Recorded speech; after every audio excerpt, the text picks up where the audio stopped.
Okay now. To question between my bed. I see. I see what I don't want to forget me. Okay. Papa you look at me. One day you get ya. Mama say na wa me to go kwa. Aga na wa mu jelomba. O we budike.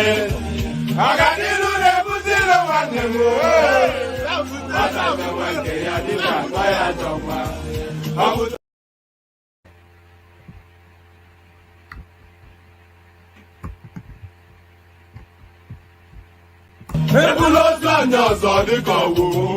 Okay now. To question between my bed. I see. I see what I don't want to forget me. Okay. Papa you look at me. One day you get ya. Mama say na wa me to go kwa. Aga na wa mu jelomba. O we budike. Aga ni lu re budilo wa ne mo. Ata ga wa ke ya di pa ya joma.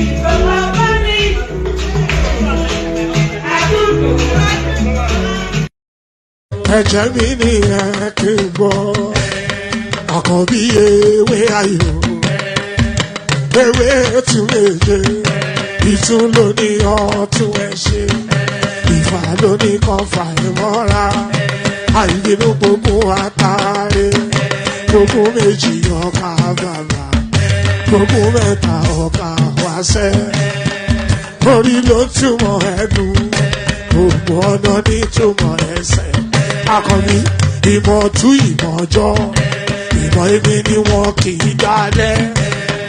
Wọ́n bá lọ mẹ́lẹ́mọ́, wọ́n á fi jóye ẹlẹ́mọ́. Akọni wọ́n bá lọ bèbèrè, wọ́n á fi jóye ẹlòkò. Bọ́ọ̀wọ̀ wọn bá tẹ̀lé, wọ́n á fi jóye aláre. Àwọn mẹ́tẹ̀ẹ̀ta parapọ̀. Wọ́n wá jọ ń pẹ́ mọ́, ẹ̀ẹ́mọ́ olóko jẹ. Wọ́n pa Akíntọ́lá ọmọ Ògún. Wọ́n pàdé Ìyọ̀dà ọmọ Àtàlàbọ̀bà. Àkọ́bí wọ́n pàdé Ṣàtàdàdẹ ọmọ ọba Ìjẹ̀bú Mèrè. Aṣíwájú odò gbólùkẹrẹ, Ajagun lólòdì ọ̀run. Tó o bá ṣe pé tìyẹ, tó o bá ṣe pé tìyẹ, lọ́ bá ń darí jọ wí. Àgbèrò ni kò ń gbọ́wọ́, ọ̀gọ́ ti ṣìgìdì máa gbé, àgétì ló máa ń gbé, àyàn ti ìlàyàn ewúrẹ́. Ọlọ́run dákun má padà lẹ́yìn ẹ, kó má gbàgbé ọ̀rọ̀ tẹ́. Aṣíwájú Ọlọ́run dákun.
Since I was born, but now I am getting youth. Hakuna mota hakuna kogabu.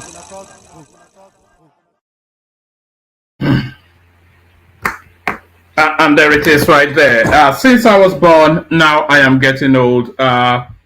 So there it is. Whatever that gentleman just said is exactly the sentiment of this platform. Good day to you. Good to be in your company. And how are you? So here we go again. The final flourish of the weekend. Yes, I think probably weekend already passed us wherever you are.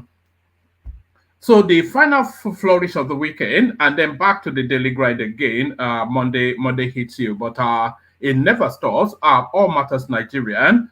But before anything else, the usual protocol: click on the like button just as soon as you're coming in. Subscribe if you haven't done that already. The hyperlink that says StreamYard, that invites you to come and join us on the screen. So that hyperlink StreamYard is available on all of the platforms that we're broadcasting to. So avail yourself if you want to come and join us and discuss our matters Nigerian, matters political. And we're not even limiting it to politics. So we seem to spend so much time on politics. And we may well have two human interest storylines in the course of this session, just because there's not an abundance of political news. But we'll see how it goes. But do click on like, because you are obliged by law to do that. Click on subscribe, because the law equally obliges. Good to see you, Chilma. Always a delight. So click on like, because you're obliged by law to do that. click on subscribe because the law obligates you to do that as well. But that hyperlink that says StreamYard, the law does not bind you to click on that, but you are highly advised to, so that we can just hear your voice and all of that. Excuse me, pardon me.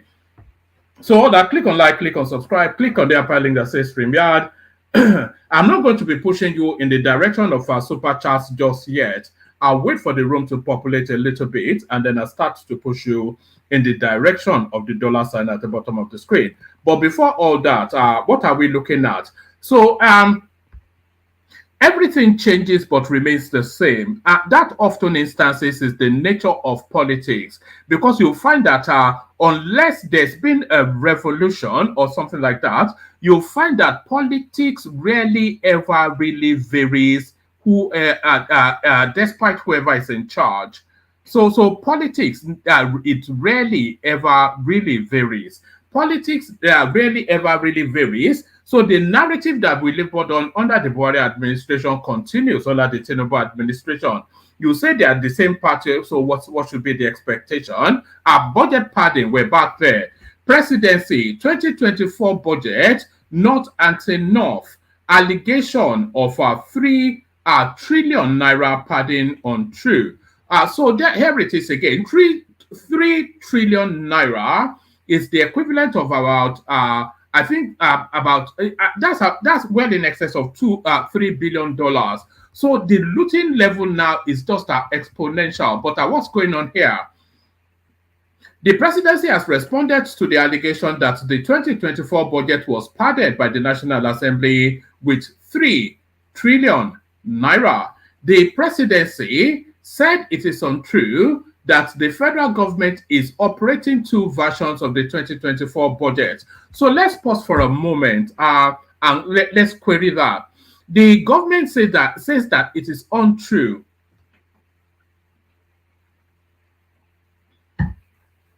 Right, let's pause for a moment and reflect on that. The presidency says that it is untrue that the federal government is operating 2 versions of the 2024 budget. So now, there's a real hint, there's a real suggestion that the government might be operating 2 separate budgets. Why do I say that? There are items not captured in the budget, which we are seeing playing out in real time and which are heavy spends.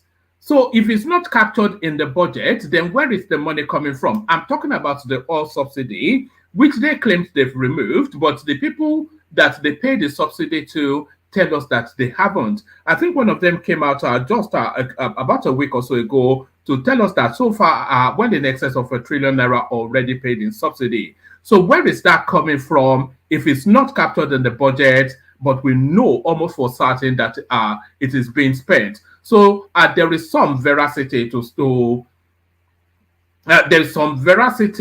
the idea that the government is running 2 books. The presidency, pardon me, the presidency has responded to the allegation that the 2024 budget was padded by the National Assembly with 3 trillion naira. The presidency said it's untrue that the federal government is operating 2 versions of the 2024 budget. Speaking in an interview with BBC Hausa on Saturday, Abdul Ningi, senator representing Bauchi Central, alleged that the 2024 budget was padded with 3 trillion naira in the National Assembly. Ningi said the northern senators have engaged with experts to review the budget. Ningi, who is the chairman of the Northern Senators Forum, said huge damage has been done to the North and the entire country in the budget. For example,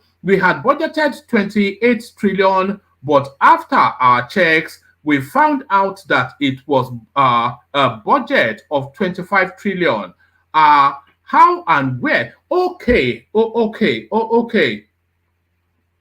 So I think what this guy is actually saying is that when that budget passed through the Senate, it was to the tune of 28 trillion. But when they did an itemized breakdown of the details of the budget, it actually amounted to 25 trillion. So where's the 3 trillion differential is what it's saying. For example, we had a budget of 28 trillion, but after our checks, we found out that it was a budget of 25 trillion. How and where did we get the additional 3 trillion from? What are we spending it for? He asked. But in a statement on Sunday, Bayo Ononuga, presidential aide, said President Bola Tinubu did not present a 25 trillion budget to the National Assembly, but a 27.5 trillion budget. So I don't think this guy is I don't think his response tallies with what has been alleged.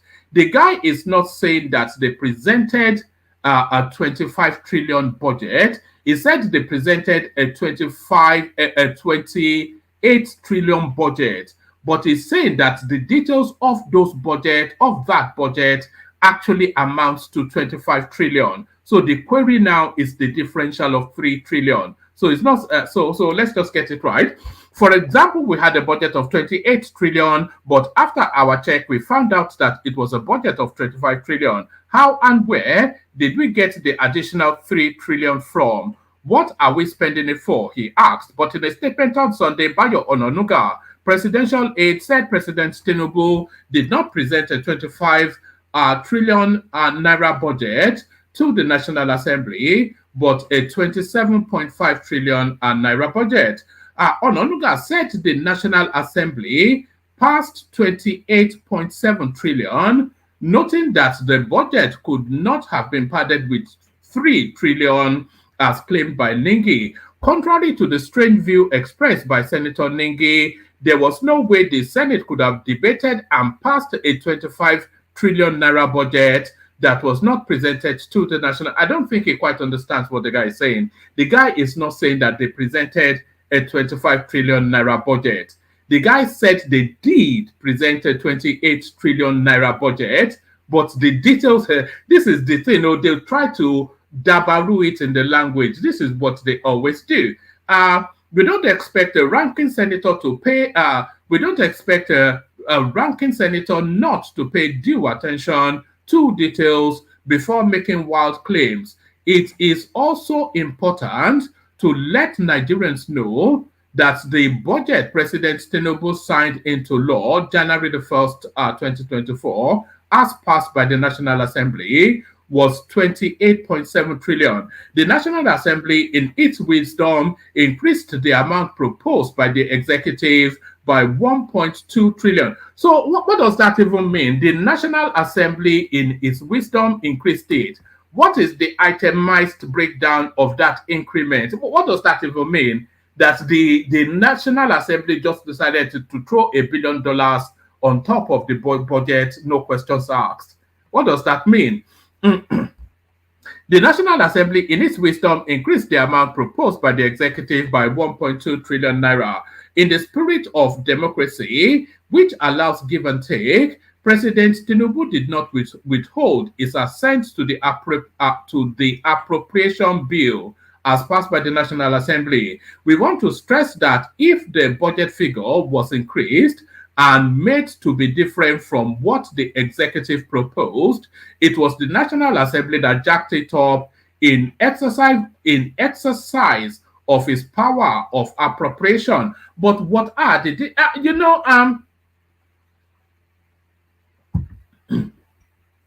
if somebody can do a quick calculation, even based on today's figures, how much is 1.2 trillion naira in real money? Let's say in American dollars.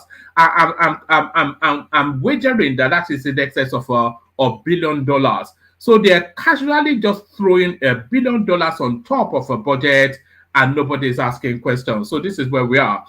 We want to stress that if the budget figure was increased and made to be different from what the executive proposed, it was the National Assembly that jacked it up in exercise of its power of appropriation. Ononuga added that the claim that the budget was anti-North is uncharitable, stressing that Tinubu is leading a government that is fair and equitable to every part and segment of the country. The presidential aide said the northern part of the country is covered in all areas, from security to agriculture, healthcare to education, and other important infrastructures. In December 2023, the two arms of the National Assembly passed the 2024 appropriation bill, increasing its size from 27.5 trillion naira proposed by Tinubu to 28.7 trillion naira. The budget has 1.7 trillion naira as statutory transfer. I don't know quite what statutory transfer means. I suspect that these are legally binding transfers to parastatals and institutions. The budget has 1.7 trillion naira as statutory transfers, 8.7 trillion naira as recurrent expenditure, and 9.8 trillion naira as capital expenditure.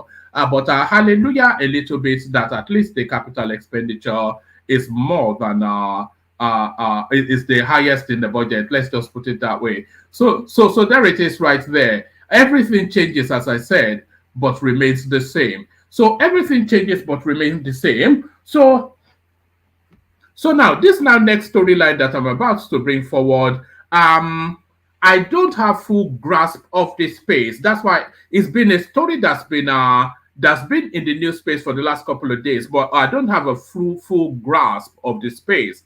That is why I have not brought it forward. But I may not having a full grasp is not sufficient enough reason not to bring it forward. So I'll bring it forward, and then whoever wants to take it on can expand our knowledge on the space. No more leave of absence. You must resign appointment before seeking greener pastures abroad. And Nigerian government tells health workers. So what does this mean?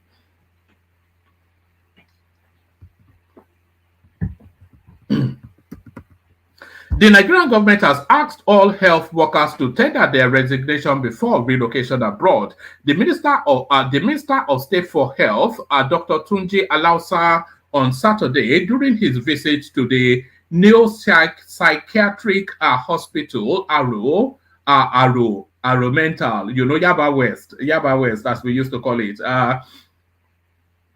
The Nigerian government has asked all health workers to tender their resignation before relocating abroad.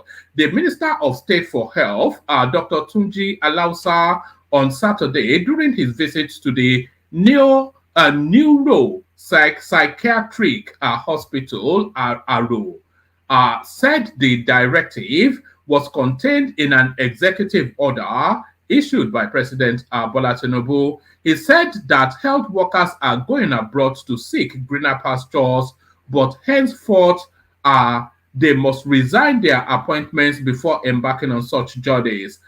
So let me just leave that there, because like I said, I don't have the full grasp of that space, but there it is right there.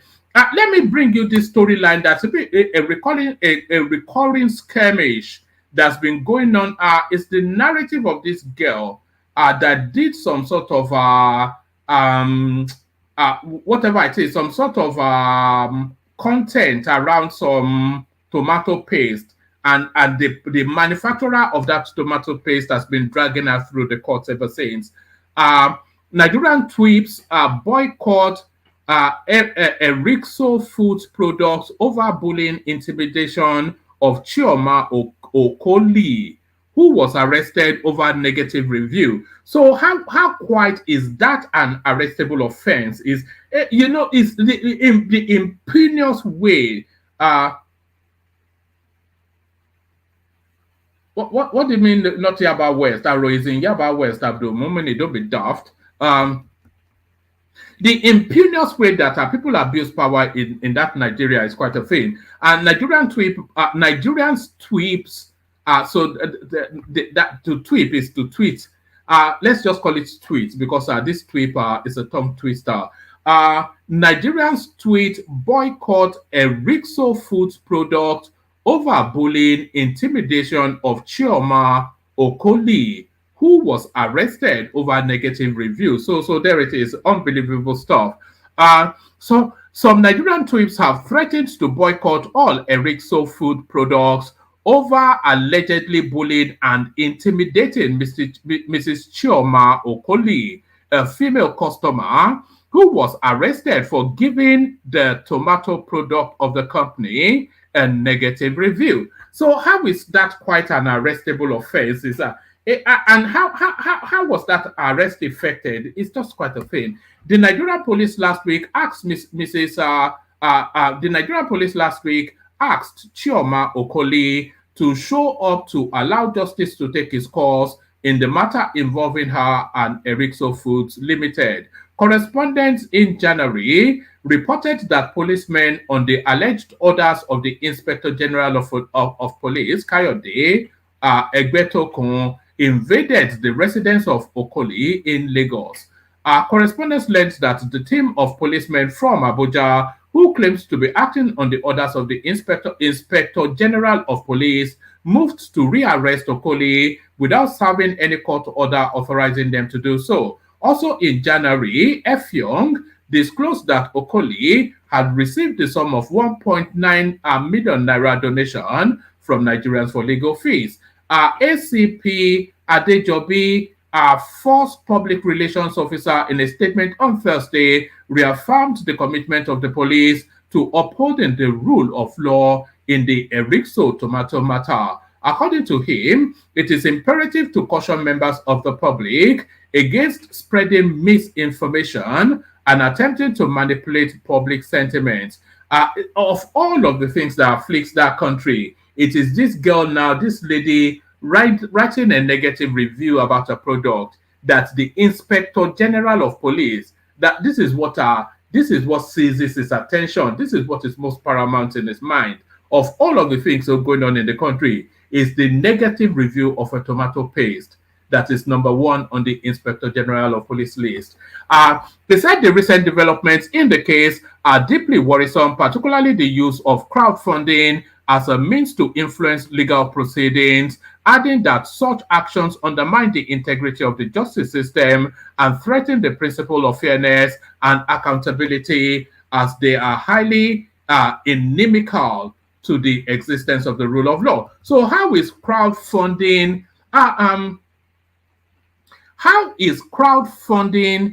to support this girl in her legal fight against a juggernaut manufacturer? How is that an impediment to legal proceedings or whatever nonsense that this police spokesperson is saying? Listen, it says the recent developments in the case are deeply worrisome, particularly the use of crowdfunding as a means to influence legal proceedings. How is crowdfunding influencing legal proceedings? So crowdfunding is to equip her to legally fight her case. It enhances, not impedes. So I'm not quite sure I'm not quite sure what's being said there. Maybe I'm being stupid. They said the recent development in the case are deeply worrisome, particularly the use of crowdfunding as a means to influence legal proceedings, adding that such actions undermine the integrity of the justice system and threatens the principles of fairness and accountability, as they are highly inimical to the existence of the rule of law. Adejobi admonished Nigerians, most especially social media influencers, to resort to embracing the rule of law and shun all display of sentiments in the case. However, correspondents learned that last week the police had not served Chioma Okoli yet. So he's admonishing you to observe the rule of law, and they go and bust into this lady's house without a court order to effect her arrest. So you just see the lack of self-awareness. Speaking with our correspondents, Chioma Okoli's lawyer, Effiong, said the first PRO in a statement stated, amongst other things, first, we therefore advise the suspect to cease, that is CEASE, that is to stop, to cease the continual jumping off bail and turn up in court. However, this document is the certified true copy of the record of proceedings of the first day that this case came up at the Federal High Court in Abuja on the 7th of December. It's not even a custodial sentence thing, isn't it? Somebody writes a review to rubbish a product. So at best, it's a defamatory. That is, if you can defame a product, is not a criminal matter, it's a civil matter. So why are the police even involved? If the girl is not turning up in a court, rather, if the lady is not turning up in court, they can simply get a judgment against her and effect that judgment against her properties. It's nothing to do with the police, never mind the Inspector General of Police. However, this document is the certified true copy of the record of proceedings of the first day that this case came up at the Federal High Court in Abuja on 7th of December 2023. You can see from this document that I was in court and I represented Chioma. I appeared in protest on that day because she had not been served. I had to withdraw my appearance because she was not served. The police were represented by their lawyer. How are the police being represented in what essentially is a civil matter? So will a lawyer, please, if anybody knows law, please either come into the studio or tell us in the comment section what's the business of the police in this matter. The police were represented by their lawyer who admitted in open court, as you can see from the records, that they were yet to serve Chioma with the charge. As you can see from the record, it was Mr. Anthony who pleaded for the adjournment to enable them to do the needful. That is to enable them to serve Chioma. So they are telling us that the girl is not appearing in court, but they had not served her to appear in court. Their lawyer appeared in court to inform the court that they had not served her, and they asked for an adjournment so that they could serve her. And then the police then go on to effect her arrest for not appearing in court for a matter that he had not been served. And that is the convolution that is. It's unbelievable stuff.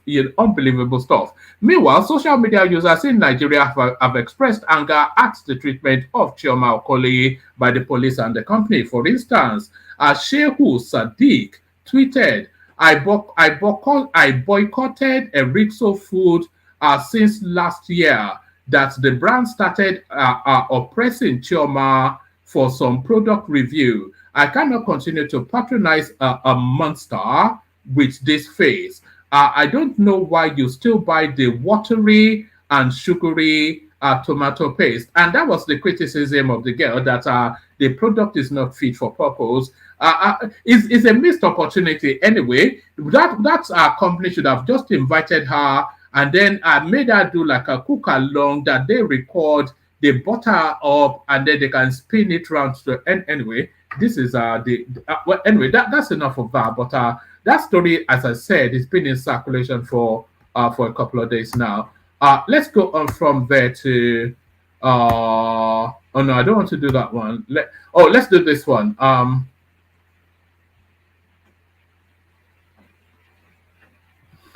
All right, we'll do three more. Let's do three more.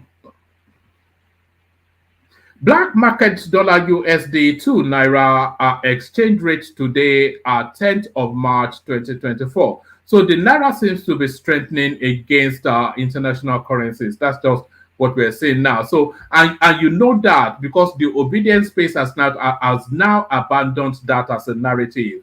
What is the dollar exchange rate at the black market, also known as the parallel market? It says, see the black market dollar to Naira exchange rate for 9th of March below. You can swap your dollar for Naira at this rate. How much is a dollar to Naira in the black market?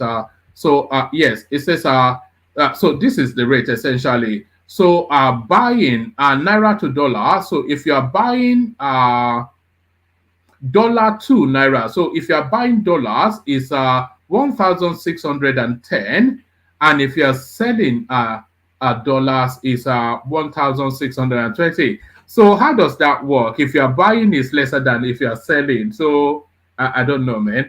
And at the CBN, so you can see a convergence actually taking place now. So this is the black market rate right here. To buy a dollar at the black market is 1,610. To buy a dollar at the CBN is 1,593. So there is a 7 Naira differential. So as near as makes no difference, that convergence has now taken place. So the naira at the black market and at the official windows are now more or less exactly the same. 7 naira difference. So good luck making that profit from that. So there's that. So that's sufficient enough of that. Let me go on from there to another one. I'll give you 2 more. Let me see. Yes, I'll give you 2 more, and then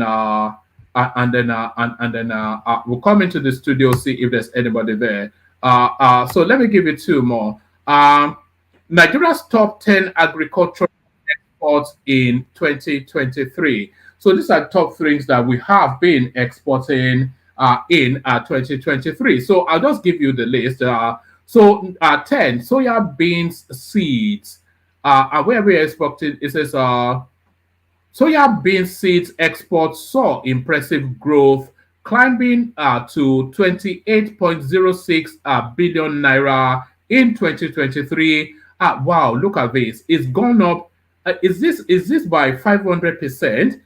Listen to this. So soya bean seeds exports saw impressive growth, climbing to 28.06 billion naira in 2023, up from 6 billion 84 naira in 2022. So it's gone up from 7 billion naira essentially to 28 billion naira all within 1 year. So that's quite impressive.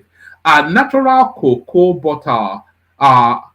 So that's gone up as well from 15 billion naira to 35 billion naira.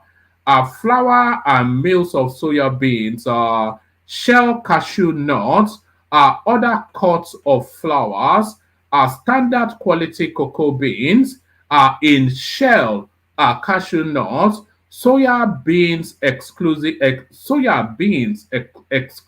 seeds, sesame street or sesamum seeds. I don't know what those are. Sesamum, SESAMUM seeds. So sesamum seeds. I don't know what those are. But I don't see hibiscus on this list though, which is a popular trading it. And number 1 is superior quality cocoa beans. So those are top 10 export agro products from Nigeria. So our top 10 export agro products from Nigeria. Nigeria's external reserve rises by 2.83% as CBN says Nigeria witnessed upsurge in foreign inflow. So we leave that at the headline. And was that the last one? Yeah, that was the last one. So let's leave that. Let's leave that as the last one. Yes, we leave that as the last one. We play the Kegite music, and then we kick off the session. All right. Yes, I think somebody is correcting me there that Aro is in Abeokuta. I thought Aro was in Yaba West. Is that not Aro Mental? But let's play the Kegite music, and then we kick off the conversation. Only water, where is Sima?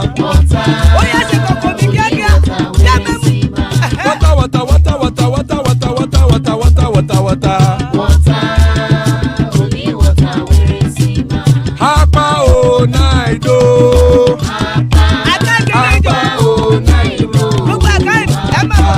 Hapa you don't come o.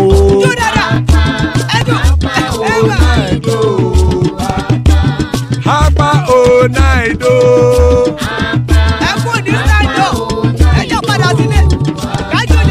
Oro kẹ̀kẹ́ ẹlẹ́mùrè o. Ilé sọ́díyà kẹ̀kẹ́ rẹ̀ ẹlẹ́mùrè o. Bobby Master kẹ̀kẹ́ rẹ̀ ẹlẹ́mùrè o. Chief Failati kẹ̀kẹ́ rẹ̀ ẹlẹ́mùrè o. Eruku lẹ̀lẹ̀ ẹlẹ́mùdé. Eruku lẹ̀lẹ̀ ẹgbẹ́ ẹlẹ́mùdódò jàre o. Eruku lẹ̀lẹ̀ Ghana ti dé ẹgbẹ́ bọ́dì o. Ọmọ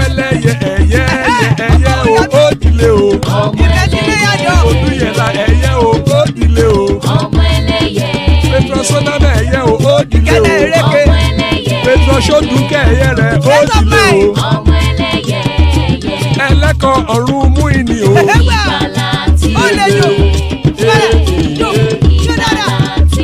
Àkùkọ ọ̀run méjìkọ.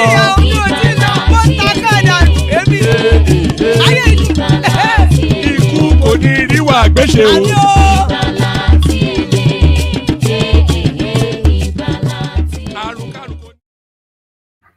And there it is right there. Ikuko Niru Agwesheme, death have nothing to do with us. So joining us, Ajale Koko, good to have you, Ajale Koko. Bishop joins us, good to have you, Bishop. And Ekene joins us, good to have you, Ekene. So hopefully we have a better connection with you, Ekene. Let's kick it off with Bishop, though, who I think came in first. Bishop, are you ready? Yeah, I am almost, but are you go to somebody else? I can always come in again. All right. Okay. Let's go with Ekene then. We're not spoiled for choice because the room is a bit sparse. But Ekene, Alpha. One man. Are you always asleep? What's that voice? One man. Alpha. I don't find no. Well, the weekend don't finish now. The weekend don't finish now. Now voice of rich man. Now voice of rich man. Voice now so it sound. Lie. I just come back to them. They talk too much. Slow now, small, slow that they talk. Oh yeah. Again. Baba ja. I regret. I do can't wait. No, voila. Everything there fine. We just enjoy our weekend. I just came back. Never is not. You mean from the shop? No, I go do small lingo. Come back. You go village. No, I go do small olingo. We don't be how I go take no. I sabi person. I look like person we go sabi which olingo be. Small waka. Well, jumping from one place to another. All right. Okay, brother. All right. All right. What are you looking at in the news today?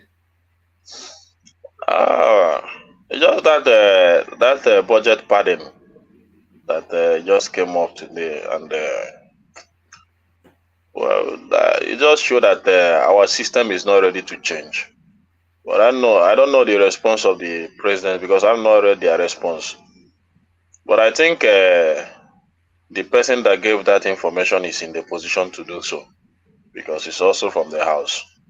So if somebody from the house is saying that the budget is padded, what else do you want me to say? So whatever government wants to deny, and these days, whatever our government deny always came out to be the truth. So I don't know what they want to defend in that. That shows that the system is not ready to change. The corruption continues, especially when you have somebody like Ababio as the Senate president. You know that there is much corruption to be expected. So that's how I see it. I don't know, but for the first time, this budget, I always say this budget was done at the rate of $9.50 or 900 or so. But today, dollar is about 1,600. I don't know how that will be sustainable. I don't think that budget will be sustainable. So, but what are you making of the black market and the official market coming together? This is what we are seeing now. From my readout, only a 7 naira difference between them. Yeah, that is that's how it should be.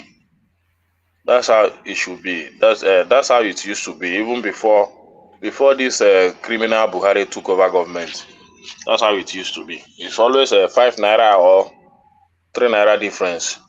So if this government is able to achieve that and they sustain it, that is what we are talking about. that's sustainability. Even though the dollar is still high at the rate of 1,006 something, but it's still a good step in the right direction that if they can get more inflow in dollars and all those increased production, then dollars still have room to come down to about 600 or so. So just a work in progress. So it's a good one for the sustainability. You know, the sustainability is what I always talk about. So that's my own one, man. Are you seeing somewhat of a settling down with the fluctuations in the prices? Is it settling down?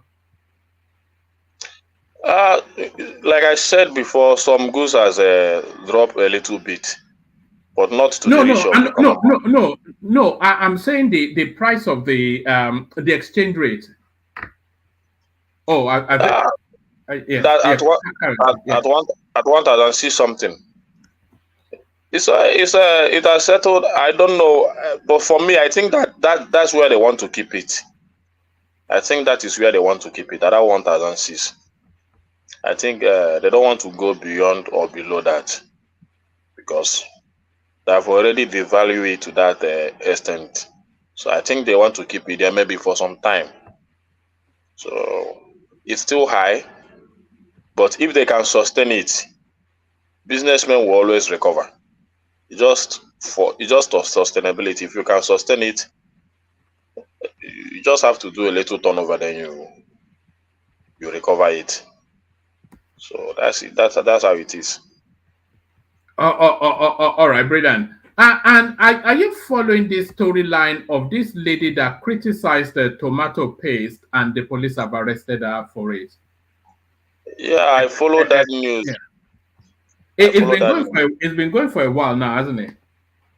Yeah, it's been going on for a while, but I don't know. You came out to make a claim. Then if you know that the claim you made is right, and the police invited you, you don't have any reason to boycott. You just go there and they answer them. You put out your claim there. A lot of people are now fighting the man or saying that what the man is doing is not right. But for me as a businessman, you cannot tarnish the image of my product that has taken about 40 years to build. You just come online to just tarnish it or destroy the image of that product. Yeah, but that's that's a civil matter though, not a police matter. It's not an arrestable offense. Even though the man took that case very serious.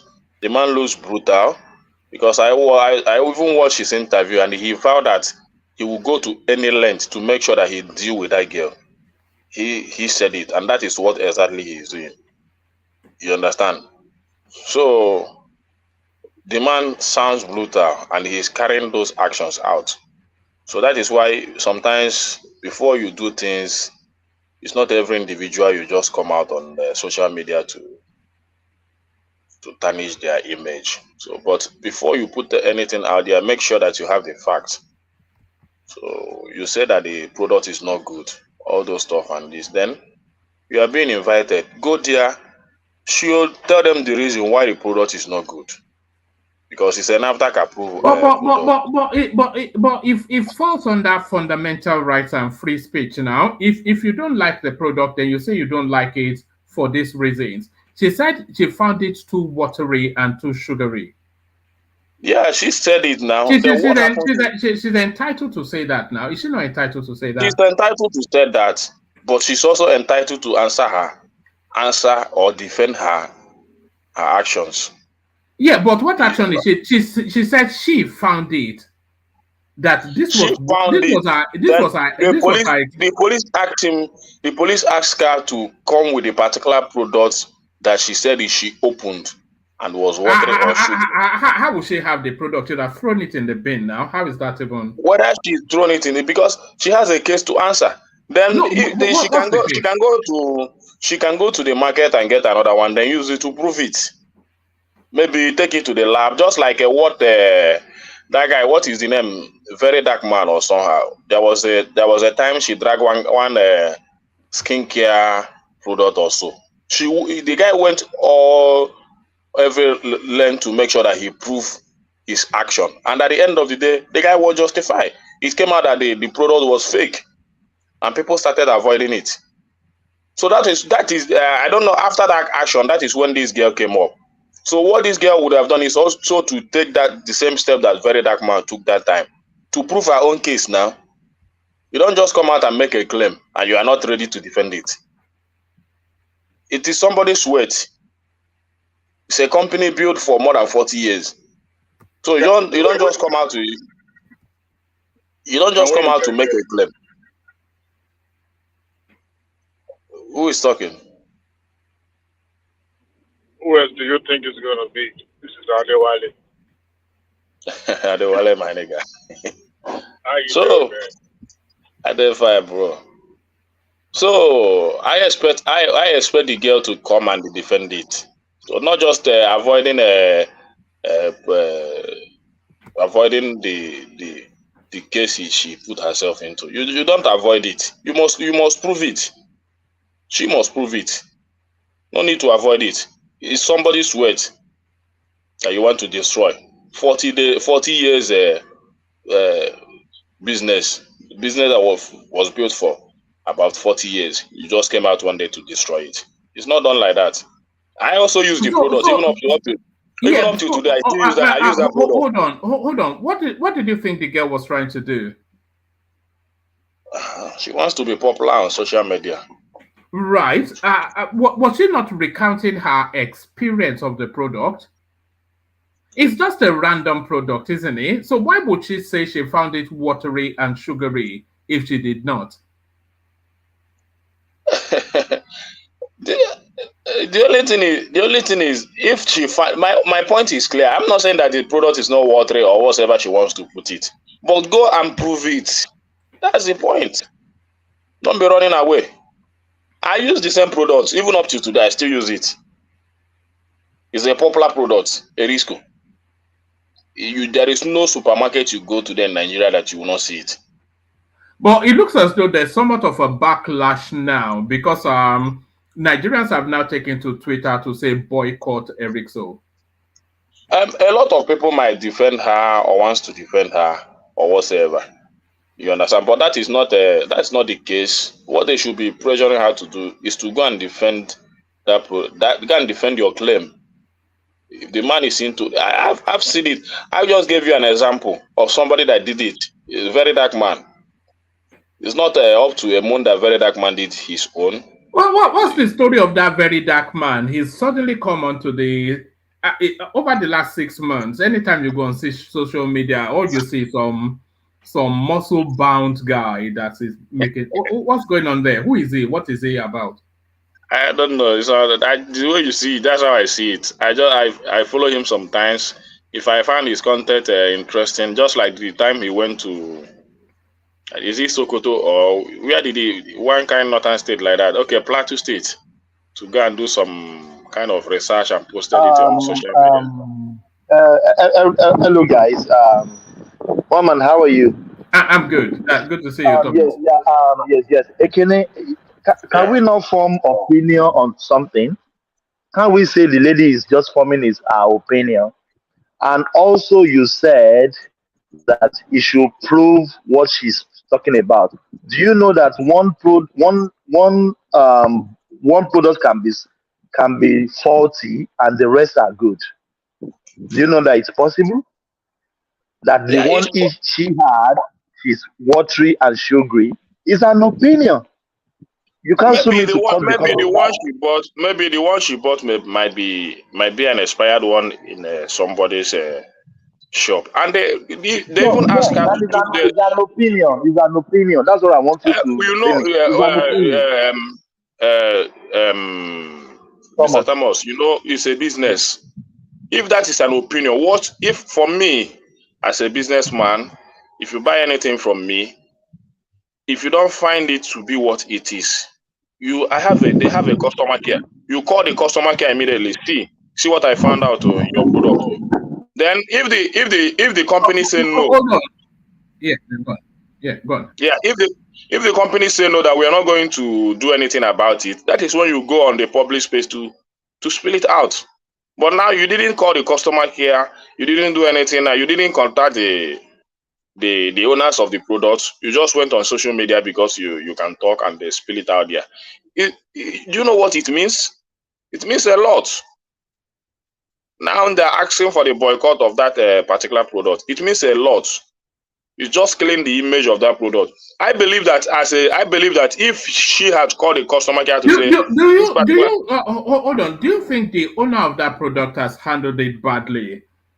Because there's a lot of backlash. There's a lot of backlash against how it's handled it. The owner of that product might not have handled it in a proper way, but you know, as a businessman, maybe the man wants to show her that what you are doing is not right, or you want to kill the image of my product, something like that. So the man is doing it in an angry manner. That's what I found out. The man wants to deal with her so that when next she wants to speak, she will think very well before she take her actions. So that is what. Yeah. Have you been on Amazon before? Have you sold product on Amazon before? I know Amazon, but I don't buy from them. Have you seen product rated on Google before and some kind of e-commerce site? See, this kind of a business guy is just being a kindergarten business person, and I wish it takes that case to the court and let the court decide. You see, one thing about the global environment business now is this: there are opportunities for customers to rate your services, and people will say exactly the way they feel. It is yours to build your business ecosystem to the point that you find some people that will give you some kind of business rating. People like us that we do a lot of freelance work with different websites and we got rating. You know, like I said before, I did Uber before. We were getting rated. So rating for business is a normal thing that you even establish your business. You find people to even rate you on Google. You know, Google has some platform where they rate your business, the type of services you receive, and then it provides you the opportunity to improve on your services. You know, reading this one, that's what I was saying earlier on. That can we say the lady is forming our opinion, which you are entitled to?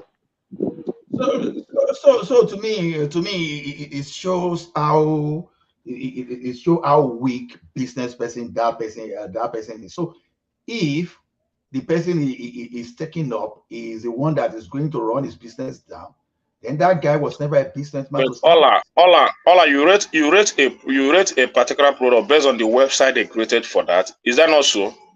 Because before you want to rate an app now, they would have given you the room to do so. And what you do, you just rate it within that within the guidance of the app or whatever the provision they made for it. That's what I said. This company has customer care service. Is there? How many times have you seen people go on website? Let me finish, Ola. So what the girl would have done, just like when I saw the man on the interview, the same thing the man said, that he expected a call from their customer care, but she never did so. So she went straight away to the internet and start saying that this product is fake, is sugary, is this, people should boycott it. It's not done that way. If you want to form your opinion on a particular product, the company might have provided a platform for that. It's everywhere. And this company is not a baby company. They have a customer care. Do we have a consumer protection agency in Nigeria? We do. Yes, we do. We do. Yeah. Oh, okay. Well, I would have suggested that the complainant kind of lodge the complaints at that agency. Maybe that would have helped. But that would have helped. It's also a good suggestion. But you make do with what you have. Not everybody have the customer service contact information of every product that you buy from Aboki. But there's a means. I think the Erisco owner, actually, when this topic came up before now, I supported him being a private business owner, but I think he handled it with badly. It's like in Yoruba they would say, when the needle is lost, you now went to look for a Magio to search for it. I don't think you should have taken this lady to court. The man acted uncivilized, honestly speaking. But he should have handled it with grace by inviting this lady, perhaps even make her to be the lady. What happened here now is she continued to use the police against the lady and every lawful means because he has the money.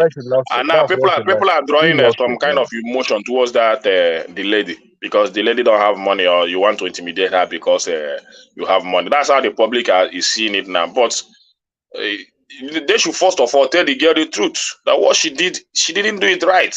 The girl started it, so both of them are not right. The girl is not right. The man is not right. But the girl started it. Yeah. See, that guy is not a good businessman because he had the opportunity to even turn the publicity around and do good things, but he is going bullying tactics. Just because, see, anyhow, why I intentionally drew examples here, you understand? We have a lot of products here we criticize every day. We go and even whether Microsoft himself, whether Amazon, whether all those things, that you go anywhere online and write some kind of nasty. GT Bank in Nigeria, Access Bank in Nigeria, go online and see how people are calling them thief, rogue, on Twitter, X. Now on do you know that the girl went as far as saying that this product has killed a lot of people? Okay, that's another. So now the man now came out because it's not only how you report, depends how you report. Coming out to say that the product people has died of because of this product, that millions of Nigerians has died because of this product. It's somehow ridiculous. Okay, I'm not going to talk on that anyway. When it comes to that, then the man, maybe those words she used might have provoked the man. How can you say that my product has killed a lot of Nigeria? Why the man knows that his product has never killed anybody? I tell you, I use this product. There is no market in Nigeria you go, you will not see this product. It's everywhere. It's a popular product. You understand? So coming out to say that this product has killed a lot of people just because you can talk, it's not a good way to present your case. So even if you have any problem, just contact the customer care. They will treat you in a normal way. I maybe if you have any problem with my product, you just tell me. I change it for you. That's how it is.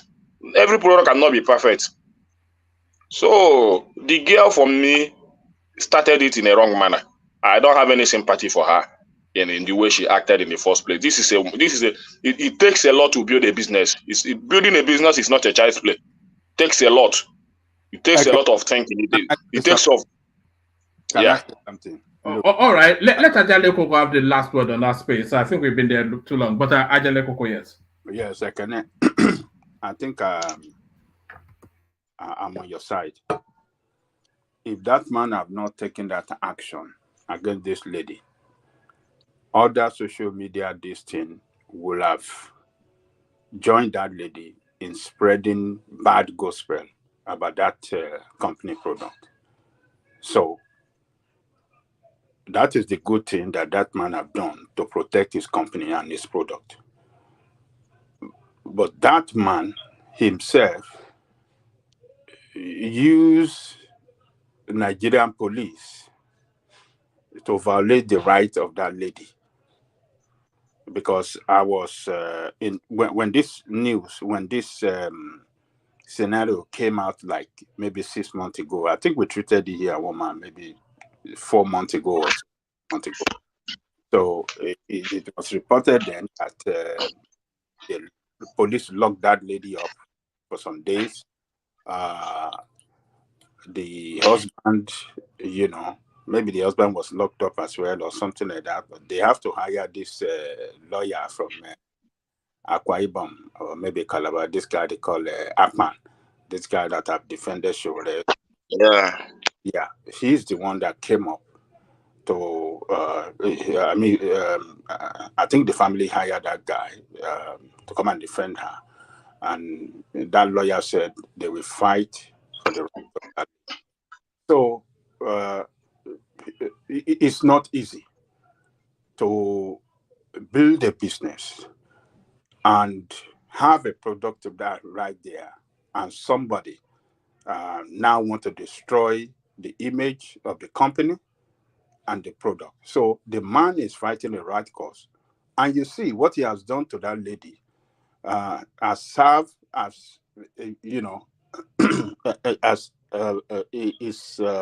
as a cautionary measure that others, social media, never say anything, in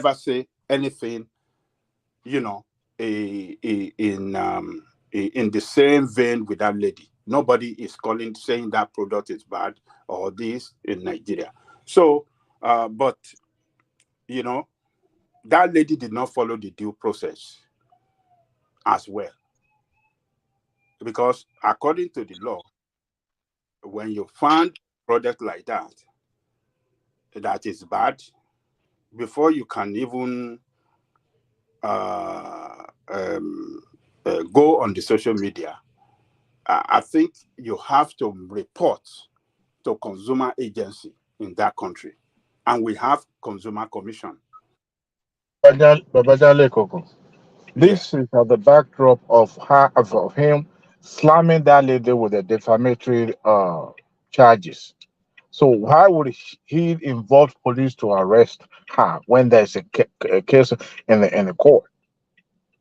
No. Before the case went to court, I think that was when he was doing all of that. Before the case went. But should the police be involved at all? Is the wider. I did want to move on from there, but I think you guys are still interested in it. Should the police be involved at all? Because this is a civil matter, not a criminal matter. So what's to the level of Inspector General of Police sending officers from Abuja? Woma, sorry for taking this space too long. Asleep TV even invited him to clear here on this issue. He should have used that opportunity. Not very many manufacturers get a chance to come to a media house, at least to market their product. All he did at that interview was just to slam that lady, and he kept talking about the negative thought about his product. He should have just used that opportunity to market his product and then turn that tide around instead of just engaging with that lonely voice. The guy is just is an ego man. Is an egomaniac and an idiot.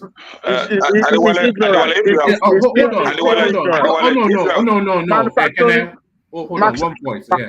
Manufacturing has gone beyond just let me produce this and sell it to. Even if you eliminate wholesale medium and you are selling to the Okeani market directly, you still have to have some level of publicity.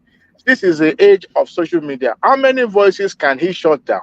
You have to use what you have to leverage it to your advantage. Now, if you're trying to shut this mouth or this voice down, what if somebody rises up in Calabar tomorrow and says, "Oh, what I bought from this is not a good one"? Would you be able to shut? So how much are you going to be using to litigate?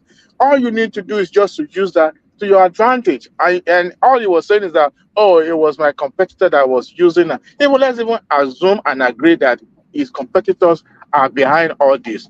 You can as well use it to your advantage. You needed to see the way the Asleep TV crew were looking at this man as if, man, this man is reeking of ignorance. You should have contacted his a PR that will have helped him with this case instead of just going around, Can you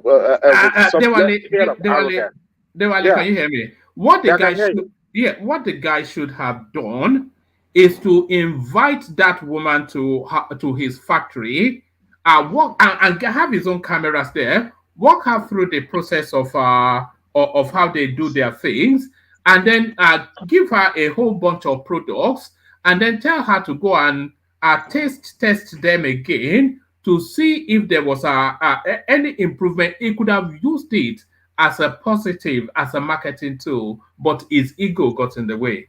One man, that cannot work in Nigeria. They cannot work. Yeah, to spin a negative to a positive. No, it can't work. In Nigeria society, it's not a society like that. If you do that, another person will come up with some kind of ridiculous accusation against the company and the product as well. And how long will you continue to bring them into your factory, showing them through the process and giving them product?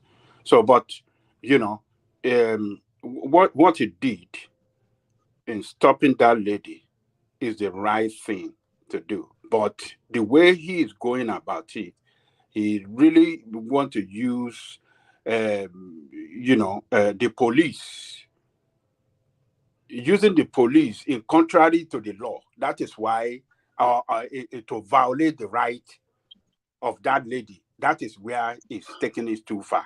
But he has done the lady did not follow the process. The due process is to file a complaint to the Consumer Commission.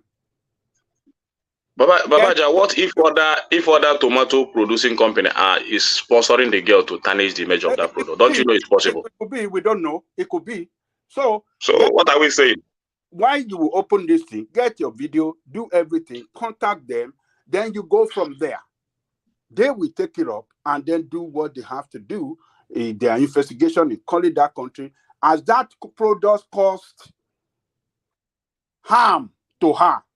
Because it's when a product causes it, one thing, the number one, when you get that such a product, is first of all, you return it to where you bought it. Hey, look at this product. What is happening? It's expired, it's not good. That person, the retailer, can change the product, can give you a new one, take the bad one from you. That's the number one step. If you don't want to do that, or if that retailer rather fail to give you another one in replacement of what you bought that is expired one or bad one, then you can file a complaint to, Consumer Commission. Then Consumer Commission will now take it up without the retailer. It is not the manufacturer. You can't condemn the manufacturer for that product. It is where you bought it from that you will go to first. That is the way to go about it according to the law. You bought a product from a particular place. The product is not bad. You return it there. And have the responsibility to change it for you or give you your money. If it doesn't do that, then you can file a complaint with a Consumer Commission or Better Business. Or even come to the internet and spread the news. But you go to the internet, you start destroying that product, destroying the company, the image. No, she took a wrong route. And the treatment, the man coming out to fight for his company and his product, he has not done anything wrong. But the way he is going about it too, using police to harass, to molest, and to violate the right of that lady, that is the wrong thing that man did. And like Awolowo and Adewale said earlier, he shouldn't have been the man, the person fighting for the company. I mean, the company should have a what do you call a PR, public relations. Public relation officer or something like that. That should be in the position to speak. Did you see that man's jacket? When it came to... Look, seeing is convincing. Appearance speaks volume. If you see that man, you will know that. Look, this is a typical. It's Abriba jacket. That man. I'm telling you, and he worked. Forget about money. See, that is ignorance. This man will not spend money like your Obi. He will be not be a big bad market. That man they wear so.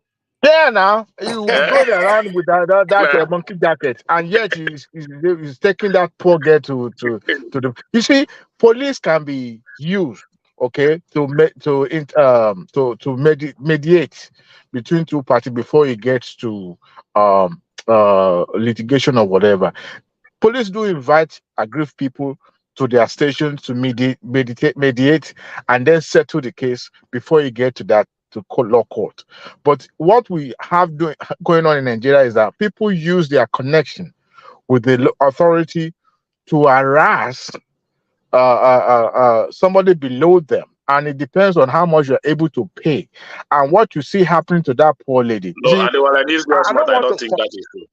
I don't want to compare what is happening in Nigeria to what we are doing in advanced place like this, because you have the right to criticize. People go on the social media to review products, and sometimes people leave nasty review. And guess what some of these companies do? They go back, they will get in touch with you, and they want to make sure that you are satisfied to the point that they want you to go back, at least post, what do you call it?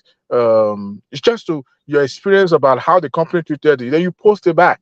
But like we all said, that man didn't do right. He didn't do well. Just assume that girl acted on ignorance, acted based on whatever interest is controlling her. But he should have used that opportunity to turn the tides around. Now look at what he's going through now. People see social media is a powerful. Whether he silence one person, 20 mouths, 20 people will rise up against him. So what, even if he had built that company for 50 years, if they're going to boycott, they will boycott. So you shouldn't see, he can't win the case. He can't win this fight, except if he uses it to his own advantage. And he should, for Christ's sake, stop wearing that monkey jacket. It's irritating. It is Adewale too. Putting concern his jacket with this matter. But for me, honestly speaking, I think there is a conspiracy in this issue.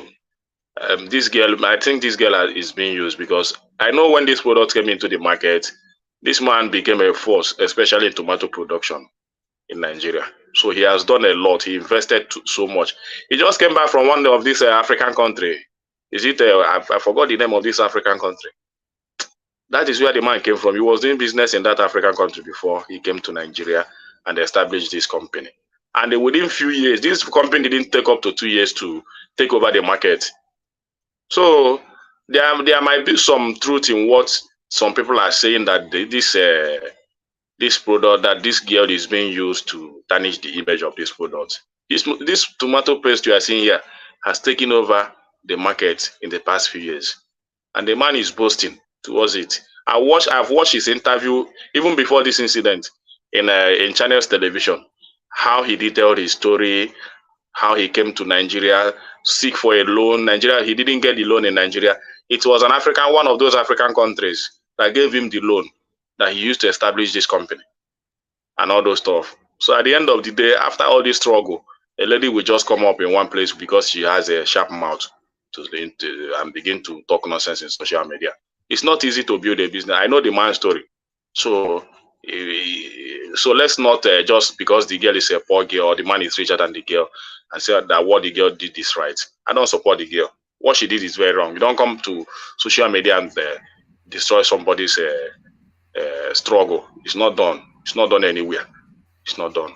Thank you. All right, Bilan. Is there anything else that caught your attention in the news before I go on from you to Ajanle Koko? No, go to another person. I'm okay. I will be interjecting. All right, Bilan. Check your phone. I sent you a message. Let's go on from you then. From you to Ajanle Koko. Let's bring Ajanle Koko. If Bishop is free, he can go. If not, then I can take it up. I think. All right, Bishop, are you ready now? Let Ajanle Koko continue, please. Okay. But you sound so stable where you are now, Bishop. Yeah, because I've been moving I'm just trying to take a bite or something. Bishop, look at that. Man does not live by bread alone. All right. So Ajanle Koko then. Let me take you to this one then. Nigeria's external reserve rises by 2.8%. CBN says Nigeria witnessed upsurge in forex inflow. So it looks as though slowly but surely, these guys are starting to get hold of that economy. Because there seems to be a drip through of positive news around the economy over the last week or so. Greetings to our listeners around the world. Click on the like button, share and subscribe if you haven't done so. It's a good development. It shows that Cardoso is doing a good job. And we hope that he will improve on it, and more dollars and investment. I mean, foreign investment from the foreign partner will continue to pour into Nigeria. So it is good. The way he's doing the job and the way he's communicating to us, to know, every step is taken and achievement that he's making. So this 2%, I mean, it's just within 7 months, or is it 8 months that they've been there? So it's carrying out a kind of reform in that CBN, and he has rolled out policies and taking some measures to correct the wrongdoings that Emefiele perpetrated. I think so far so good. I think we have to give it to that guy. He's doing a good job. The money being owed to foreign companies like UAE, those airline and some other, he almost paid it off. Maybe he has already paid it off. I mean, it was like 2-point-something billion, but the last time he had how much he paid, I think he already paid like 1.8 to 2 billion. So he is doing his own job. Is progressing and is achieving results. It's going to be, a slow recovery. We are going to be seeing slow recovery and slow improvement. It's not going to come fast. But the fact that we have 2% increase, I mean, it's good. It's good. We over the time, on the nice on the way forward towards before the end of the first time in office of Tinubu, I hope he will achieve better than what we have seen. But so far, for what he has done, for the turnaround and the measures he has taken, is yielding result. Don't let us play politics this time. It's yielding result. Though the currency is seriously battered, devaluation has caused pains, but the central bank that used to be during the Emefiele period, that was kind of a bank that have no sense of direction, I think is a different setup now. We can see several measures he has taken. We have seen what he's pursuing and is communicating what he's pursuing. Several circulars. We have seen the way he has changed the how much the limit of what you call Burundi change, the limit of dollars that they can have access to, and the bank as well. He has carried out some kind of reform that can really bring about strong monitoring of that, the money market and the banking industry. It's doing a very good job. So that's my take, Woman. Yeah, all right, brilliant. No, I am here. As ever, I was muted. Are you following this space? This story has been circulating for a while, but I didn't have a full grasp of it. It says, no more leave of absence. You must resign appointments before seeking greener pastures abroad. Nigerian government tells health workers. So it seems to be the culture then that they take what they take a leave just to go and test the waters abroad, and they're still collecting double salaries. Is that what's going on there? Look, let me tell you that according to the civil service rule, that is the way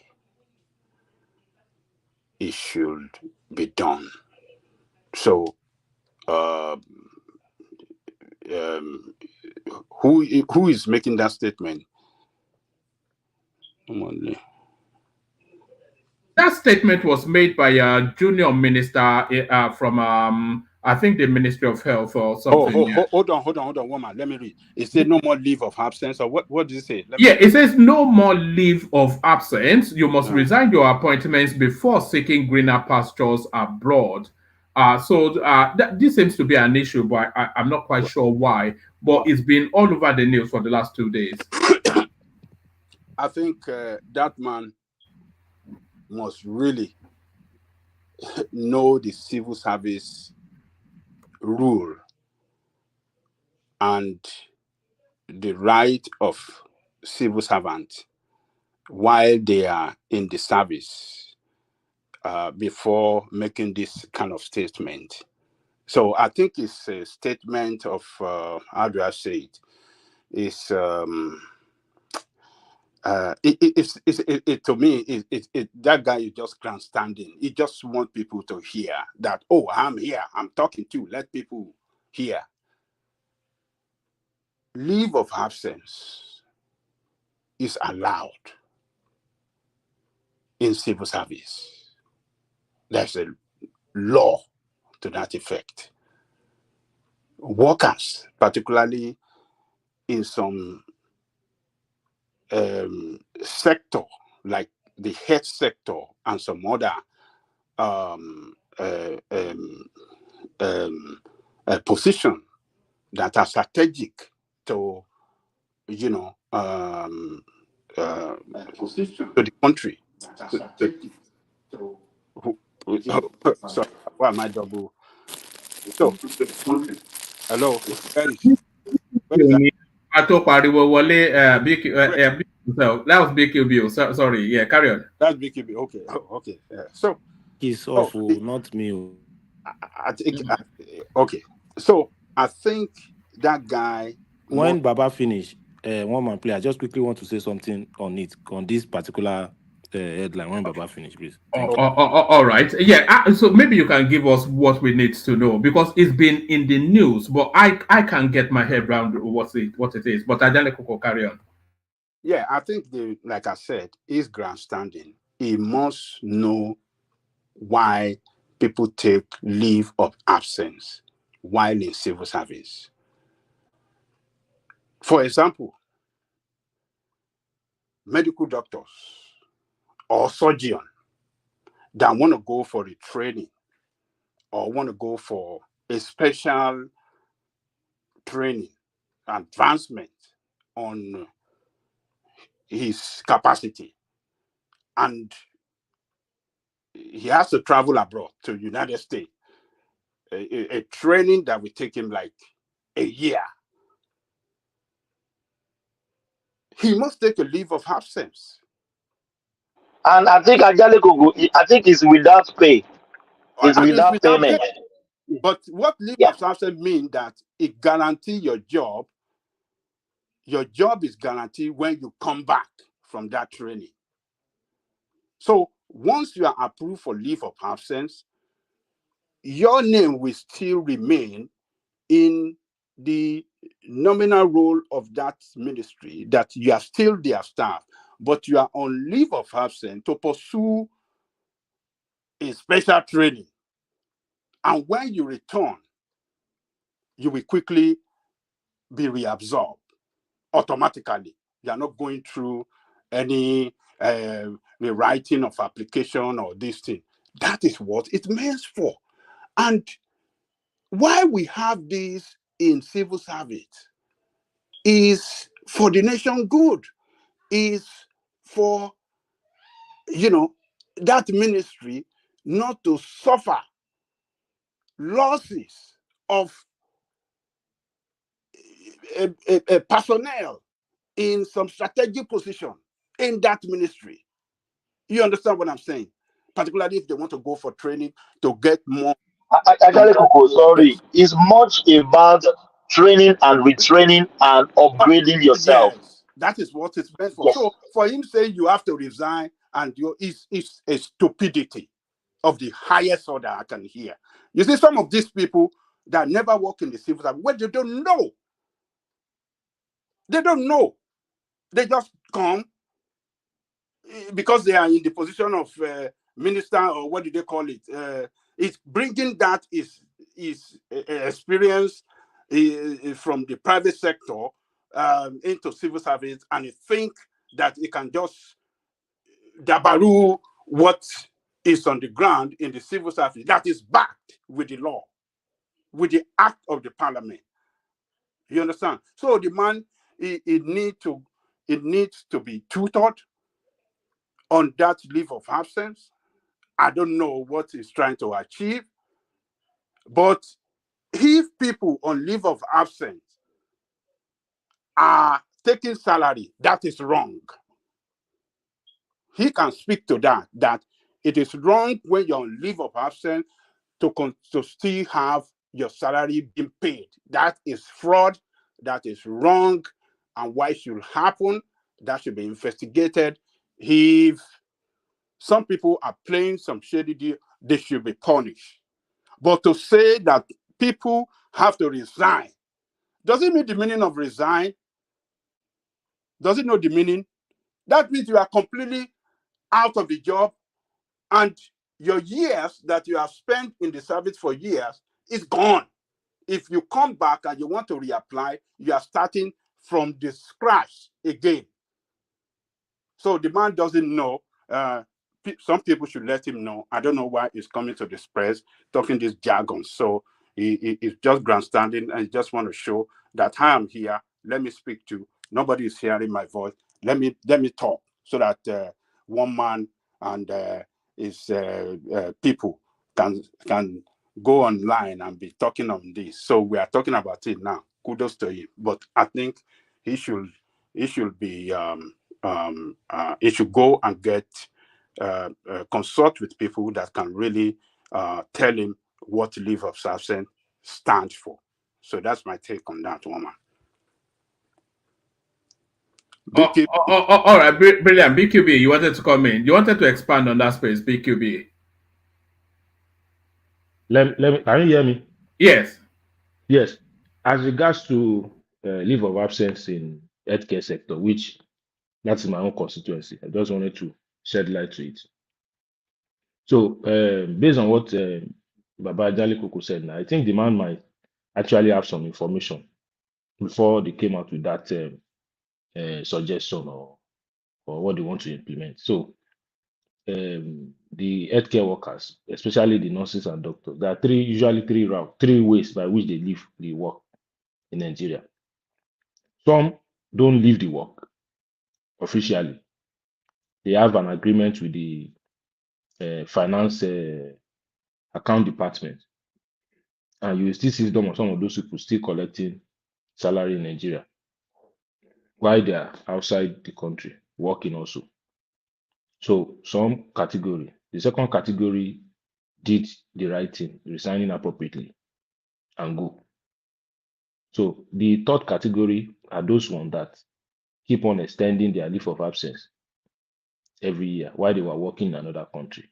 So in all those three categories, we deplete the available manpower in the health sector. And if they do roll call, their name will still appear on the register. Let's assume we had 5 consultants in this department in this hospital, whereas it might be 2 consultants that is currently available. So what I see is, and those 3 other consultants will still be earning salary and be earning salary in the other country that they are currently working. Even if they are not earning salary, at least the spot is still not going to be available for any new people in the country to fill it. We still have so many people. BQB, let me ask you, please. Hold on. Without payment. Yeah, hold on. Let him make that point. I think he's about to make a point. Yeah, Sorry. let me just say. So either way, as long as you leave and you did not resign properly, whether you are still collecting salary or not, your name will still appear on the nominal roll of the staff in the department. So they're clogging up. They're clogging up the space. Yes. So rather than allowing there are still so many people in Nigeria too that wants to. It's not every healthcare worker that is going. People are leaving school. People are becoming specialist doctor, consultant. So they want to enter the space also. But if you see a particular department, you will see that the list there are so many doctors, but actually there's not so many doctors on ground. So it's a way of it's a Nigerian problem generally. So it's one of the Nigerian problem. I'll get a job abroad. I still feel that I don't want to resign from the one I have in my country. It's not a good taste. So how long can they hold that in? They said 2 years. I have some. So they can go and do quick buru for 2 years and then come back and. Absolutely, I have some colleague working in the same country now that are on leave of absence for 2 years. So you know our system is who you know. They usually, if they go back, they might, depending on who they know in the account and all those people, to extend it. And some of them had collaboration with the account. That some of them will still be drawing salary. And they have a bargain that this is how much they will collect, this is how much. So, but some actually did the right thing by resigning officially and leave. But you still have quite a percentage that are still changing the system. I think that's one of the reasons. And if you want to put a satellite to it, it's very difficult to put a satellite to all federal institutions, all states. So I think it's always better to just put a policy to stop it. That will solve it automatically than to say the minister should find who are those people responsible in university. I mean, in LUT, who are those people in Ibadan, who are those people in Ife. They are everywhere. Who are those people in University of Nigeria Teaching Hospital? They are everywhere, and also state. So instead of putting satellite to look at it, why don't you put a policy to stop it, so that you will know the actual number of people around that are doing the work. So I think that's just and that doesn't only happen in healthcare. It also happens in academia also. So many lecturers take leave of absence and they don't come back. Sorry, BQB. I think Thomas was about to push you that they are not collecting salaries. Let him ask. We wanted to ask. My brother, yes, I think those ones that are collecting salary, that is back stealing. Criminal. Leave of absence doesn't connote with salary. Yes, you are not going to pay. Yes, so that is fraud. But a proper leave of service is without payment, and you will go, then you will come back. So that's what I just want to push you. Those one collecting salary, they are thieves, they are rogues. Thank you, my brother. I agree with you. Thank you, my brother. Also, what I'm saying is that even those people that are taking leave of absence too, they are still affecting those people that need to come in. Eventually, knowing the fact that they take proper leave of absence, they know they are not going to come back. I have so many people that took the right appropriate leave of absence. He knows he's not going to come back. So why are you taking leave of absence in the first place? Why can't you just go? So if you take leave of absence for 2 years, you still be in the role for 2 years. Within that 2 years, you must have affected somebody here that will have entered the system because they think they have enough number. I think that's where the issue lies. Is even if you take it the right way, most people that leave and they have a job, they are not likely going to come back. Even Lagos State University published in National Daily, I think last year or thereabout, of their staff, academic staff that took leave of absence, even for study. Some of them PhD, masters, and they didn't come back. And some of them were even paid. It's not all leave of absence that is not paid. I think some for study, they are being paid. So they were even writing that some of them will refund the money. So it doesn't apply to only healthcare sector, but we are at critical stage now that in every hospital, the number of people living japaring in healthcare is much more now. So, and the people in charge just want to look at what they can do to quick fix the problem. So I think that's why the guy is acting like that. So I search his background, sector experience, and he doesn't have government sector or real hospital sector experience in Nigeria, but we had quite a number in USA like that.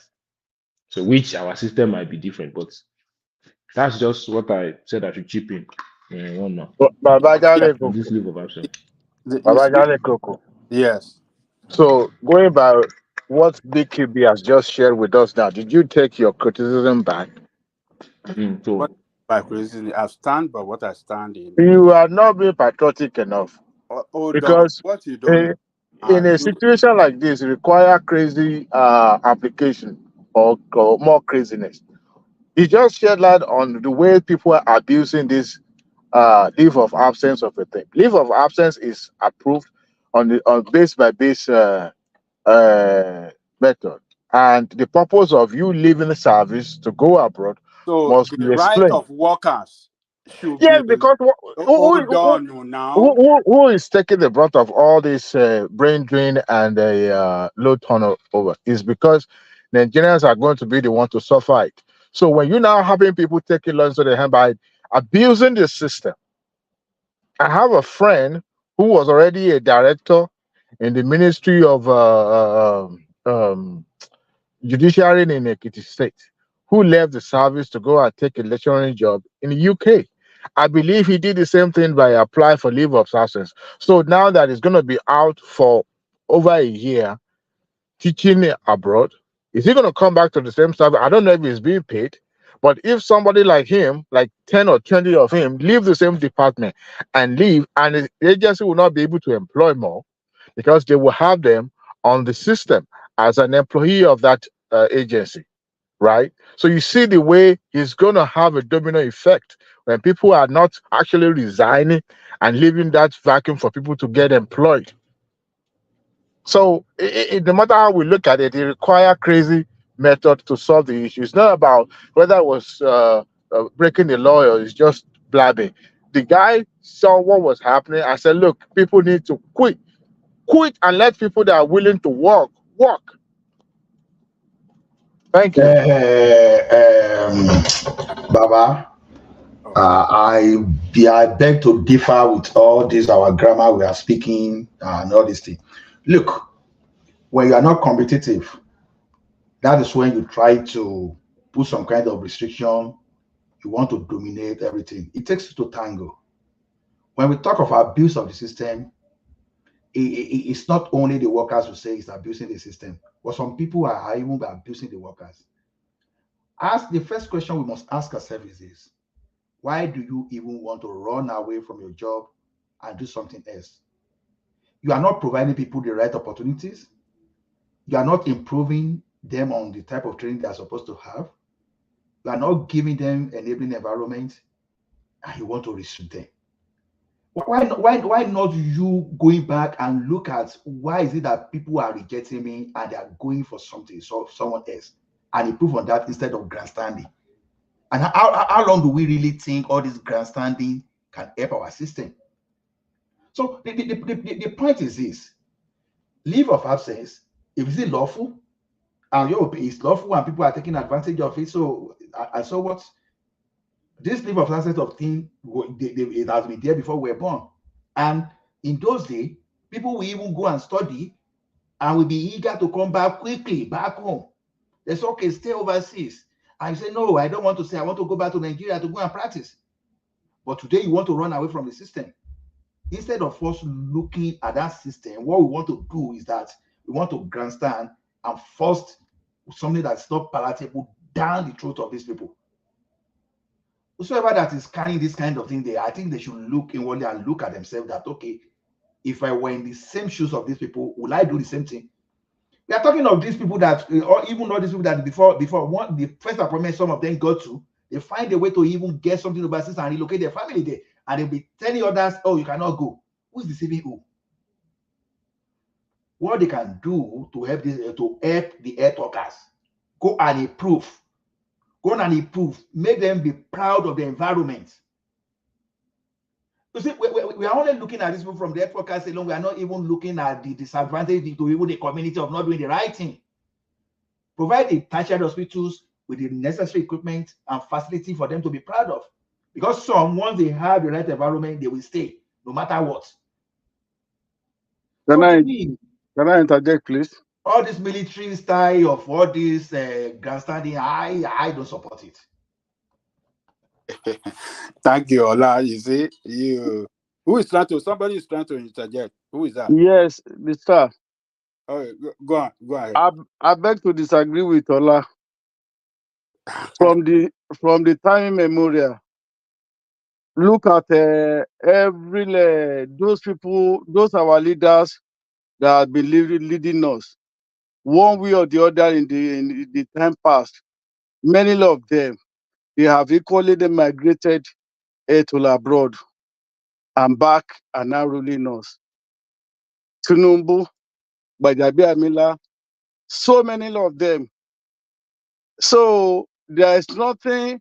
Whoever that is not the Japa, did not have opportunity of Japa.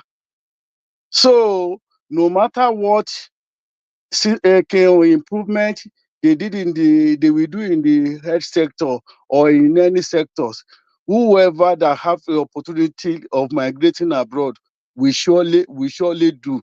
The thing is, it is part of our problem. The Nigerians' mentality. We want to eat our cake and have it at the same time. I have somebody here. I have somebody very a family friend. When he came, he relocated last year to Canada here, and in fact, she stayed with us. Then, after spent I think 4 or 5 months, they sent. You can't imagine. They sent promotion letter of promotion to her. This assessment is something that they will have to fill. Going to the director level, and we'll advise her that because she has a conscience and principle, that she's not going after last study. She came to do master. After last studies, she's not going back to Nigeria. So she said they should close her, and she tendered her resignation. That is why, that is part of the reason why Nigeria are moving backward in the Western world. An average Western person will not do that. When you say you know that you are not Ola or whoever, if you are in abroad, are you going to? It is when you make it, or for you to even come back to Nigeria. It is only if you have a better job, or in most cases government appointment. That is the only thing that can lure one from going back to Nigeria. So now you are going, you say leave of absence, and you know that you are not going to come back. And within that period, I don't know who is speaking. Have you heard of sabbatical leave before? And you think it's only in Nigeria? They take, see. Sorry, hold on. A leave of absence is different from sabbatical leave. Sabbatical leave is a study leave. Yes. Wait. And which will be coming back. Hold on, hold on for the Ola. See, I got what you mean by a sabbatical leave is for study, whatever. I'm just trying to give an example of kind of leave of absence. Now, people can go and find opportunity, whether in terms of academic to improve yourself, or if you like, take your sabbatical to go and do whatever you like, whether research or whatever job. But what we are saying is this, and people are seeing leave of absence as criminality when the law permits it, because this is where we mislead ourselves. What these people are doing, is it criminal? Is it not supported by our labor law? If it is supported, good. You can't just say, if you want to remove them, go and quietly go and remove it and stop threatening. Go to the root and remove it from the law. Don't just use a fiat. Oh, this thing will never happen. Now, While doing so, I'm still telling you that look at the reason. It's just like when you are having your workers leaving. It is normal. If you are a serious employer, look at the reasons and fix the reason instead of saying, okay, I will restrict you by all means. See, all this thing we are justifying is like we do not really appreciate the deepness of the problem. Ola, I think you're the one not showing a bit of appreciation of because our BQB also came to explain. So let's say, for instance, a hospital needs a complement of about 3 consultants at whatever level, and then they have 2 that have gone on this on this leave of absence. So they've gone on this leave of absence, but it is the experience of the health service in Nigeria that when these people go on leave of absence, they never come back. So what do you expect them to do to address it? So the first question I will ask you: are employee in slave master relationship? What's that got to do with? No, that you're an employee of someone, does that hinder you from taking some kind of decision that will favor your life? I'm just asking. No. But that question is not pertinent. Hold on. What are you talking about? No, let me laugh. Just give me the. Okay, go ahead. No. Carry on. But what you just said then is not pertinent to the. They're not holding them to the situation. They are saying you can't take that leave of absence. You have to resign your position, because it's their experience that these people, they hold spaces up in the health service, they never come back. So they are sort of they are holding a bet, so they are using them as surety as they go and explore opportunities abroad. And then once they get those opportunities, they never even write in to say they are not coming back. They just hold them as sureties until and then of course, as far as that health service is concerned, it still has 3 consultants when only 1 is in situation and 2 are on leave of absence, never to come back.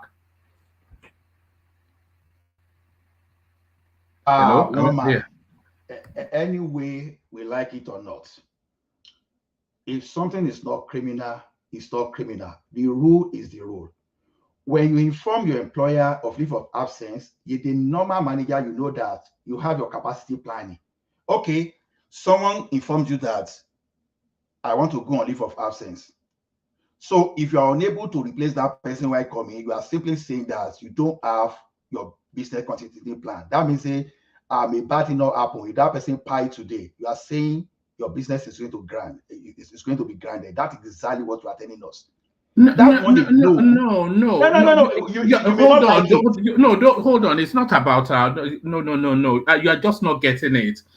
You are not getting it. I know what I'm saying. Hold on. If they needed that 3 complements of consultants and 2 go on leave of absence, they still need the 3 complements of consultants. So they will put in maybe agency staff for that period or whatever. So it's not as though those positions are unfilled. Those positions are filled, but on a temporary basis, because their understanding is that they have permanent staffs that are on leave of absence, but their experience is that those leave of absence staffs, they never come back.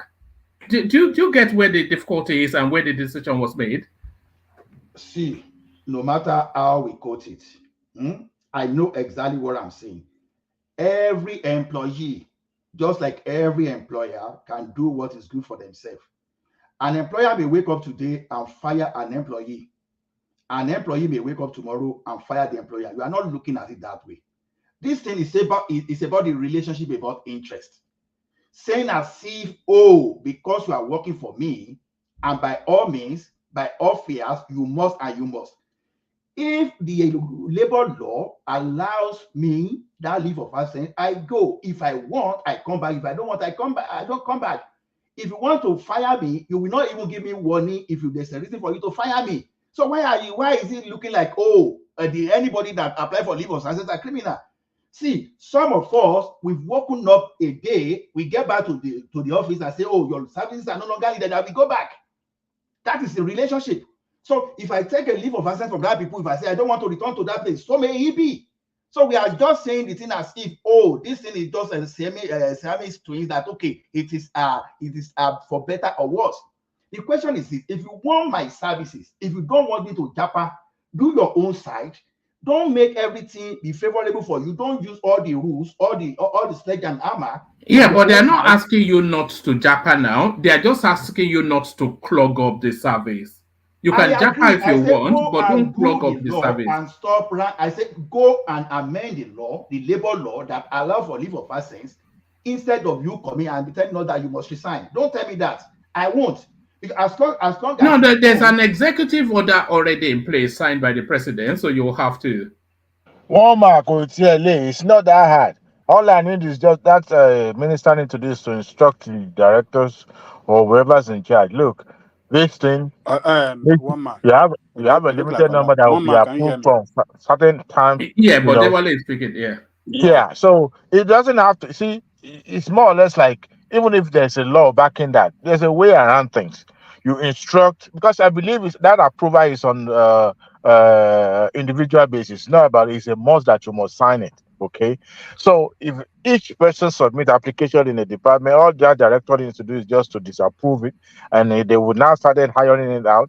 If 10 people submit, you approve only just 2, then others will sit at and know that look, before you can submit this thing, it's it's even more easier to pass through the needle than to get your leave of absence approved. But because that is the way you can circumvent the law. Other than that, the people will be proving law to you in your office. So that minister needs to do the due diligence by doing, going through that route. If that what Ola is claiming that everybody got to get approval, make service more tolerable for them to stay, and whoever is want to jackpot with jackpot, there's no. If you pay them 1 million, people are still going to leave if they want to leave. So all you can do is just to find a way. It's either you amend that law that make that a mandatory, or you circumvent it in a very smart way, so that the government will not be subjected to litigation in the future. Thank you. All right, brilliant. Ajale, go back to you. One man. A lot of people supporting this. A lot of us here are supporting this move by that minister that people should resign rather than taking leave of absence. Doesn't know that leave of absence is part of workers' benefit, civil servants' benefit while in service. And the rule is very clear. If somebody approved to go on leave of absence and it failed to return on the specific date that he should return, and there's no power notice why he has to extend it, there's a punishment for that person. You understand what I'm saying? So the benefit is there and the punishment is there if you fail to abide by what you signed for. So what this lazy guy should do as the head of the ministry, if they are experiencing problem, or the civil service as a whole, is if they are noticing some people leaving, or rather fail to return after approval for leave of absence, then they're going to lose. The punishment is there. They're going to lose their gratuity. They're going to lose, benefits in terms of their pension, because they did not resign appropriately. They did not leave the service with due process to leave the service. So there's punishment there. So the idea of saying nobody can go on leave is irrational, is brainless. And this is what we're talking about some of these people that doesn't know how the system works, what is there, particularly the civil service.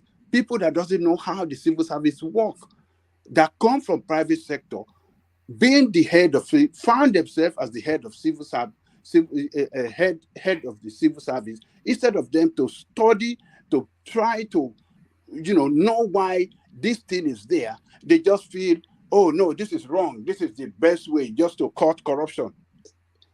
If you want to fight corruption, put some system in place that will make it impossible for people to get paid while on leave of absence.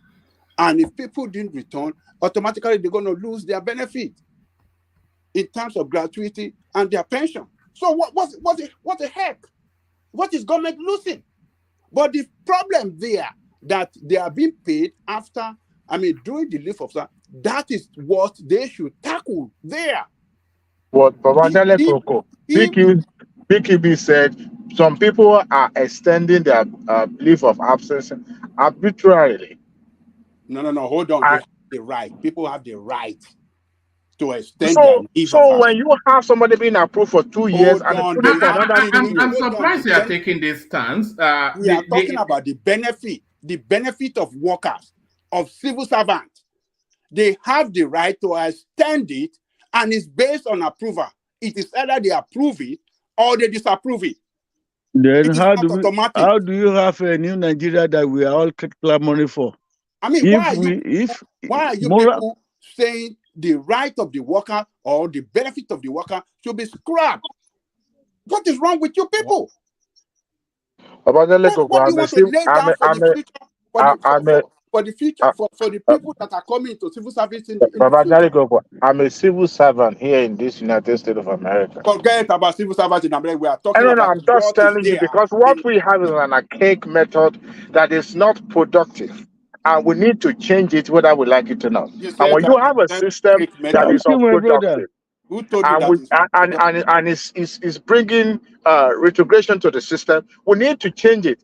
Yes, it's the right of the workers, but we have to have a stringent condition attached to that benefit so that people will not abuse it. Claiming that it's the right, we know it's the right, it's been there, yes. But when you have people taking law into their own hand and abusing it, then something's got to give, something has to be done. That's the argument. What got to be done is not by destroying the system. It's not by destroying that benefit. It's not by taking away that benefit from the people. That is not the way to make things right. To make it right is to correct the wrongdoing being perpetrated in terms of fraud, in terms of corruption that surround this thing. That is what you got to do as the head. And not say, oh, I'm taking it off. You destroyed the benefit, you took away the benefits of the people completely. It doesn't work like that. It helped the civil service to grow. Leave of absence empowered people. It enables workers to increase and to better their skill while in service most of the time. Or sometimes some workers are going through health challenges and it requires them to stay away so that they can take care of their health. And there are a lot of reasons that people can take leave of absence. Let me shock you. Let me ask something. People you thought try like just destroy people's benefit. There are some scholarships that these people are supposed to benefit from sometimes. All these our influential politicians and big men in society, they will pack their children into those programs. They will go overseas, spend extra code, do everything. And the children will never return to Nigeria. And when the children will bet it, whenever the children will return to Nigeria, they will give them the juices of the juices position. And we are talking of the civil servant that you are not even giving them the benefit, the type of training you are even supposed to give them. You are not not even giving them. Then what's the benefit that the law has given them? You are saying they cannot use it. When we're talking of sabbatical the other time, that one man is trying to tell me that sabbatical is study leave. I can tell you there are many university professors in Canada and United States of America where they are on such sabbatical leave that some of them are even working in the warehouse just to compensate for what they were not even making in Nigeria. you can be rest assured that those guys are not going back to Nigeria. Now you ask yourself a question: why would someone struggle to obtain PhD? You became a professor, and you run away from your environment. But what you want to do is that, oh, I can no longer give you this one. You are just grandstanding. You are not even doing enough to even retain. That's the problem. We are showing on seriousness. You are not struggling enough to retain these people. What you want to do is that you want to just grab them and put them there. You must stay here. You must stay here. Yeah, but Ola, they are not saying they. I'm not sure. Are we having a parallel conversation here? I'm very sure of what I'm talking about. I'm sure you understand what I'm talking about. No, I don't, because we seem to be having at crossed purposes conversation. They are not forcing them to stay in that job. No, they are not saying they cannot go and seek employment abroad. No, what they are saying is that what they have found is that pretty much everybody that goes on a leave of absence never comes back. But then in terms of their staff complement, they are still part of that staff complement. So that staff complement, it reads false because of this antecedents of these people, and they are now taking actions on it. What's the argument against that? Let me show your perspective. Do you believe that leave of absence is a benefit? No, it's an opportunity. It's a grace. No. You asked me a question. Can I answer? No, it's a grace. It's a privilege. It's a privilege. Yes, it's a grace. It's a privilege. At this level, I know you are very good with language, but no. I know when something is a benefit, whether you call benefit opportunity, you call it anything, depending on it's a benefit. You are telling me, okay, I want to leave you, even though I've served you for 10 years and I have access to this benefit. You can even as well say, okay, drop my, you want to leave me, drop your pension and go. Just because I want to leave you, please drop your pension. You can as well tell me that when you say people, we have to resign, and because of the leave of absence, you can as well tell them to, forget about your pension and your gratuity because you want to leave. This is benefit. So see, when we are talking this way, we are not talking just because we want to talk for the sake, but just for us to keep sensitizing people to know that some things are wrong within our system. We are not looking at this civil servant now as just a commodity, just an item that we can use and discard, that we can just... I don't think you get it at all. I got it perfectly because I'm a worker too. No, don't worry. Everybody is a worker. Yeah, it's not... No, when I say a worker, don't forget that I work in the government sector before. So I didn't start from the private. So it's not a matter of this thing. So if I'm still there, I will still be probably be part of the union. Let me tell you that for sure. You are saying people should drop their benefits. They should leave or forget about their benefit because they want to leave. Then pay me in lieu. Then I will go. That's what we are talking about. See, all these things we are saying today, most of all we are talking from the comfort of our loss. No. Before you go to that space, stay on the topic. Before you go to most of us, they take a leave of absence, but they never come back. So at some point, that leave of absence will exhaust. And then they'll still be out of that position anyway. So all of those benefits, whatever will happen to them in the course of expiration of their leave of absence. But that period of leave of absence, it throws the personnel structure of the organization out of skew. That's not true, one man. That is not true. That is not true. I've just used an example. BQB gave you an example. No, that is not true. That is not true. It doesn't throw anything out of screw. No, the moment that's true. person In some is units, in some cases, yes. For leave of absence, somebody that will cover that position will be on a temporary basis. Wait. We are talking about hello. Let me just interject. We are talking about a situation where it's stretched. The workforce is stretched already. So even if one person goes, that cover is not there. What I mean is not there is that appointments will be rescheduled because the available ones can undo the number. So one man is partly right on this. No. Hold on, BKB. Yeah. When in a particular department, yes, when the number of staff that can handle the volume of job there. Yes. Supposed to be 10. Yes. And the government hire 4. You understand what I'm saying? Okay, I'm with you. So, and one of those 4 that are there now go on, is approved to go on, what do you call it? Leave of absence. Now putting the pressure of what's to be 10 people's job on 3. So, who is the cause of that problem in the first place? Is the government that failed to hire the enough staff that can handle the volume of job that appropriate number of staff in that first place? So, and you cannot blame that person that take his benefit. It is his benefit according to the law. So a question of something is screwed when he's out of place, or this he didn't this school, he just took his own benefit and went according to the law. So if he failed to return, there's a punishment for that according to the law. And number 1 punishment is he will be fired from the service. And firing from service is going to lose his gratuity, is going to lose his pension. It is there. I cited an example of a government publication. is not losing anything. I cited an example of a publication on daily of a government institution, Lagos State University.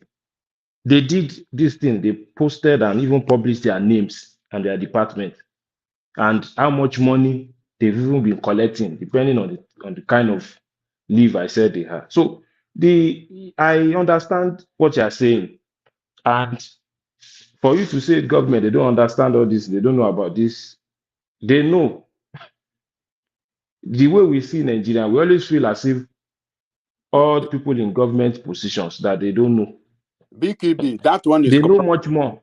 No, that's usually our assumption that that guy did not know. He did not know about, so he will just come in like a fiat, like a military something. So just no, you must have been equipped with so many of this information from all part of Nigeria. It's not only happening in only one place; it happens everywhere. BKB, you see the corruption East, West, now. BKB, so the maybe if you have access to the kind of information the guy had, you might take the same position. BKB, you see the corruption surrounding that leave of absence is what he should put his effort. He should put his effort to fight. It's the same thing about saying is the corruption around fuel subsidy that people bring. What I'm saying, container they did not bring fuel. What I'm saying it's here, still the same. Yeah. What I'm saying here is that look, let me tell you the way this thing works. I mean, the process is take. You know, getting to get approval for this. You apply, you go through your boss, your departmental boss, you go to the secretary, and maybe to depending on your position. You know, if you are a director in the ministry, definitely you have to get to the minister or the commissioner for approval. So you get the approval. Once you are given that approval, that you are commencing your leave of absence and so day, that approval letter will be sent to the account department that so person will embark on leave of absence. His payment should be stopped. Yes. All right? That's it. Yes. That's right. And at the same time, the audit department, if they had audit department there, like internal audit, they will get a copy of that letter as well. So, and once that is done, his salary will, the account department must stop his salary from that day that they've been notified to stop it. So when you have after then, they are now paying that guy's salary. Account department should be held responsible. The head of account, the what do you call it? the head of a gang should be held responsible, and the CPO.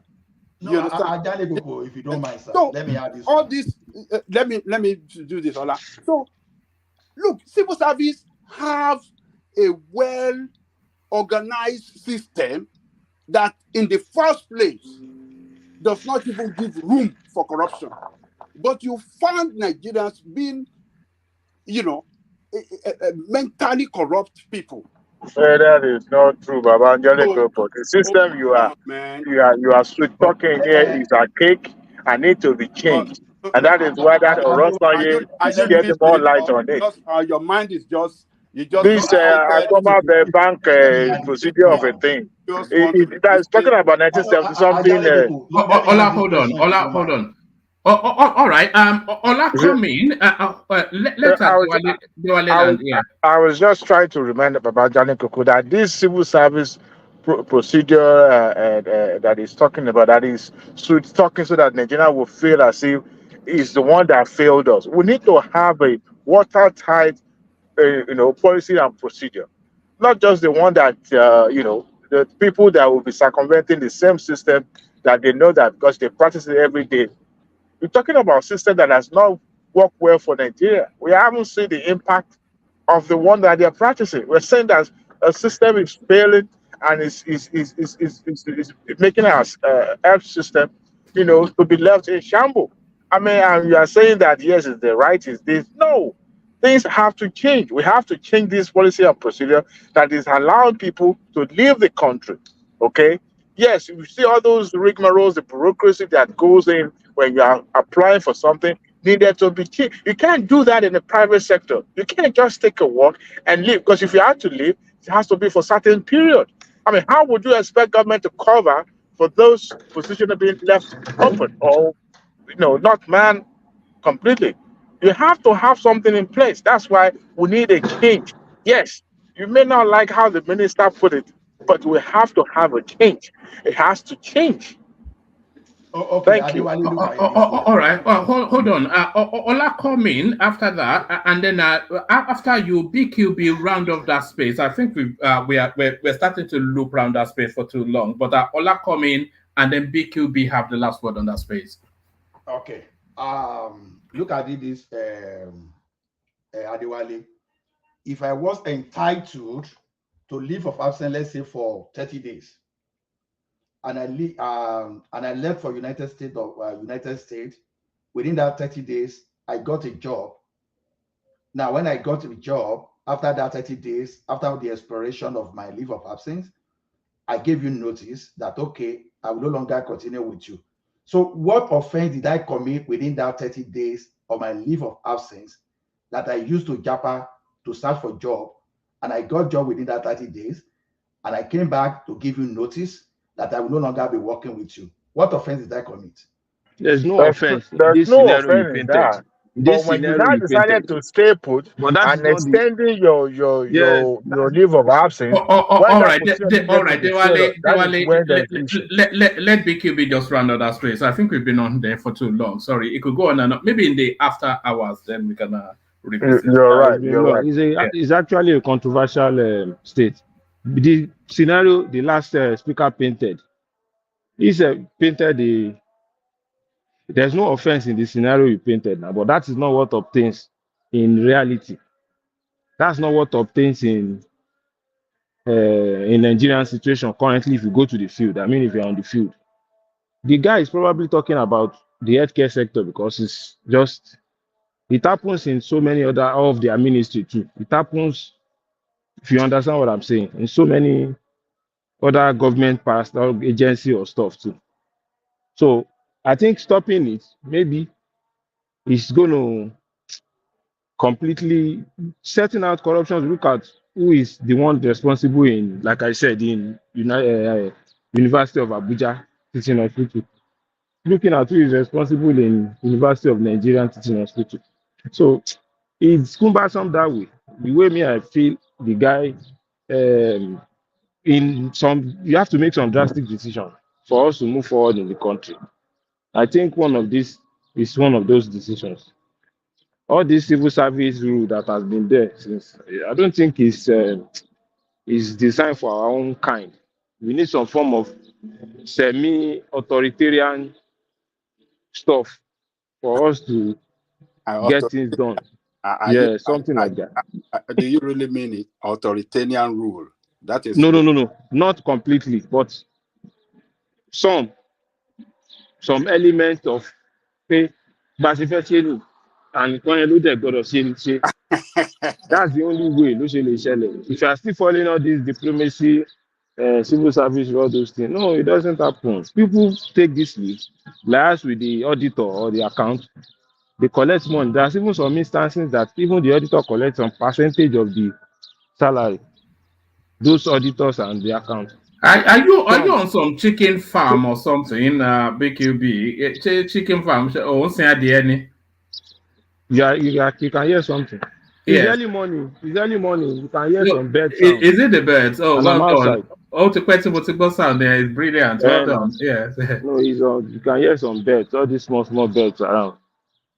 So I think that just summarizes the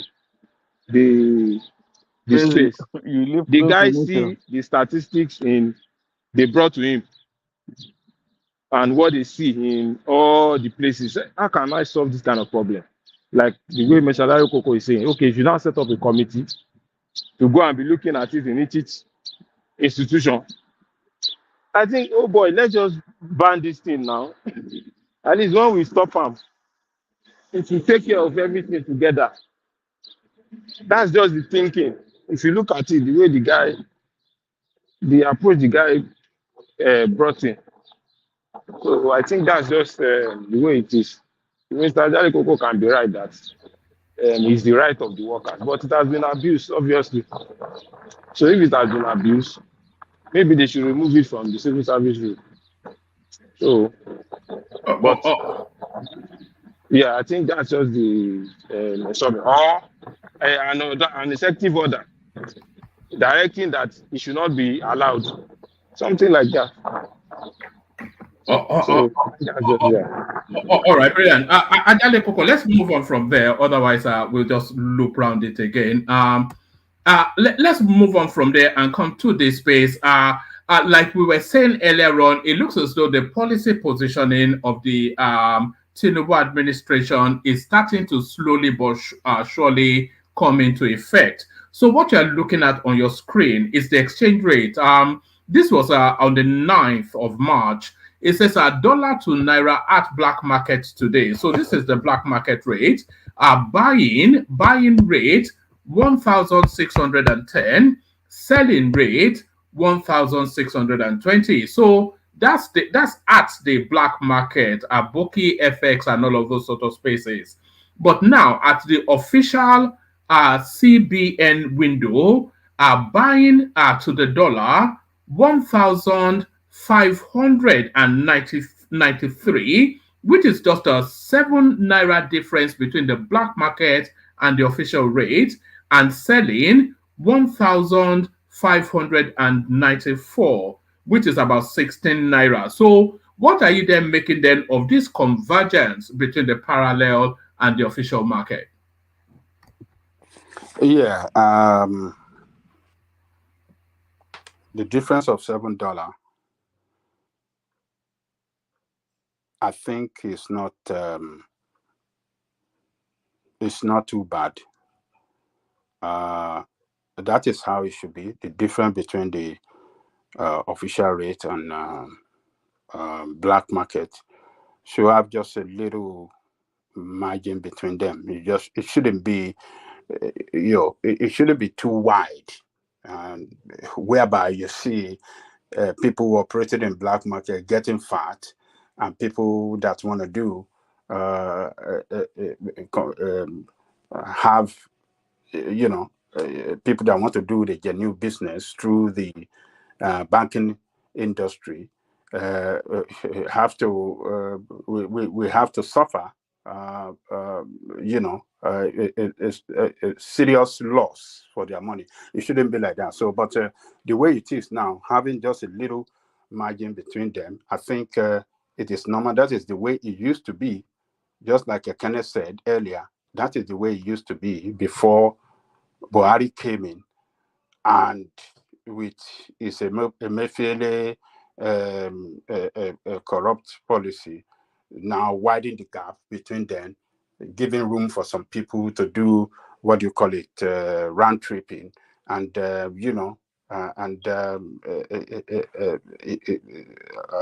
by so doing, for a long period of time, destroy that, make the banking industry unattractive to people that really want to put money into the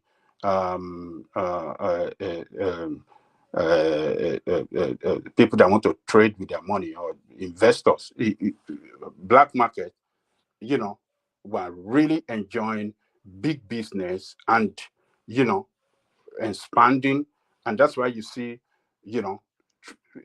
currency trading at every corner on the street, everywhere, because it was a booming business in Nigeria.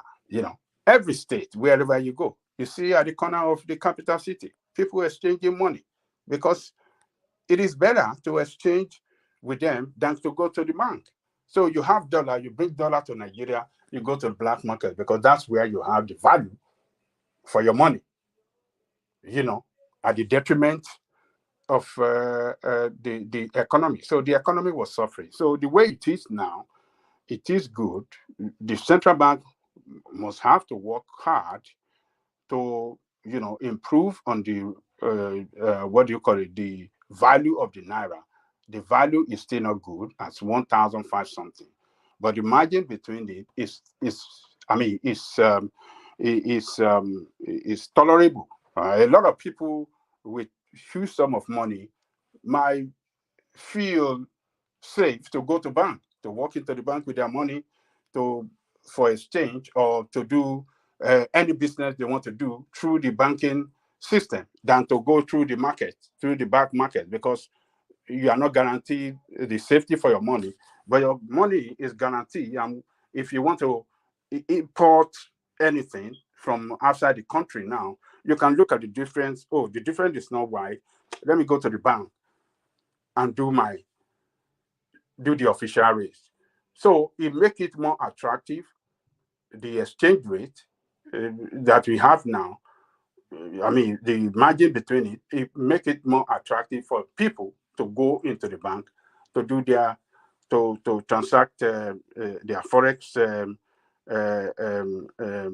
whatsoever the forex demand, or transact whatever business they want to transact with the forex. The people, I personally would prefer to go through the banking than the black market, because there's what's the $7, $7 difference? No, that's nothing. So I'd rather go through the bank so that I can get my things done officially and through the right channel. So it's maybe this devaluation, we don't know how they're going to sustain this and stabilize it. Ekene was talking about sustainability. Yeah, I will add to Ekene that, to stabilize it is another thing. So they have, Cardoso still have a lot of jobs to do. What it needs to do, what is very important now, is to stabilize that exchange rate. Once it's stabilized, the economy will stabilize. Investors can really know that, okay, if I bring in my investment, I'm guaranteed that, I will have stability in this exchange rate, and that can, give them that. That will give them that confidence to plan ahead of time. That confidence will be there. Investors' confidence will be guaranteed by stability of the market. If Cardoso can work hard to stabilize it, yes, that is what we need. Stabilization of our currency will bring that investor confidence, and then more investors will come in, and productivity will ensue, and the economy will, you know, the economy will start working better for everybody. So that is what we need: sustainability and stability of that rate. This rate, to me, I think is still not good for Nigerian businessmen. I would prefer it to still, to have it below 1,000. That is what can be better for the economy. It'd be more better, because we need to work hard on come out with policy that can stimulate productivity and economic growth. That is what CADESO should be planning on. We need to have our currency value at, below 1,000 naira. Below 1,000 naira to $1. That would be the best rate, But at 500, 1,005 is still not good. But at least the difference between it and the the black market, that difference, it's good. It's good. I think it will attract a lot of people to move their money into the banking, industry now. To the bank, to the bank, and and when we have more money into the banking system, that will empower the bank to have more capital that they can use, to loan to businesses, and then to and to help businesses to grow. So that is what we need. So it will definitely attract more people to bring their money into the banking system. So that's the advantage. Thank you, Omar. All right, Bilan. Excellent. So excellent. So stay with us, Ajale Koko. Let's move the conversation on. See if Bishop is there now. If he's ready for the conversation. Bishop, are you ready now? Or yeah, I'm there, but let's hear from Adewale. Oh no. Let's hear from BQB. Let's hear from BQB. Yeah, let's hear from BQB. Indicate in the private chat when you are ready, Bishop. Let's hear from BQB, who is out feeding the birds. BQB. Look at that. No, I will join for. I need like 15 minutes. 15 minutes. All right. Yeah. Let's go to Neoma, who I think is a new name to the space. Have we had you before, Neoma? Neoma? Hello, can you hear me? Yeah, I can hear you. Have we had you here before? Yes, I've been here before, but I think it's been a while. Last year, though, I've always listened at the background, so it's just because of the timing, because I live in UK, so. Yes, that timing is a real killer for us. Everybody is in bed whenever we are screaming. That's so. Except if I'm at work, that's the only time I can really come live. All right, are you at work now, or is that what it is? Yeah, I'm at work. So all right, brilliant. All right, brilliant. I'm the one living in Newcastle, if you still remember. Oh, right. Oh, wow. Yes. It's been a while. I was just thinking about it the other day now.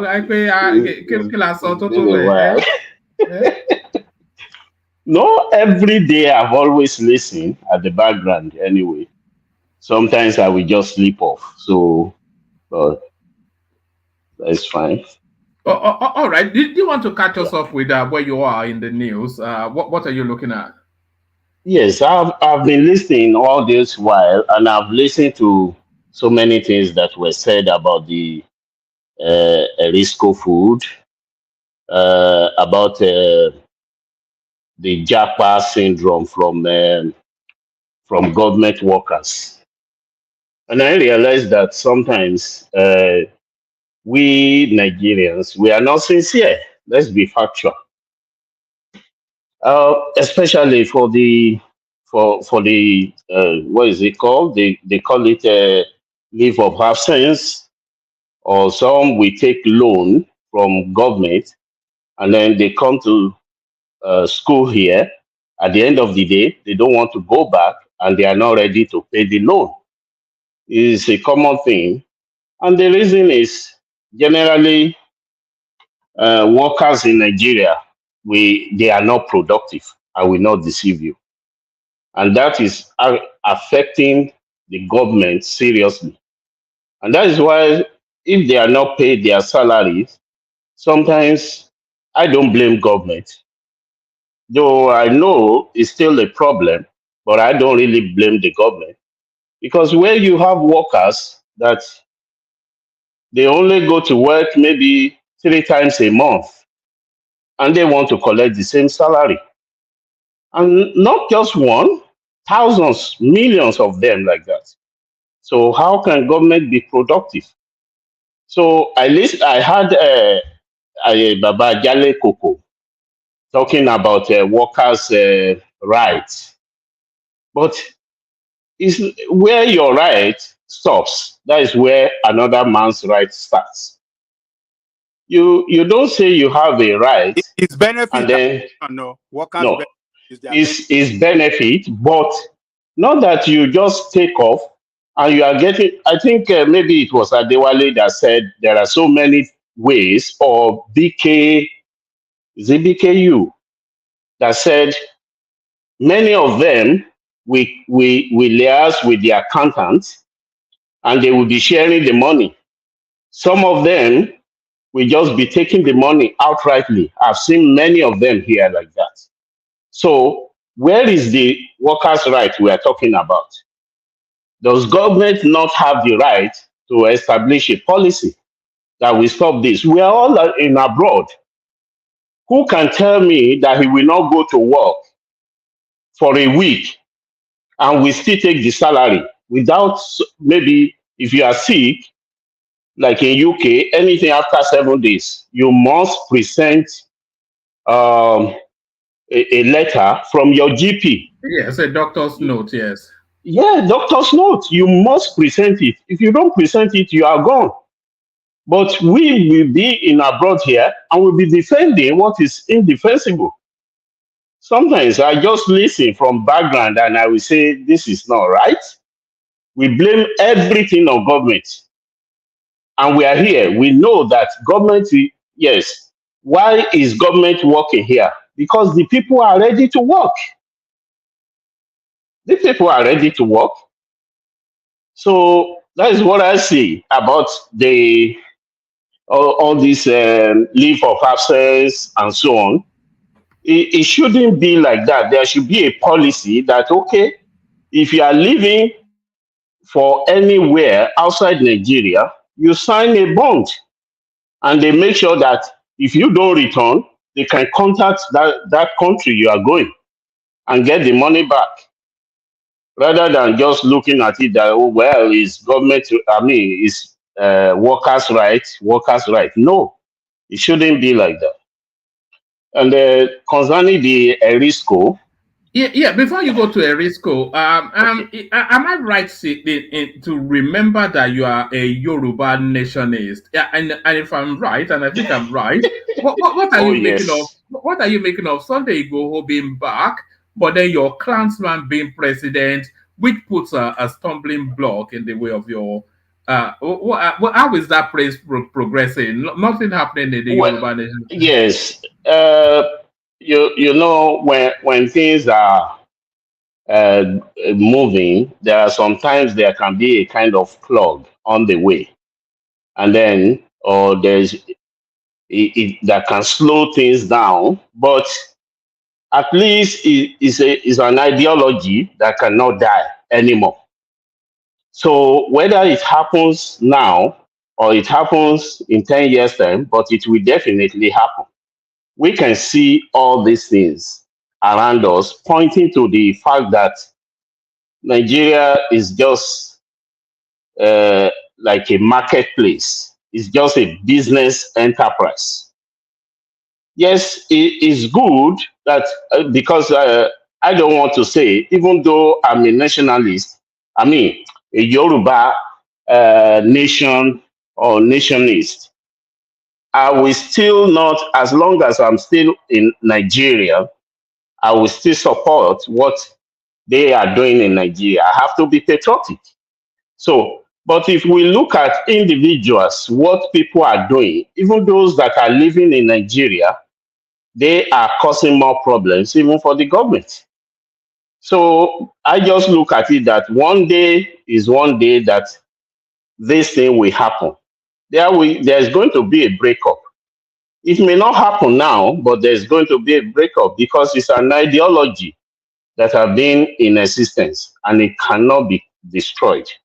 So, yeah, and just for because, Sunday, yeah, just before you go back to that Risco or whatever, the tomato guy, you know, out of all of the ethnic nation agitations, the easiest to achieve is Yoruba nation, and only because geographically it carves itself out. You know, it just carves itself out into the sea, isn't it? So you don't have to cut through anybody to create Yoruba nation because the geography already creates it. yes, you are right. And we can see a lot of, even from other ethnic groups that are trying to uh, fight for the land that doesn't even belong to them in the first place. Although we know that is our kinsman that is there now, but we thought maybe he's going to do something like restructuring or reconfiguration of Nigeria so that it will suit everybody and people will grow economically at their own pace. But we can see that it's not really, possibly maybe he's still taking his time, but it's not happening presently. And that is why it seems that as if all the agitation just mellowed down for now. But I'm sure it's still going to happen.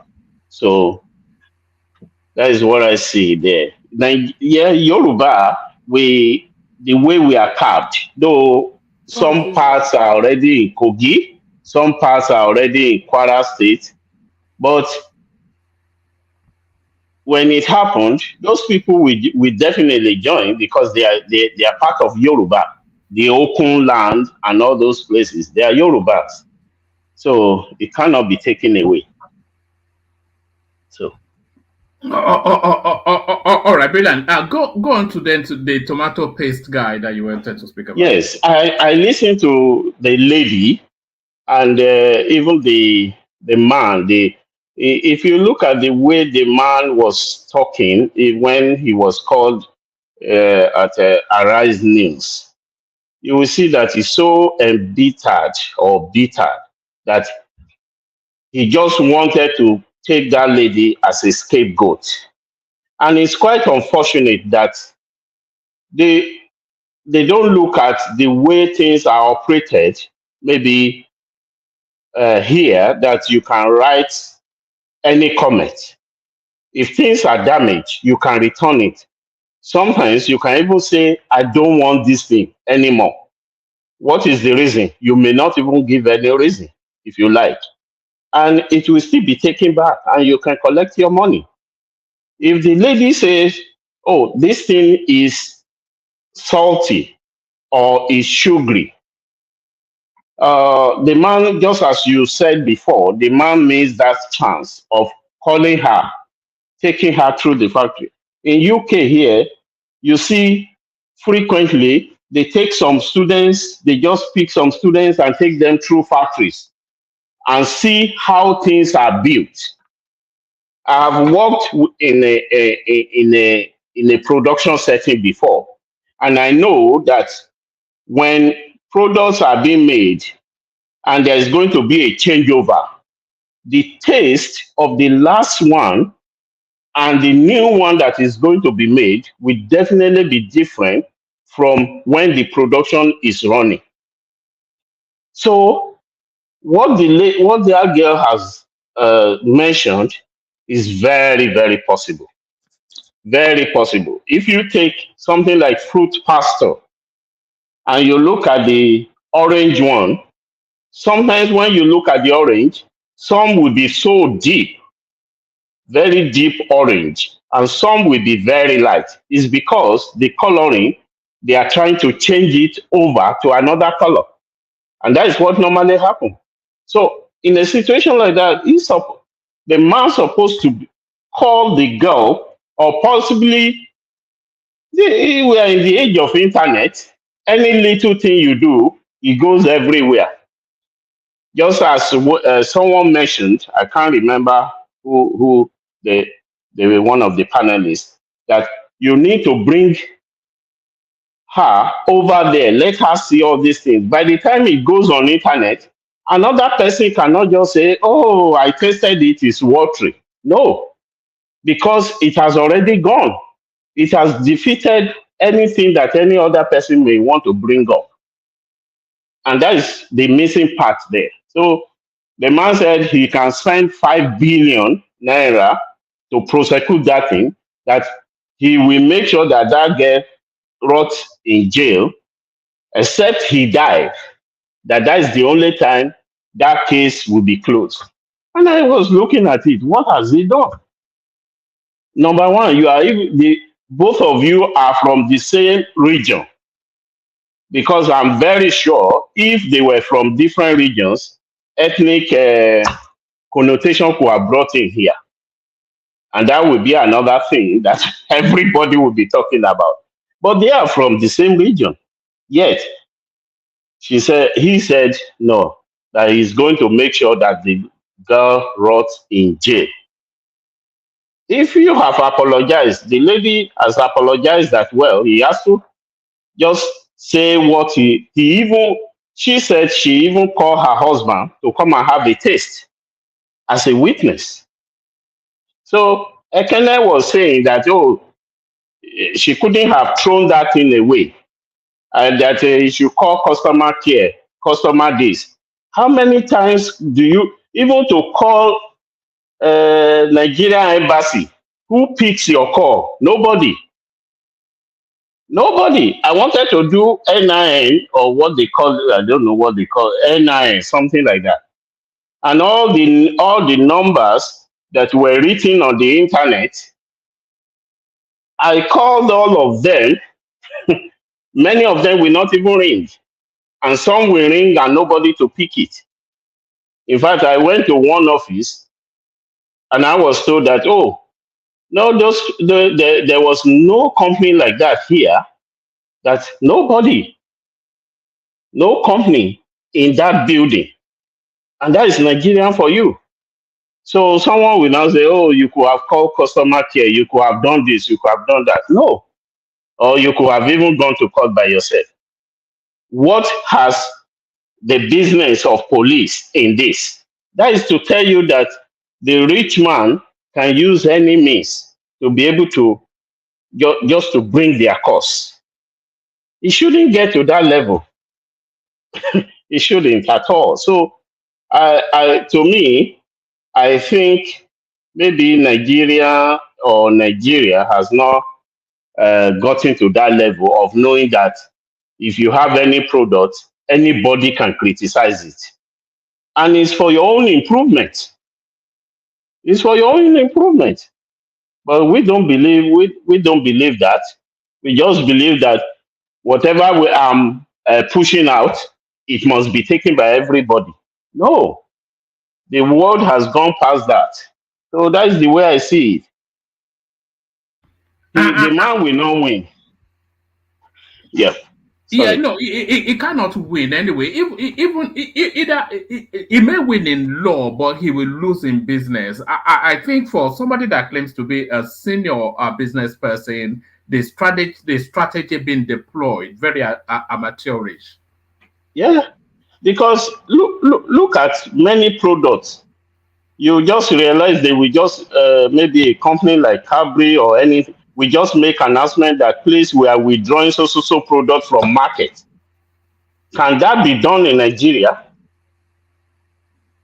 And if you have bought that product, you can report that I have bought the product.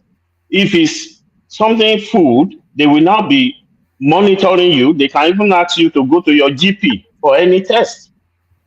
But Not in Nigeria, we just believe anything we dish out, it should be taken. No, it shouldn't.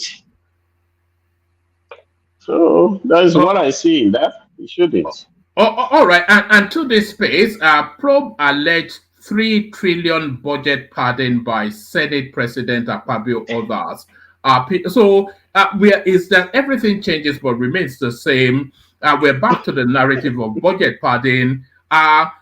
So they submitted the budget, and then by the time the Senate approved it, they added 1 point something trillion on top of it, and Tinubu signed it off because what Ononuga was saying to us was that the Senate have their own way of working. So they've added 1.2 trillion on top of a budget, which is in excess of $1 billion, with no auditing, no explanation, and you signed it off so that they can approve your budget. So this budget pardon narrative, it carries on from the Buhari administration. Yes, it cannot change unless it changes from the top. If we remember what happened to Lagos State budget, that for air freshener, they added something like 2 billion. And they say, no, it's not 2 billion. It was an error of adding a zero. Why could they not remove the zero to make it 200,000? So why adding more zero to make it 2 billion? The same thing even with the governor of, was it Abia State? So it is just the same that they must, even all the ministries, they do add that. But the man that mentioned it, one senator from Bauchi, apart from the padding, what I observe is, I think it's like may I call it dog whistle, because he now mentioned that if you even look at that budget, they've screwed the North against the budget, and which is not true. So that's to tell you where it's coming from, and maybe to cause a kind of rancor, especially from the North. So I won't say that what they have added, what he mentioned, I will not say is not true, but what was the reason behind coming out now? And from what I can pick up, is just to cause a kind of rank, maybe North against Tinubu by saying, you just look at the time they said, they are taking the whole CBN to Lagos. They are taking the whole Abuja to Lagos. You will see that they are just doing this to be able to cause a kind of disaffection. So in Nigeria, that type of trillion or whatever will still continue because we can have policies, but we don't have monitoring team, monitoring system. I will give examples in UK here. Every parastatal has a monitoring system where you talk about energy, you have Ofgem. You talk about education, you have Ofsted, you Ofcom for communication, and so on. And they are the eyes of government. In fact, if you remember, when Ofsted was to go and supervise or inspect a school, you remember that a principal committed suicide because it's a serious business, but not in Nigeria. When they are going, they just give them brown envelope, and that's the end. They've done their inspection. So if you look at this person, there is a reason why he is coming out now. They are not coming out for genuine reason. They are not coming out because of the people, but just for their own pocket. So that is the way I see it. It will still continue. It's quite unfortunate that government that has come to say, I want to save Nigeria, is coming with about 3 point something trillion. We are talking about trillion. People, you know, it's unfortunate that Nigeria don't know the amount trillion means. If you are counting 1, 2, 3, there is no single person that can count 1 trillion for good 80 years or 100 years. Do you know that? Because our heartbeat, assuming your heartbeat is beating 72 per minute, for good 70 years, your heart will beat for only about 2.7 billion times. 70 years. That is on average, if we remove doing exercise and all those stuff, on average, 2.7, even less than that, I think it's 2.6 billion. So people don't even know what that trillion is. That means if you are counting, for you to count billion, you are talking about years. And this money will just be stashed somewhere and wasted. So it's quite unfortunate. It's quite unfortunate that that will still continue. And because all the people we have in power, well, maybe because the government we have, they have spent so much. That is, our politicians, they've spent so much to come into power, and then they want, it's like business. That is the way I see it. They want to get all the money back, possibly within 1 year. So that is it, one man. All right, brilliant. And lastly, to the headline on the screen, the convergence between the parallel market and the official rate. This is exactly, and they are doing it in record time, by the way. It's unbelievable. The capacity of these people is just unbelievable. What are you then making then of just a 7 naira difference between the? Yes, I think that is what we want, because people have so much enriched themselves at the expense of the masses. If you remember that Kasauri, was he a senator or House of Rep guy that says whenever you hear something, exactly. Someone will just sit down in his sitting room like this, and maybe $1 million is sent to him, and it's to just ask all the malas to come and pick them up, and then the money is raining. You see, it's unfortunate. I remember when I wanted to travel one time from Nigeria. In fact, I still remember that bank in Obakran. They said they cannot give me pounds, and immediately they call a guy, a mala. He came to that bank to give me the pounds. You can just imagine, which cannot happen here. He gave me the pounds, and the reason is because the rate at which the bank will want to sell it is different from that the one that we get from Mala. So they make more money. It's quite unfortunate that you see many of our rich people in Nigeria, they are just quota system billionaires. Quota system billionaires. That money that the Aboki change for you belongs to the bank, but they won't tell you that. That is it. So they want to make more money, and because we are the enemies of ourselves in Nigeria, from banking system to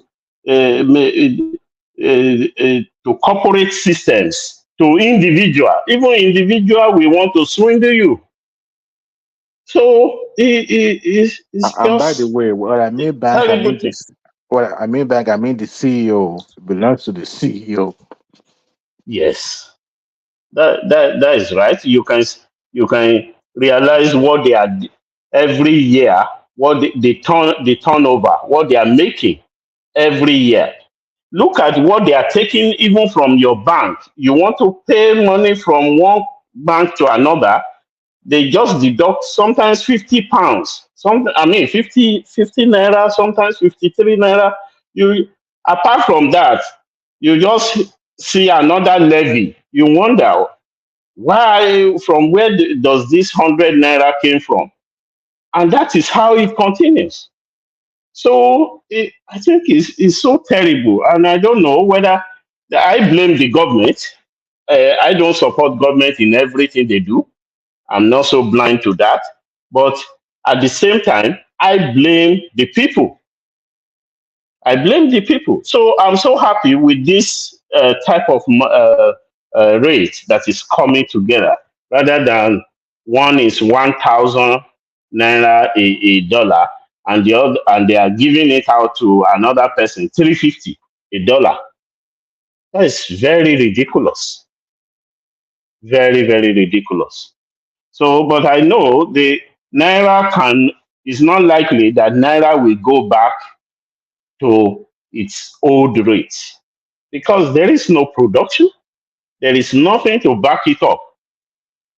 So it's still going to be as high as this for a while, unless there is something that is now coming up, like, because take for instance, I was listening to channels today, and they were talking about the remittance from diaspora.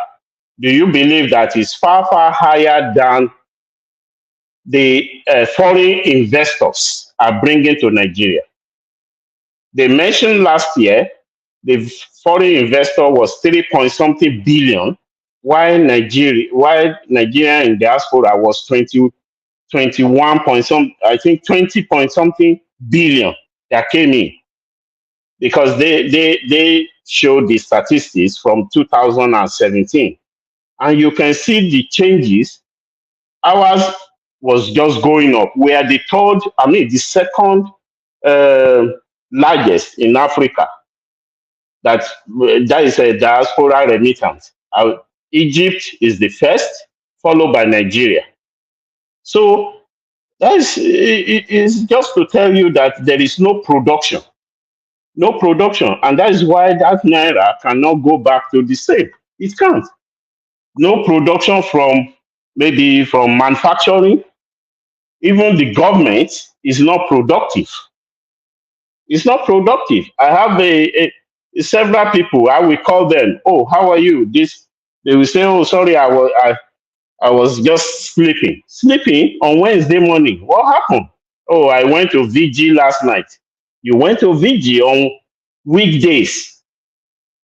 It's a terrible thing. So people that are complaining that the naira is going up, some of them are part of the problem.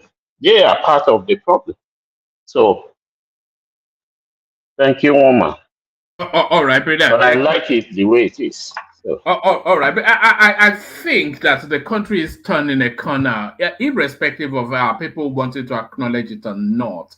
I think the country is turning a corner. No, definitely, it definitely. You know, there is a Yoruba adage. If you think about the much damage that was done, that these people are having to fix, and if you look at the time span that they're taking these actions, and we have to give it to them. Yeah, because Nigeria, we don't have patience. I won't deceive you. Buhari said it, that when he leaves, they will be longing that he comes back, and is it not happening? And the reason is because he knows Nigeria very well, or Nigerians, that we that patience, we don't have it. We don't believe that anybody has to suffer. No. So, like the turnaround that is happening now, people can see it, but they don't want to acknowledge it. It's just like in Yoruba, they said, "Ota eni oke pa odu oya." So, even when they are making it, people will still come and castigate it and try to pull it down. But you go to their own business, you will see the way they swindle you, if possible.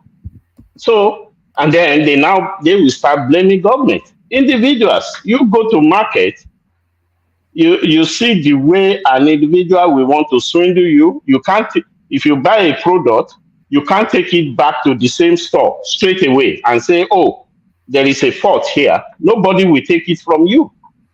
And then they will start to blame government. So we are the problems of ourselves. So whether we want to acknowledge it or not, I believe things are turning around, but the decadence is so much that it cannot be seen straight away. It cannot be seen now. So, but I know there will definitely be a change. There will definitely be a positive change coming. That is if they don't truncate it. So that is it. All right, brilliant.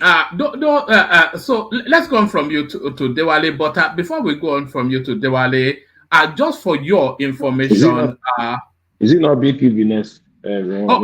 Yes, BQB less. I beg your pardon. Yeah, so it's BQB less. But before we come to you, BQB, just for one man. Yes. I was on this show when we were just 3 or 4 of us on this show. Now you want to skip me. Don't worry. Look at that. Don't let the USA people marginalize some of us in Nigeria. You're a landlord here now. You're a landlord here. But I wanted to bring to Neyoma's attention. I'm actually Niyi. So yes, I know now. It's your guy name now, Neyoma. Yes. When you still used to catch the babes, look at this guy. Gone are the days. No, those days must never be gone. Those days must never. Maybe not chase them, but you must always have an appreciation of fine girls. So I remember. Happily married.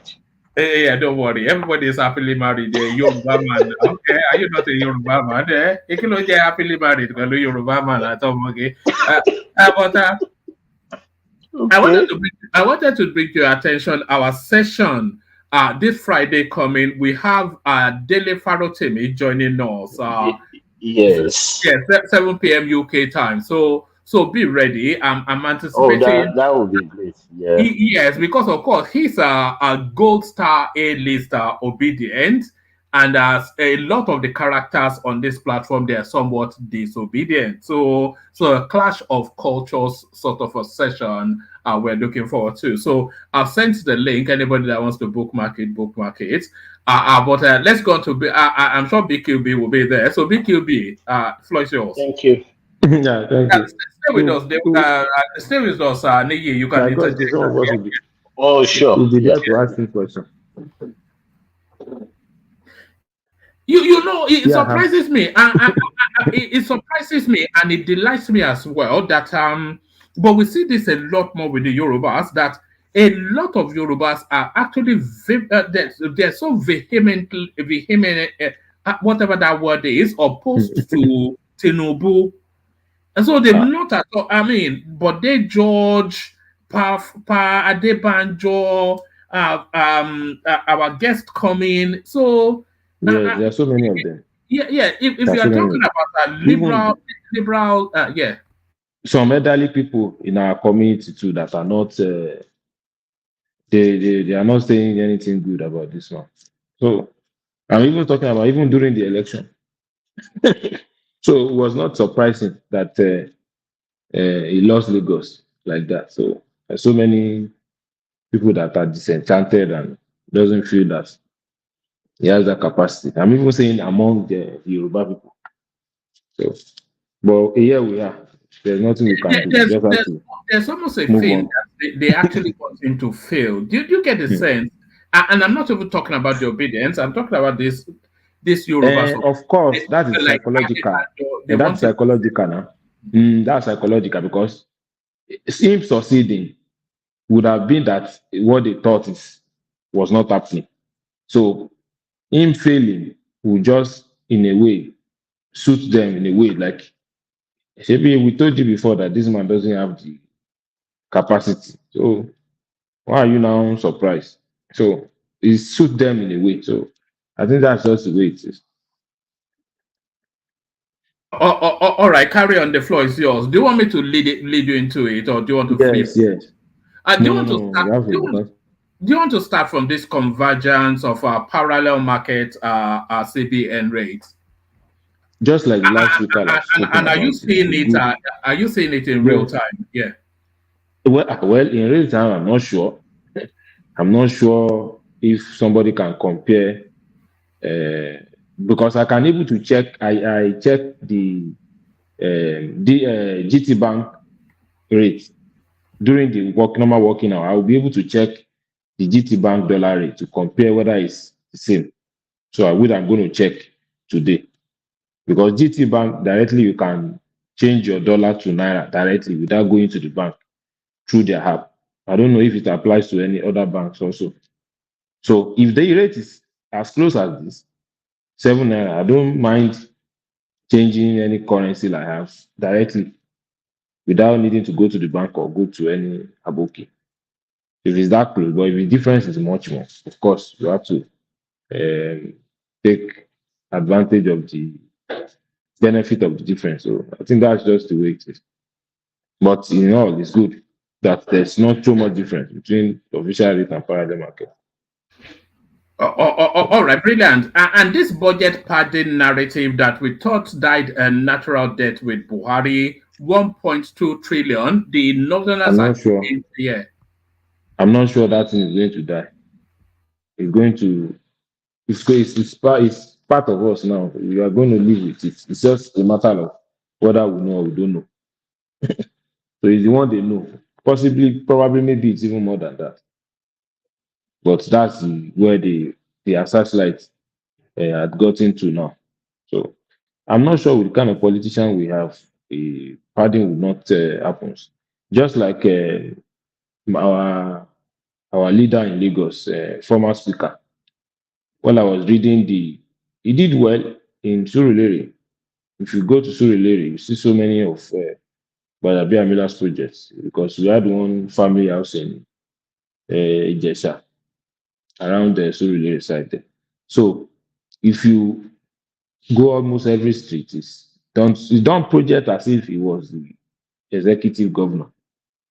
Did road, build school, build hospital. I think some of these projects are online on internet that you can see on YouTube. But my point is that while looking at those things, it attracted some of those projects and some of the funds, like now, they can put a project name in maybe Calabar. And that project name the fund is part of what Pejabi Ale is going to use. Because you were surprised that how was he able to attract so much of those constituency projects to his own? It's not actually like that. Some of those projects were named in another constituency, another state, and it was used in Lagos State. I don't know how. Sometimes government working service to me appears like a spirit. I don't know how this thing works. So for him to be able to achieve that, so that's just my input on that one. This young lady, yes, I think this is I have seen the man. Yes. I have seen the CEO spoken on Arise. He was spoken with so much venom, as if the man had some information or that we don't know, that we don't have. What I mean by that is that possibly we are seeing it as a form of only customer review. But the way the man is speaking, the man is not seeing the data as form of just a customer review. He's seeing it as a deliberate attempt by some people to destroy the company that he has built for over 40 years, whatever. That he should take his last blood or something on the national TV for him to prosecute the case. So, and in our society, that's not what they say. So He has money. Nǹkan tó wò bá lè ṣe ilẹ̀ ló ń gbé àbí kankan Yes, bẹ́ẹ̀. that kind of thing. Yeah. So he has money. So, and that money you can channel it to influence the organ of state to achieve what you want, especially if your opponent is a common man. So the lady is a common man. So the man can decide everything. I'm going to take her to court, bribe, give anybody that needs to give money, give police money. They will do that. Just like if I want to arrest you 1 month, maybe I'll just go to police station, give them 20,000.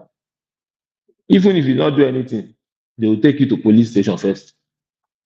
So that's the way the system works. And that's what this man is doing. He's going to frustrate the lady to exhaust or to make the lady suffer. I think that's that man is badly advised, isn't he? Absolutely. Because I don't understand this thing. Now still making it to be more publicized. They're just bringing a negative image to the company and to the particular brand. You even be surprised that it's now that most people think tomato, most people doesn't usually follow brand. Most people just go to the supermarket, just pick anything tomato that your hands can lay hands on. People generally believe tin tomato are relatively the same. If you ask me, if people don't really say which one is Gino. I know there is Gino. I know there is one other common brand, but people don't really pay attention. They just tend to buy whichever one is available. So stretching it further, it might, by the time you get to so much publicity, people might actually going to affect the company's fortune in a way. So I think that's just what I have to say about this. All right, brilliant. Let me take you to one more space. The national reserves are growing slowly. Nigeria's external reserve rises by 2.83%. As CBN says, Nigeria witnessed upsurge in our forex inflow. So everything coming together. Yes, no matter how positive it looks like, some people have their mind has been fixated that they will not believe. They will say it's not true, it's a lie. But the only thing they tend to believe is the enemies of the government. They tend to believe any negative news easily,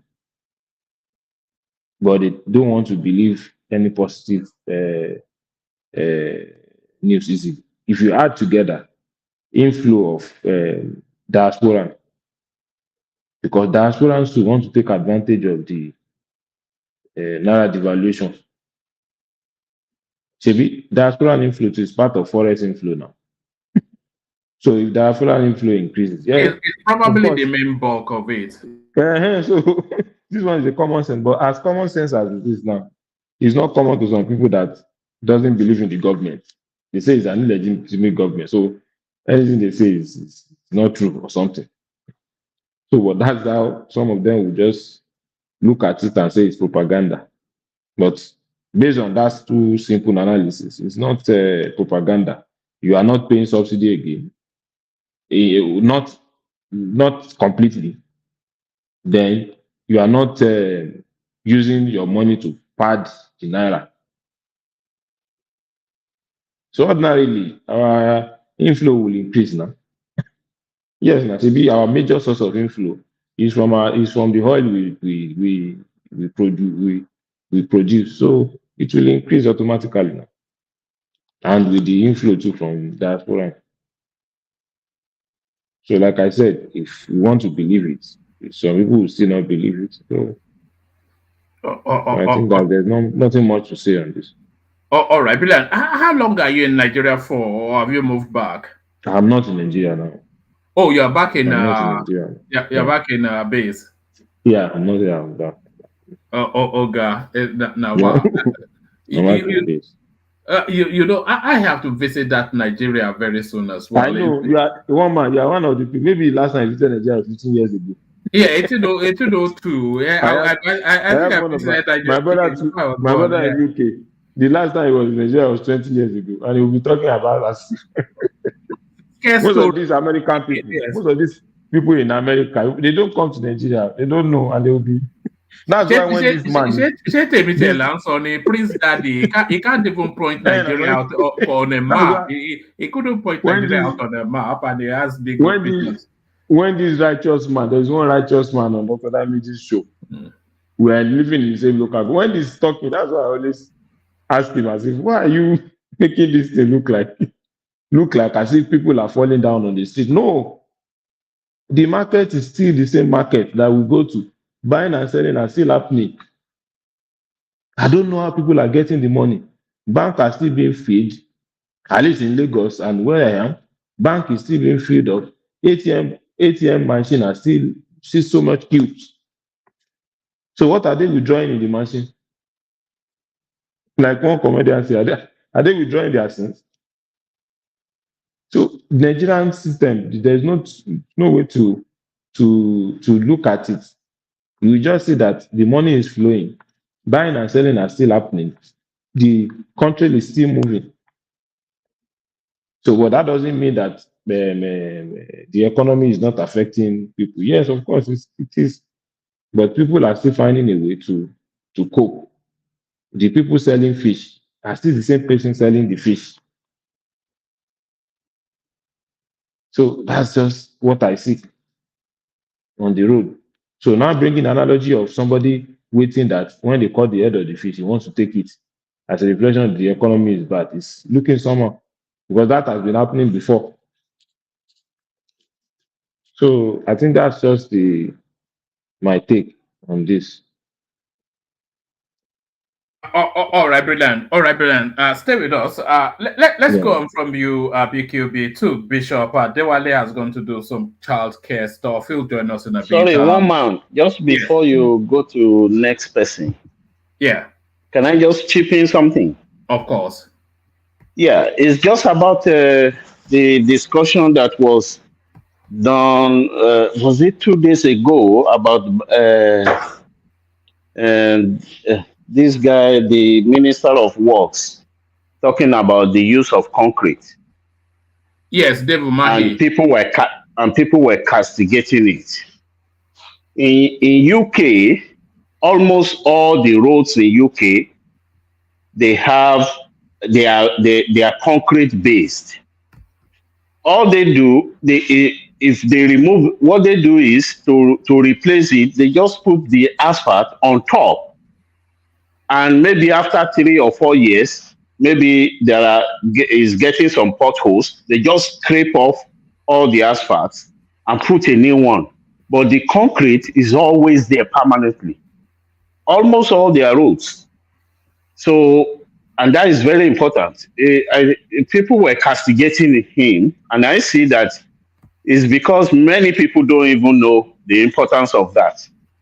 So that is what I just want to chip in. Thank you. You know, when Dave Umahi came up with the idea, he told us that it has a longer durability, it's better for the topography of that country, and in terms of maintenance, it is easier to maintain because it insulates the especially that rainforest sort of very watery southern space.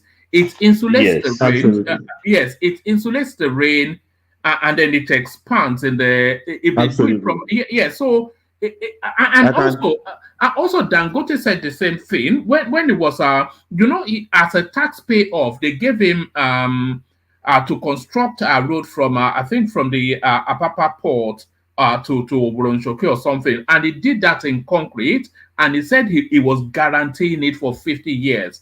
So it could be a little bit expensive, but certainly for the topography, especially for the southern parts, it cannot be anything else but. Yes, so there's one man. I think, let me just add something to this one. I think it can apply, they can't use concrete for all the roads. Maybe some heavy volume road, trunk A road or something like that. There should be. For instance, there is an heavy road in my local government. The road that traverses from Yanokwaja, as if you are coming from Songo, Yanokwaja, Dokpemu, cement, Mangoro, National Airport, bus stop, then Air Force. Then after Air Force, you are going to Shogunle up to Oshodi. That road is a concrete road that was done under Fashola as minister. The road, there's almost all portion of that road is in good shape. But before you apply this road, when it was all this asphalt, before 3 months like this, you will see one pothole somewhere. So actually is casted with irons. It's not as if we are doing a German floor. That's the way they did it. So that's the kind of road that will last for a long time, so that the cost of retiling or redoing the road is less, but it's expensive, like you said. You put iron and you put more cement. So I think also the Apapa Oshodi Express Road too. It's a concrete road. That road is fantastic. That was done by Dangote, wasn't it? Was it not done by Dangote? That no, Dangote did not. But Dangote did not do it up to Oshodi. You know, you are coming from Apapa, you come to Oshodi. Then you did he do the Apapa end? Did he do the Apapa end? No, he didn't do it up to that side though. It's still the same federal government under Fashola that did it through after Oshodi and Tony. Before you either go to, as if you are going to Ibadan, or you go to Lagos, you enter Tomiland Bridge. That road is a concrete road, very smooth and very nice. Even driving on itself is fantastic. So, and it will last longer than just putting the normal asphalt. So I think it's a good way to go. It's a good way to go.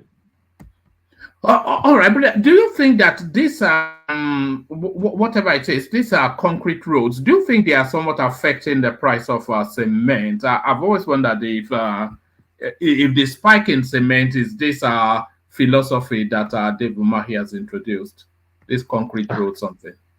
Well, if it's economics now, when there's a demand, the price will go up. So it's also part of it. But in our society, where the demand is caused by government, there should be a way. Government has a way to regulate prices and to make price of a commodity in the country relatively stable. They know how to do that. Tax, incentive, so many other levy that they're supposed to pay, they will not pay. And so I think that's just the way government can do it, to make the price still relatively stable and affordable for a common man like us to be able to build our own house. I think that's just it. All right, brilliant. Let's go on to Bishop, see if he's ready. Bishop, are you there now? Yeah, I've always been here. It's just that. Yeah, no, are you ready to go? Is what I mean. Okay, let's see if I can contribute one or two things. All right, brilliant. Where did you want to come into it? The conversation so far. Which one interests you the most? Well, I mean, just let me make a contribution on what has been said. Good evening, everyone. Good evening, Bishop.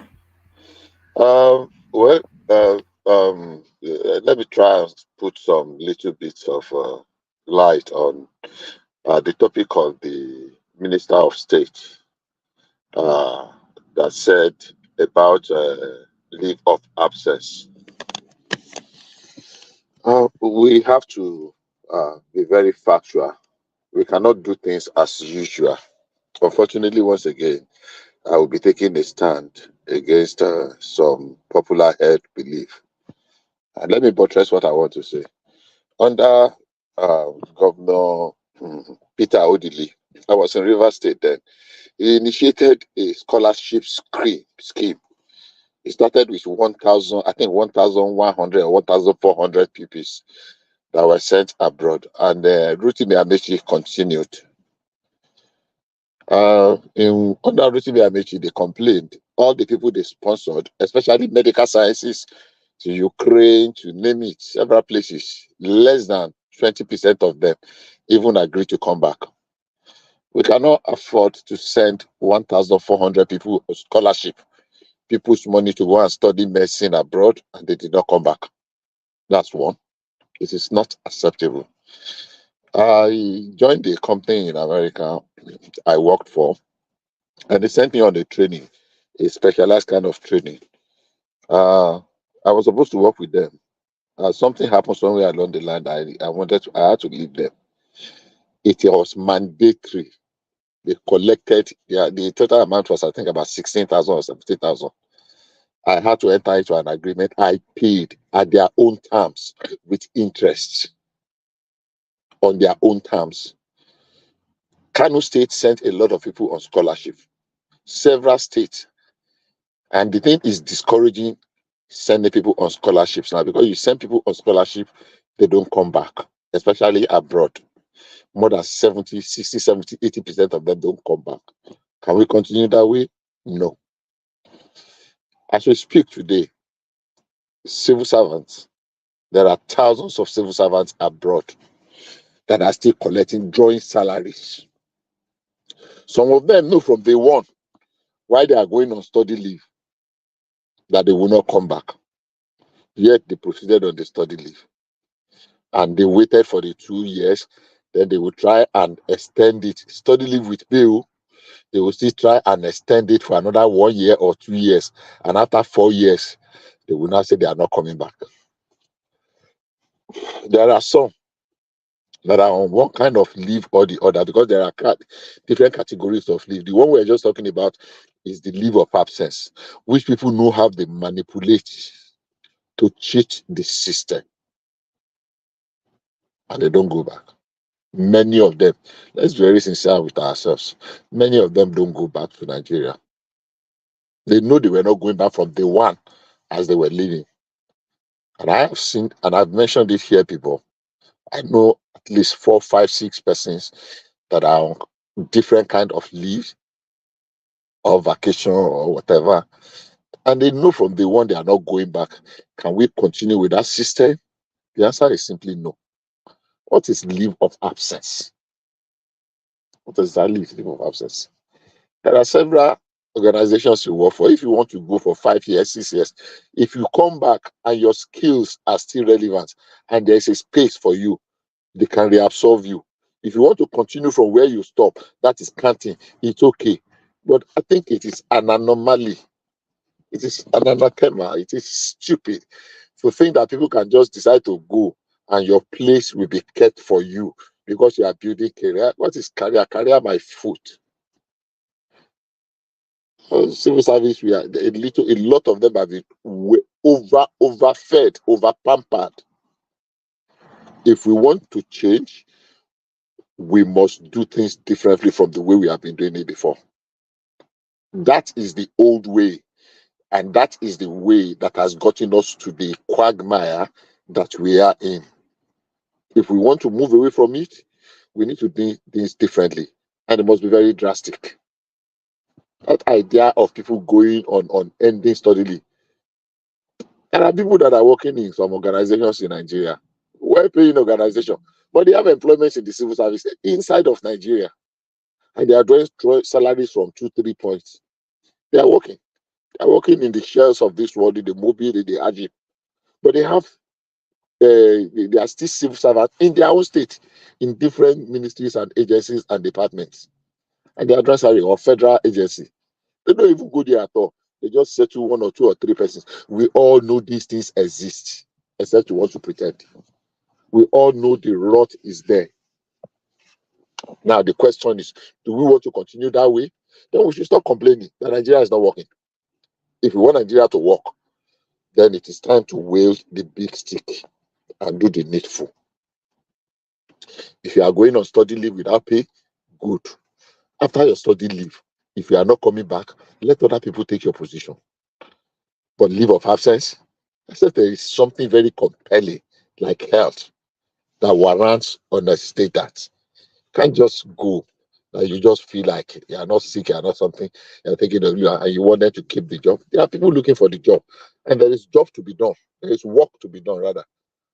People are looking for the job, but there is work to be done. So they can't keep a space for you or indefinitely.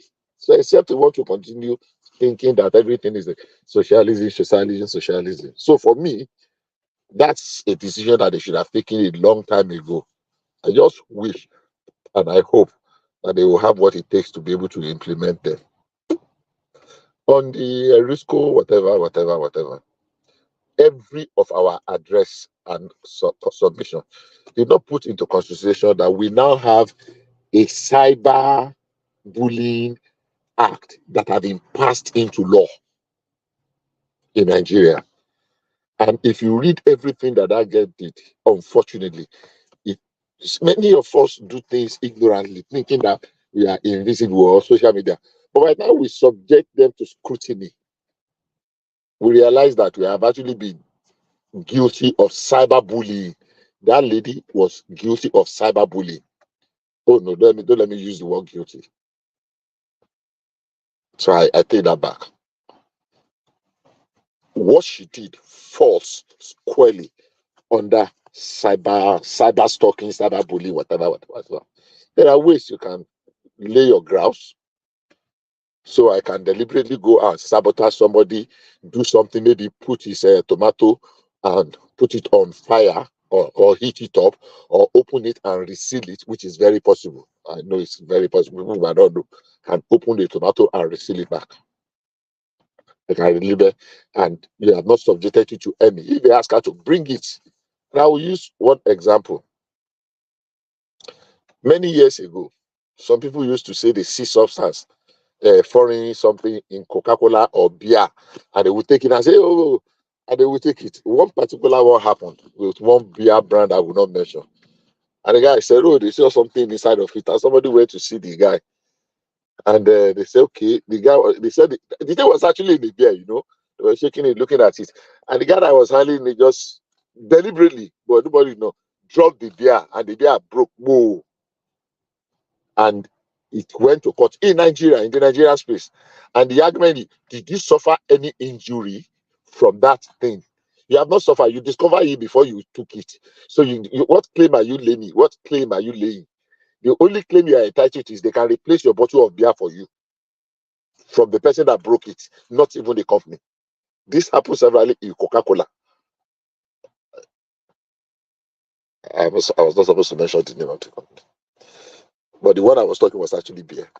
So the truth is this: did she suffer any injury?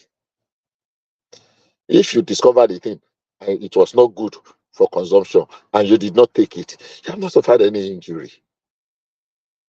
But has the manufacturer suffered some injury from your negative whatever?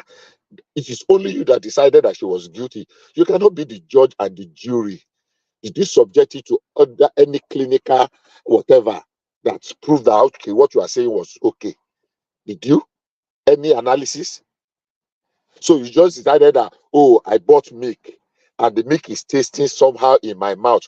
And so therefore, Wanko, what's the name of this? Wanko something that is manufacturing the milk is not good.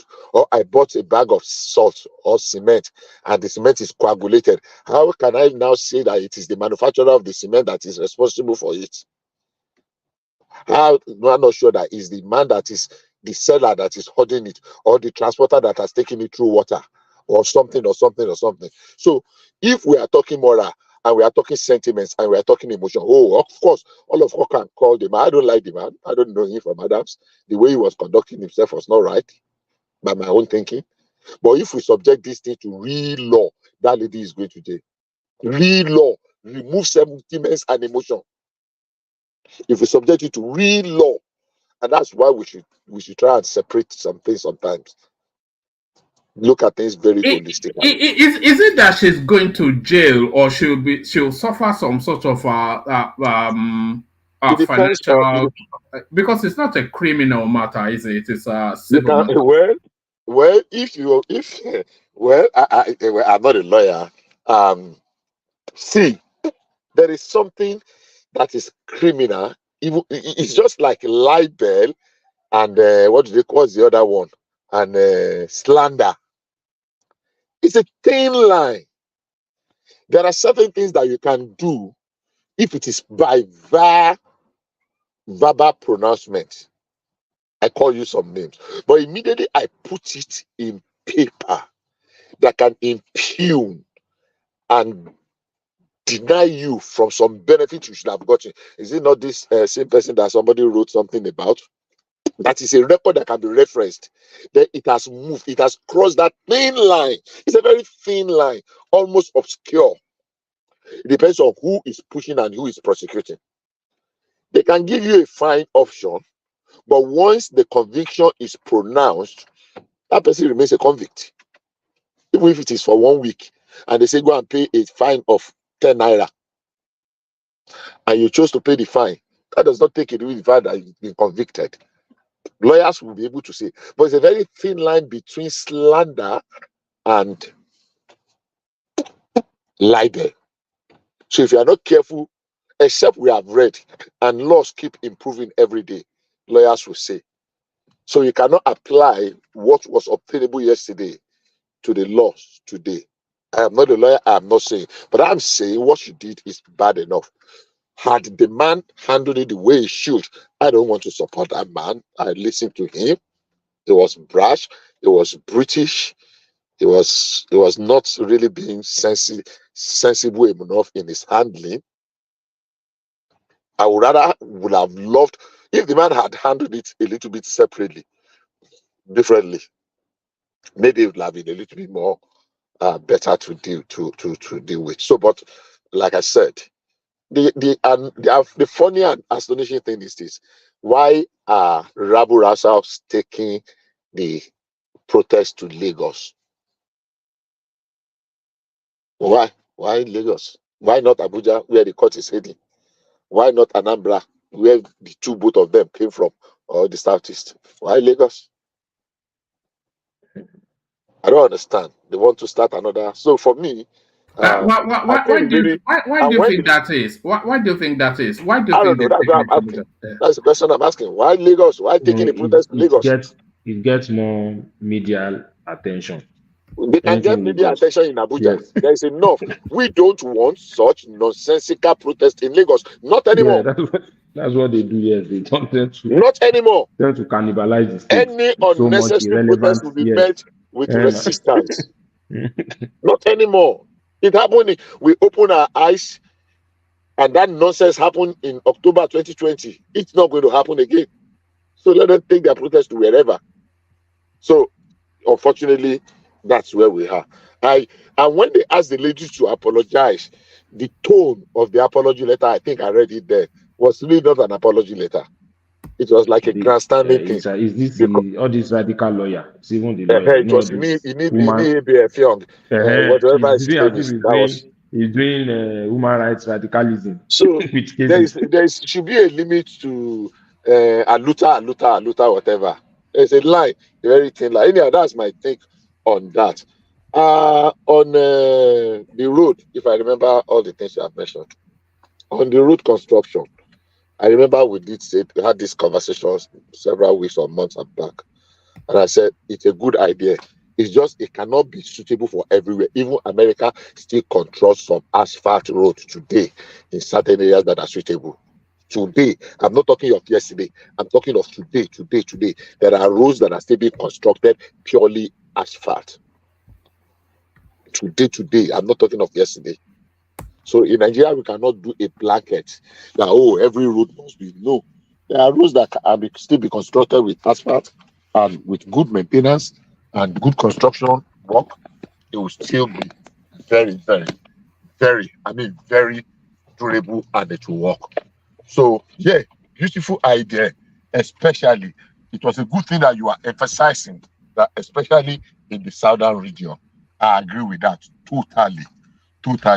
Can we afford all roads to be in concrete? I don't think so. Is it good? Maybe. But for now, some roads can still go. If they do it well,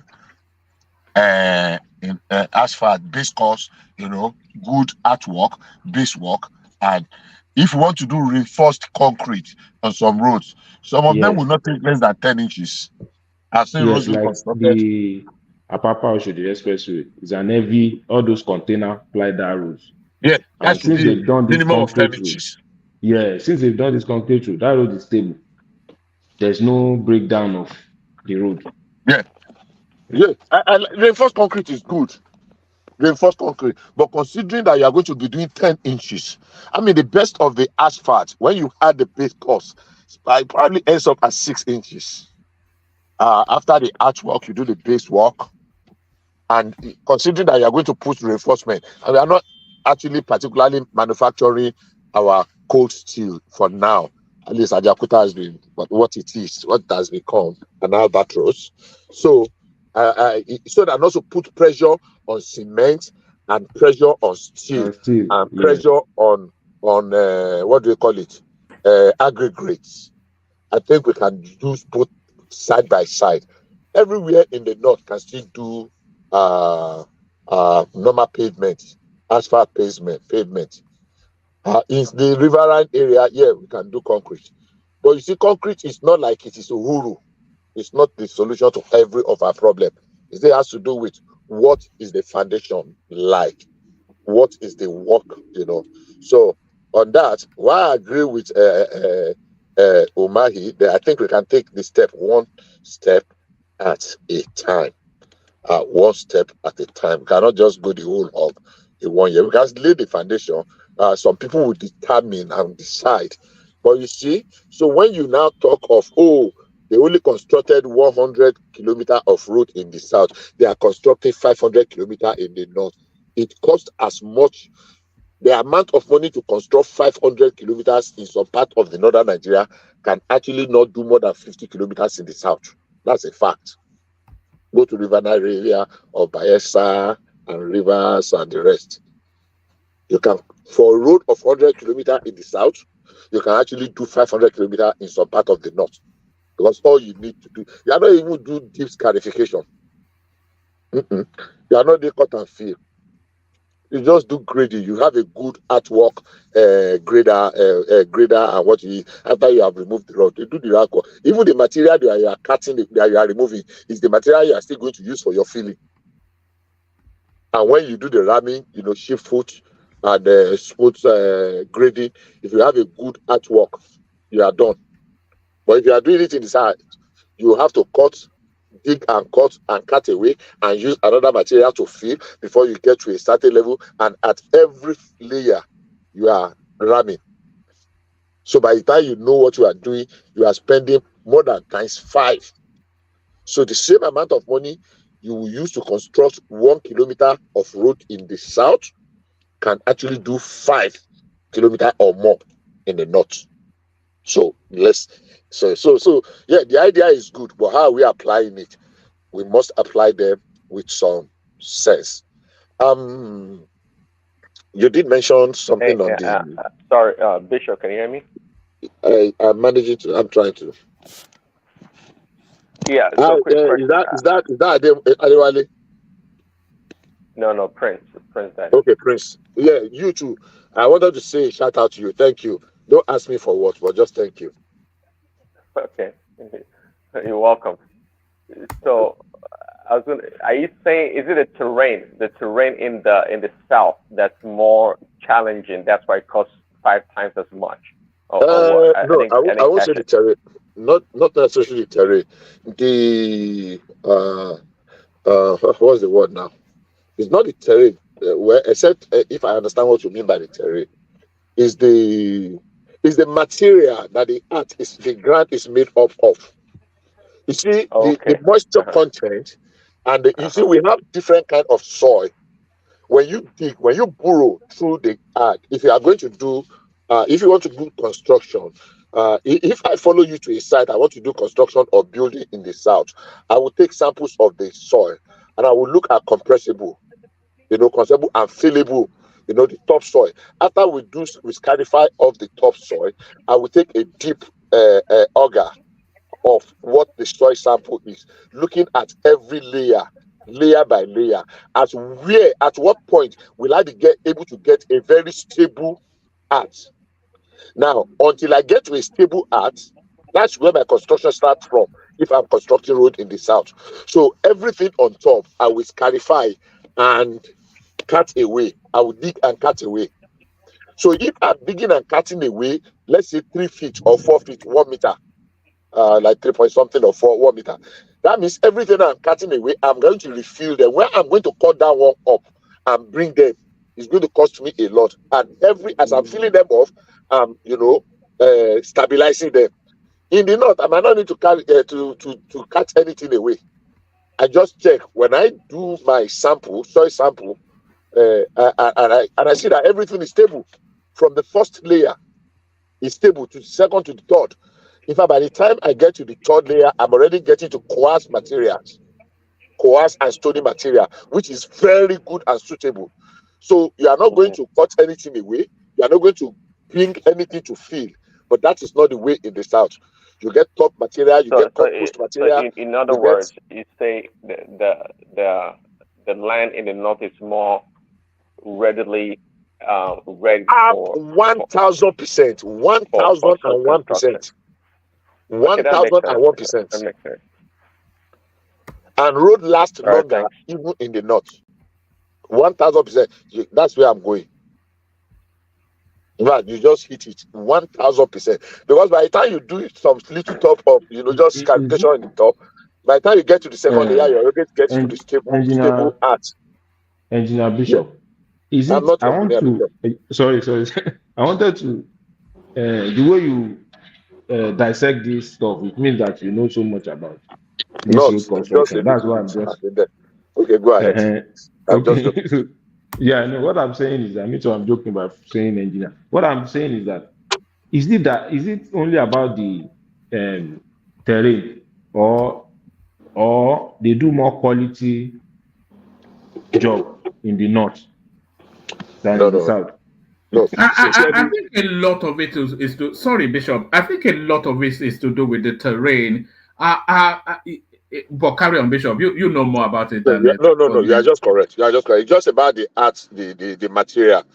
It's not about the expertise. No, the contractor will know, and that's why you'll be shocked that Julius Berger will quote as at 10 years, 15 years ago. You will go for a road in River State, somewhere in let me say Omoko, or where have I done some road? Egbema, Ohaji Egbema. I did a road in Ohaji Egbema. And you quote like 160,000 for a kilometer of road, and somebody in the north will quote the same road. I will be charging you like 60,000, 100. I mean, not thousand, million. Sorry, for a kilometer of road of 8 meters. Bishop, why I mentioned quality? Why I mentioned quality is that there are still some roads in Lagos that are the same asphalt road, but are quality roads. I'll mention one road. I'll mention one road for you. I think it's Kudirat Abiola Road. Yes. That road that lead from this junction in I know Kudirat Abiola Road. I know Kudirat Abiola Road. Over that road. That road has been done since, and every time I pass that road, it's still standing. Okay, I will tell you a little about that road. I know a little about that road. You know, Bishop and BQB, I think a lot of the road, especially in Lagos, I think irrespective of the materials, I think a lot of what damages the road is the drainage. They never do proper drainaging, so the water flow is not there. And then, of course, very quickly lift off the asphalt, and that's the road's damage there. See, one, let's get a fact. I know the road you're talking about, and I can say a little about that road because I saw them constructing that road. I think I can remember the thickness of the asphalt and the thickness of the base course. But now I did mention the road a few weeks ago when we were discussing here. I think Thomas was here then, and that road was the road that went from Lalate Irua. It was supposed to be a road that will go to the north through part of Oyo State towards Isai to Sokoto. It was supposed to be a super highway, but it was abandoned. But that road was constructed. I think the construction started in 1975 or 75 or 76. And Obasanjo did a part of it. And up until about 10 years ago, I still use that road. They've not repaired it. That road was still solid. Now, am I saying every part of the south? No, who constructed the road? What's the name of this contractor? Is it Sonne Bonnet? Is it Shino Bole? I think it was Sonebone. Yeah, Shinobule, as we used to call them back. Yeah, it was Sonebone. Are they Israeli? Yeah, Sonebone is. Yeah, I think Sonebone was. I think it was. Yeah, I think it was. Yes. Sonebone. You know, because they have a knack for getting. They have a knack for getting things right. Those Israelis. Yeah. There was Sonebone. There was Strabag. There was this other contractor that we used to have in the southwest back in the days. They did a lot of road in the 70s. I know Sonebone in the 70s growing up in Ibadan, especially. They did quite a number. And Strabag. Strabag was one of the major contractors that constructed Lagos Ibadan Expressway, if anybody remember. And a good number of our flyovers in Ibadan, it was Strabag, if you remember. So back to what I was saying. Now, it is not everywhere that has that tendency. That Iguora axis is very rocky. You know, they used to call them Olukebeke. If you know Iguora, Lanlate, Igogo, Idere, Erua, you know, those axes, Ibarapa, the 7 Ibarapa, is a little bit of a stable ground. It's not watery. Now, that Okpedi that you are talking to, even though it's in the south, it's not a watery ground. Yeah. Go and check it out.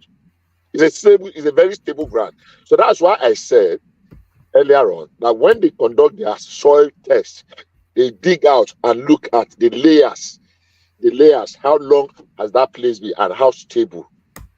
So if it is stable, it is not every, and that's why I say it is not every land, even in the south, that requires concrete, except it is heavy. Now, I understand the direction Umai is coming from, because federal government should only be concerned with trunk A roads. Just trunk A. They don't have any business with state roads. They don't have any business with trunk C roads.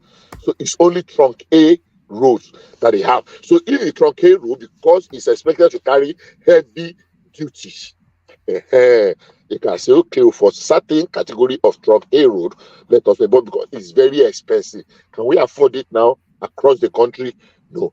Okay, if we say let's devote it to the south alone and the north. Now, some people will not understand. Oh, why did they constructed only 100 kilometers of road in the south? They are putting 500 kilometers in the north. They will bring politics into it. If we say let's construct 500 kilometers, so 500 kilometers in the north is calling $100 million. 500 kilometers in the south is now calling 500 million. They will say, oh, they are allocating more money. So we need to balance that scale. But is it good? Very good. Can we afford it all around now? I don't think so. But the one that we can afford, let them do it. That's my submission on that. So I'm not against the concrete, but you cannot just be wholesale that every road must be. All right, brilliant, Bishop. So, Bishop, let me take you to the padded budget and the Northerners claim they claim there's a 3 trillion overspill, but we know that there is a 1.2 trillion overspill, which even the Tinubu administration acknowledged. So, what are you then making then of these monies budgeted for, but that are not itemized? Well, I'm on the road. I don't know. I've not read it, so I might not be competent. But I will tell you, in the past couple of years, Abdul Dingi has said things about almost 5 allegations that he have made so much noise like this, and they turn out to be nothing. So will I be surprised if this also turns out to be nothing? I won't be surprised. And if we are going to put 1.2 trillion that we can question, because budget is just a proposal, even though it's a law, but we don't do it 100%. Rather than cause a delay for the whole budget, why don't we just go ahead? And when it comes to the release, we begin to question, because it is not automatic that because it is a budget, it's going to be to enjoy some release. So if they are going to use it to the National Assembly, they put it, they did it under Buhari, and Buhari did not release that aspect that they added. So we might not call it padding. You see, the word padding entered into our lexicon to drive off the frenzy, and people are really using it against the whatever. So if they scrutinize it and there is question, if he has questions about why or what they put, He should have taken it to the floor, the plenary. He's a lawmaker. He can call an observation and they will listen to him. But just crying wolf, wolf, wolf, where there is none, I don't think that helps. Like I said, I am not competent to talk about it because I have not read his submission. I did not hear him. So I'm just making a general statement. So I might not be really competent. I might just be, a little bit off. So for me, I don't think it is. I don't think it's something that anybody should worry about. I think they will sort it out in the best interest of the country. So when he's going to the plenary on the floor of the House, he should be ready to prove that he has evidence to his claims, and they will take it from there. All right, Bishop. Let me give you this paragraph. It says, so this was an allegation made by a senator from Bauchi, and then it says Ningi, who is the chairman of the Northern Senators Forum, said huge damage has been done to the north and the entire. So it says, for example, this is the senator speaking from Bauchi. It says, for example, we had a budget of 28 trillion, but after our checks, we found out that it was a budget of 25 trillion. So what the budget that the Senate actually approved was for 27.5 trillion. But what this senator is telling us is that when that budget was itemized, what could actually be accounted for was 25 trillion, which then gives you a difference of 3 trillion, which they are claiming was padded. But continue to listen. It says, for example, we had a budget of 28 trillion, but after our checks, we found out that it was a budget of 25 trillion. How and where did we get the additional 3 trillion? What are we spending it for? He asked. But in a statement on Sunday, Bayo Ononuga, presidential aide, said President Bola Tinubu did not present a 25 trillion budget to the National Assembly, but a 27.5 trillion naira budget. Ononuga, so this is the space that triggered me.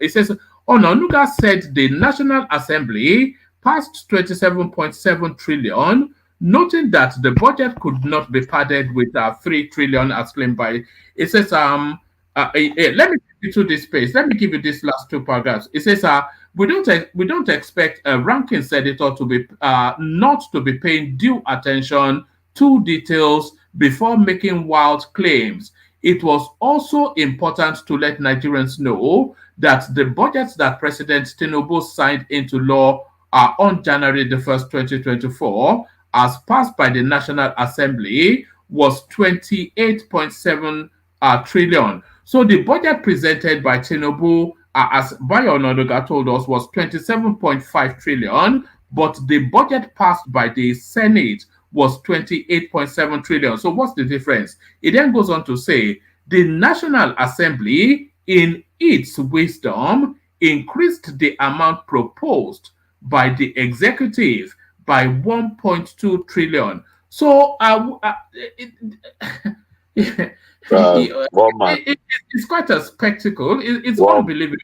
Well, man, I remember very well as we are reading now. The budget Tinubu presented was 27.5 trillion. I remember very well because we debated it here.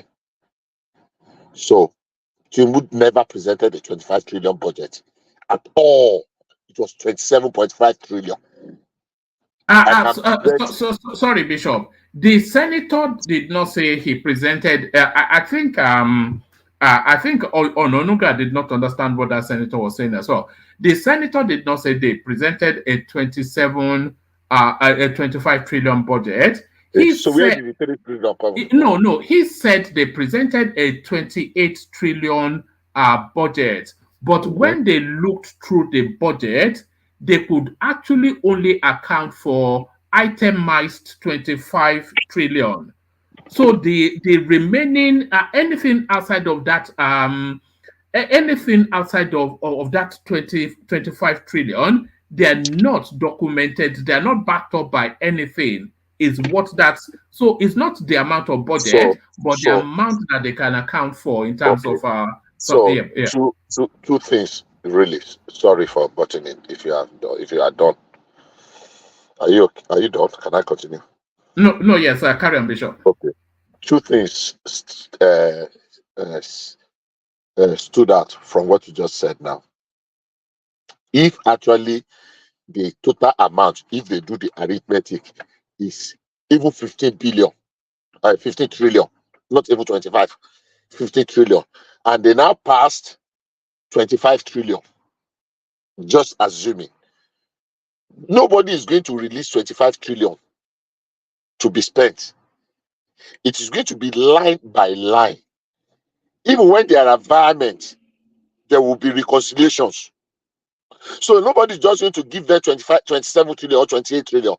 Let's assume that there was a mistake or a blunder or a duplication that has increased it. They should have discovered that at the committee level of the National Assembly. But they did not discover that. Nobody is going to release 20 trillion, whatever, because it is not all the money of the budget that is released. Many years down the line, because of the lack of fund, at some point, we were just struggling to make 50% of budget release.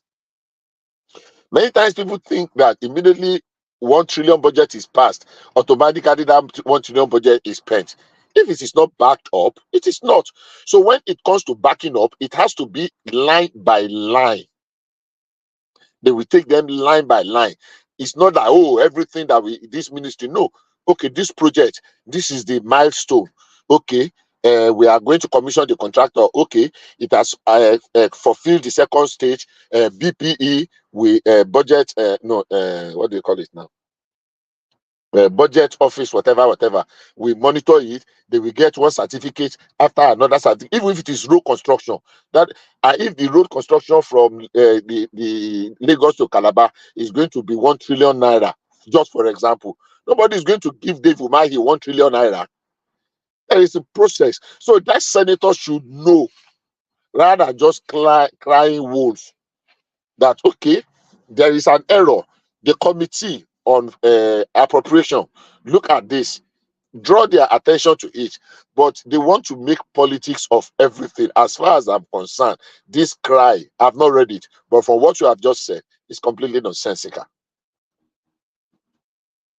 Completely nonsensical. All right, brilliant. Yeah. So is the guy saying on the budget sheet that's miscellaneous for $3 trillion, or is it saying that different line items were padded, and it was able to discover that they were, and it totaled $3 trillion? Just I think what Bishop is saying also, this thing should be very easy to uncover, really, because if they make a mistake, sure, but that $3 trillion you're talking about, it should be clear where that money is allocated. It should be clear. So why is it so ambiguous? Why is it so difficult to be able to tell what is going on? Yes, let's use this example, Prince. So I come to you with a list of purchase that I need £10 to buy something for this list of purchase, and then you hand over the £10, and then you look through the item, a bottle of Coke, and I list 7 items, all costing £1 each. But then you've given me £10, but what you can actually see in terms of what I'm presenting to you that I need the money for only amounts to £7. So that's essentially what that senator is saying. So the difference here, so it's saying it was padded. In other words, yeah, it was padded. Yes, it was padded. They padded the budget. Okay. Yeah, as they always do. Yes, exactly. That shouldn't be a new thing. I mean, everywhere the budget's always padded. Even in corporations, they always pad the budget for every department one way or another. So, but that's when they should have done the discovery of why, certain items, or why they budgeted a certain amount for a certain project, and that's where it should have been. Is the guy being mischievous or what? I mean, did they know for sure? I think you read it, if I heard correctly, that let me help you. Great. Let me help you. The analogy of one man is very apt, except that it doesn't work that way. Now, let's rephrase it. So, Madam of the house has come to you and presented to you a budget plan of £10, and you say, okay, you have approved it. So, how much are you spending on day one? I'm spending £2.50. She brings the items of those £2. You have agreed in principle to £10. You are not handing her that £10. So she comes on day one and say, okay, for day one, we are spending so amount or so tissue paper, milk, bread. That amounts to $2.2 pounds. So you take it and you approve the two and you release £2. Another day she comes, and after you have exhausted the whole thing, if you have only spent £6, then that is it. The fact that you passed £10 does not mean you are going to hand £10 to her at the first demand. I don't know if I'm making any sense. Hello, am I still? Yes, you're still on. We're listening. Yes, there's So, logic. There's logic to what you're saying. Carry on. So the budget has been passed truly, but it's not like the money is handed over. There could be some fraud. Though. I'm not holding any brief for any politician. No, but I'm saying if there were discrepancies or errors or mistake or whatever or fraud, it is inside the parliament that it should have been able to call their attention to it, not to now make it a north-south issue, not to now turn into politics. It's about due diligence within the committee, that's the appropriation committee of the National Assembly, not to now make it look like northern something. No. Who is he accusing? Is he only southern senators that passed the budget? Why make it about north-south? So for me, I mean, I think it could have. Abdul Ningi is not a new lawmaker. That's probably his seventh. He's been in the Senate for about 7 times or thereabout, from the House of Reps to the Senate. That's about the 6th or 7th appearance out of 10. This is the 10th Senate, so he's been there about 7 times or 8 times. If I'm not mistaken. I think he only missed out once or twice. So for you to be doing this, they just play to the gallery, and I don't think that is right for the polity. You made mention of the increase. I don't know if we are closing out on that. You did mention on the increase of 2.something% on the. Is it on the foreign reserve, right? Oh yeah. Before I take you to that space, let me take you to this space, and then we segue into that. This dollar to naira black market rate, and it seems to be squeezing together. I'm not sure if you heard me. This is what's being put out. So at the black market, they're selling the dollar for 1,000. They're buying rather the dollar for 1,610. And at the let's do the selling. At the black market, they're selling the dollar for 1,620, and at the CBN desk, they're selling it 1,594. So that coming together, that synergy, that sliver of a difference that the government was after, it looks as though that's now starting to come together. Yeah, I mean, that sounds good for now. If you can sustain it, like I said earlier on, I'm actually, and my slogan has always been, the value of our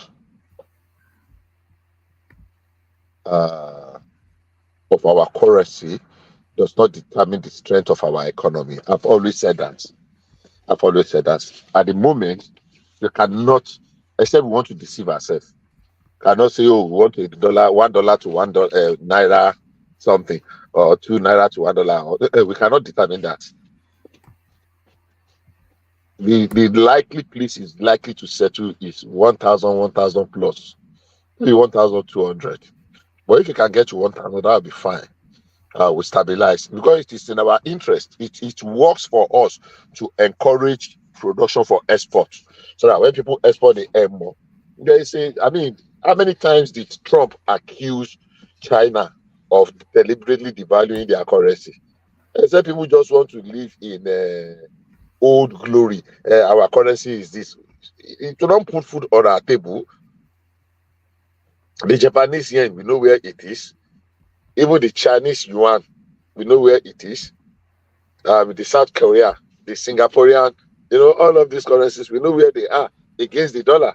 We are not competing with the dollar because we don't have what it takes to compete with the dollar. Whatever the dollar does, it is at the expense of other currencies of the world. America is printing currency like mad.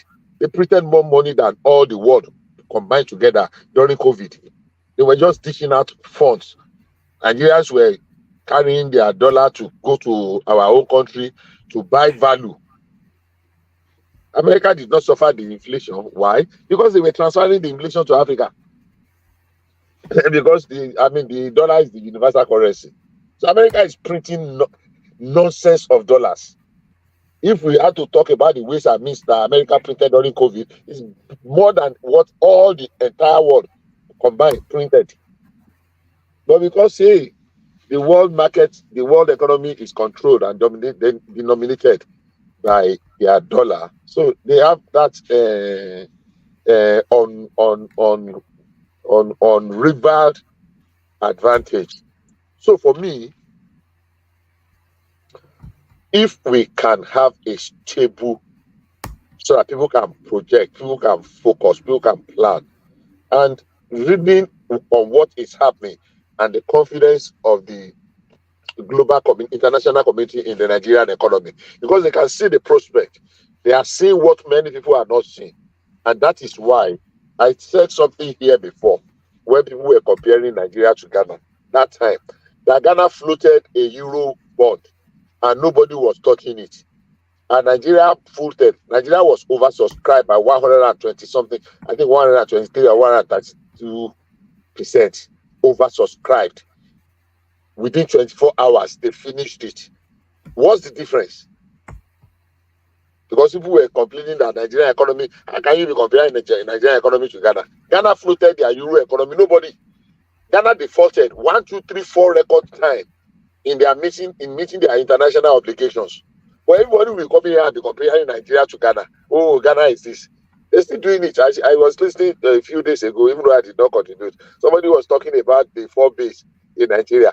Egypt increased their whatever by 600 base points, their interest rate by 600 base points, and they did just 400.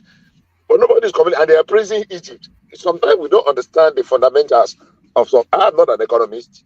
I'm far. But sometimes I don't know whether it is just out of sheer distrust and cynicism about our country that we hold these positions. Because I don't understand. Egypt increased their interest rate by 600 base points against Nigeria's 400. But nobody is complaining about that. Ghana that time floated a what do you call it? A Eurobond. Nobody touched it. Nigeria floated. It was mopped up. It was oversubscribed. Ghana defaulted consecutively about meeting their debt obligations. Nigeria did not default once, not even half. So when we rate these things, in people that are seeing it, they know what is obtainable. We had challenges. Oh yeah, Emefiele did a lot of damage because Buhari was just absent. But there are certain things we cannot compare. When it's here, Agbajiba was sneaker, only Egbeba Nitoje. Even in our lowest time, we are still bigger than some, supposedly. So for me, yes, if it is stable, that gap is very reasonable, and that gap should be sustained, and that is what we want. So the trajectory will be gradually we go. If we can up our production, cap the look. The government is saying, and I actually went to dig to look that are there prohibition list of some food items? Actually, yes. I saw one picture of thousands and thousands and thousands of yam being exported to Cameroon. Yes, I saw that as well. I actually saw a clip of it. And federal government said that look, they should go and reenact that. And I was wondering, so I went to, I had a little time, and I did search. And actually, there have been some prohibition on some grains and some food stuff from Nigeria, and those things are still there. So people have been doing it, violating those laws, and they say ignorance of the law is not an excuse. Look, we are in a difficult situation. We cannot afford to be moving out food, especially when government has subsidized some of the input. Government is giving you fertilizer subsidized, grains subsidized, credit subsidized, loans subsidized, and you want to export the food? No. You can't do that in other places. So when people find out, people go, no, it doesn't work that way. If we have food crisis, which I don't believe we have, there is no food crisis. Food is expensive, but there's no food crisis. That's the truth. But no matter the narrative people want to paint, we will keep disagreeing on that. I know there's no food crisis. I keep telling people, if you enter that Leko market today, you want to buy 100,000 bags of cement and you cannot get, then now we know that there is food crisis. If you go to Agege market today, you want to buy 100 or 1,000 cows. I agree with you, Mr. Bishop. There is food. But it's as if people don't have money to buy it. That's the point. Because of some So I think that's the problem. If you enter Agege market today, nothing you won't buy. If you enter my 12, if you want to do parties that will cater for 1 million people, you enter my 12, you will buy everything. Purchasing power is the problem. It's the purchasing power part that's the problem. And we say this here, of course, because it's the negative thing is always the popular thing. People do, come to Nigeria. Who tell you I cannot come to Nigeria? I don't want to come to Nigeria. It's immaterial. Let's look at facts. You people to be coming to Nigeria. So they will not be saying because you are not in Nigeria. That's why you are. That's why. So for me, yes, we need to do a whole lot more.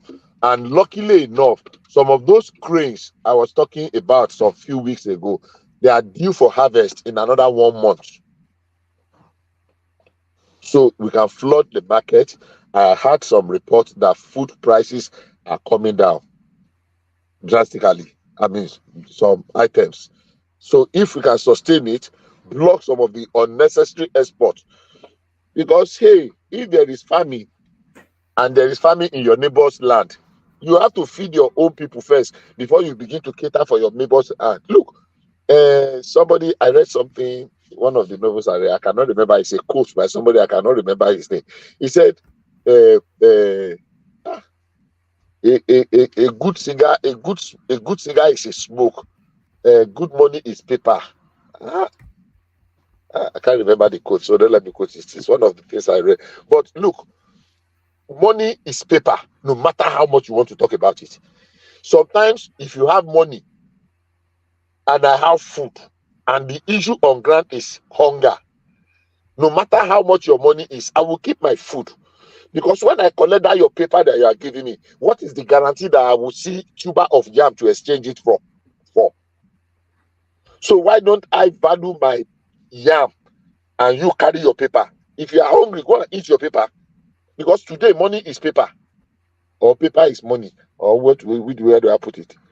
So if we can keep our food, rather than people coming to dump dollar because our currency is distressed at the moment. Did you see what is happening in Haiti? Did anybody see what's happening in Haiti? Tell us. Oh my goodness. Just Google. Haiti is already a failed state. About what? The crisis is there. The president has fled. They've taken over the presidential palace. There is anarchy. There is chaos. Is it a coup? Or is it a coup? Sorry, Bishop. Is it a coup? Not necessarily. The economy collapsed. Economy had collapsed. The governance have collapsed.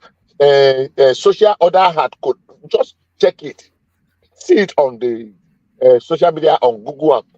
There is everything. There is, in fact, the one they call yam, pepper, scatter. Sorry, Bishop. Bishop, keep the conversation going. And then once you are done with that, go on to the interest rate. I'm just going to take our 2 minutes to go and do something.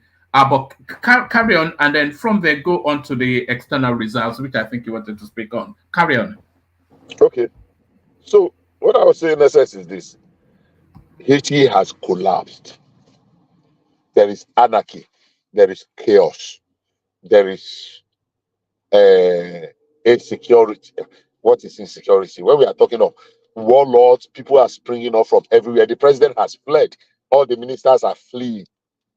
I don't know why the Western world is folding, you know, the global community folding their arms and seeing Haiti degenerate or disintegrate into this level of anarchy. It's not fair.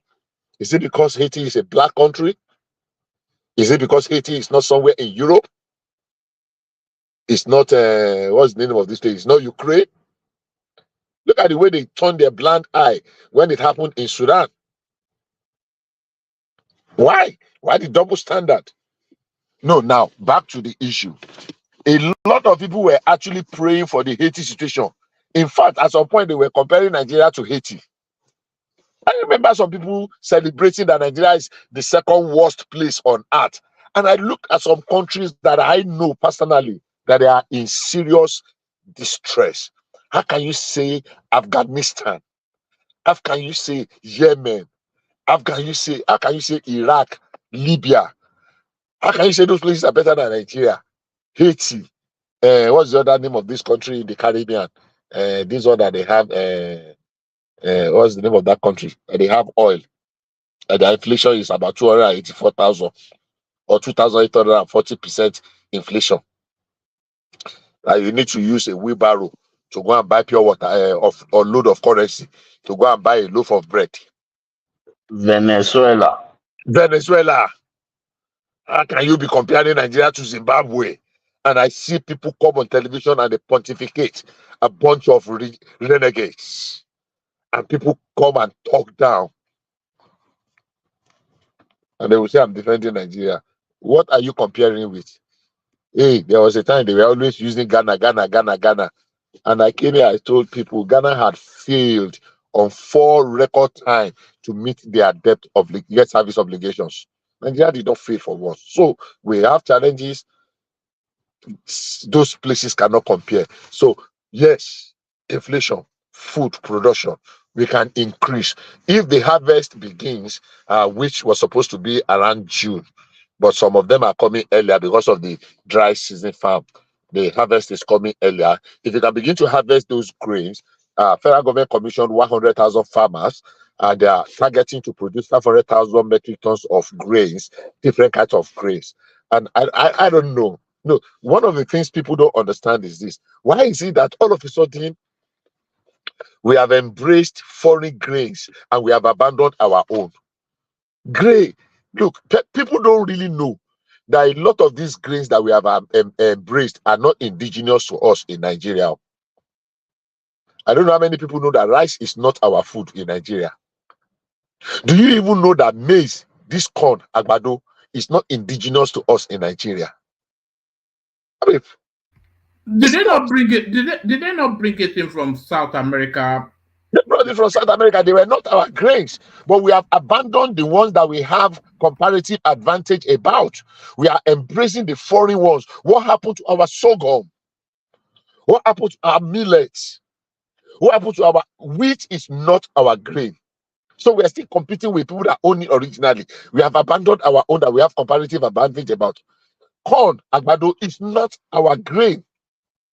A lot of these things are not they don't belong to us. We are just trying to acclimatize. There are people that own them naturally. So why are we struggling? Why don't we go and research, invest, and start? The ones but Bishop, our climate, our environment, our soil is it's ideal for growing any sort of food product now. So well, we can improvise, and we are good in them, but we are not naturally endowed with them. Look, there are certain things. I used to live in the north. In our backyard, nobody ever planted any of those pepper, tomato, and the rest. But we used to harvest them. Do you know how? When you go to the market and you buy pepper and you finish washing your pepper and you throw the water, in another 2-3 days, pepper will grow from there without anybody nourishing it. And if you don't uproot it, and gradually that thing will grow, and in another you will go and pluck pepper from there. Ditto tomato. There are some places you just eat some kind of fruit, mango or guava. You just throw the seed, you just spit it off, and before you know it, is growing from there. I'm not saying these other ones they are bringing are not. I'm saying they are not indigenous. There is a reason why God gave us our own crops, why He gave us our millet. Why didn't we research everything that corn or wheat can do, millet can do? But we can produce 10 times of our capacity of wheat today. What's our wheat demand? Almost about 500,000 metric tons. We cannot even produce up to 150 or 120,000 metric tons in 1 year. So the rest is imported. Why are we so dependent on import? Why don't we do research so that what is it that they are using wheat for that we can begin to improvise and use our own millet for? Even corn, people forget now. People don't know. Many people don't know that corn is not indigenous to us. So why don't we go back and research on those things that are naturally our? I'm not saying we should abandon Even the ones that are cassava imported. is not indigenous to us too. The cassava. Where did they come from? Is from Cassava came from America. It's from Brazil also. Brazil. Yeah. Yes. Cassava came from somewhere. Yeah.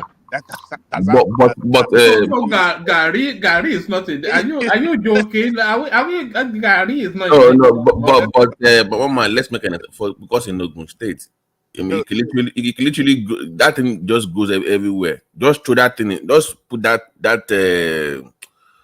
trunk, just put it in the soil and it will grow. For Ogun, it grows. It grows. Yeah, we are lucky. It grows. I mean, I know cassava. I know that cassava is not indigenous with us because my dad, growing up, my dad does not eat cassava. Any cassava product, gari or lafun. If you give him when things were beginning to change, he will just look at it. He say we are now competing with goats, with animals, with their food, because he said when they were growing up, the only thing they were using cassava for was to feed animals. Indigenous to us too. Yam is different kind of yam. Yeah, yam, water yam, cocoa yam. No, yam is yam is indigenous to us. Yeah, Babati, yam is indigenous to us.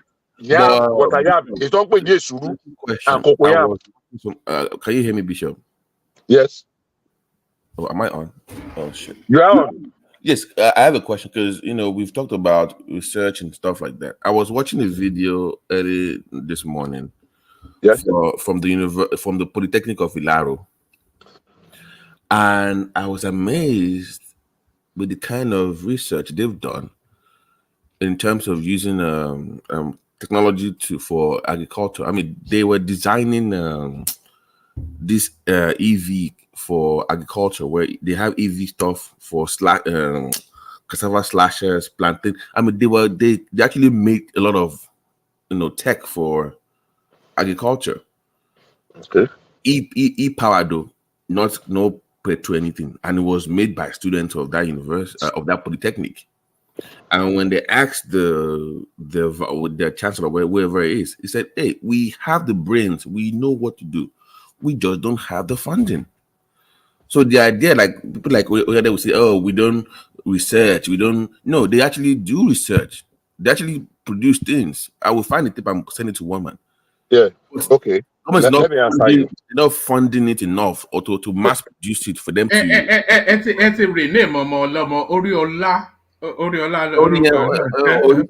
but like the anti-government should not invest.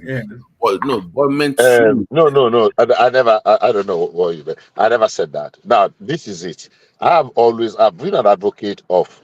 I'm very, very angry about how badly run our research institutes have been, over the years. And I can mention at the top of my finger, I can mention 10 of those research institutes that I've had to go there to go and look what are they doing, especially when it comes to agric and agric research development. I mean, those ones that have been there over the years. We know Awolowo set up farm settlements, or they call them farm centers, whatever. In Ibadan alone, I can measure close to 10 agricultural research institutes. Is it from Elele? Where between Elele and Dugbe, we have about 4.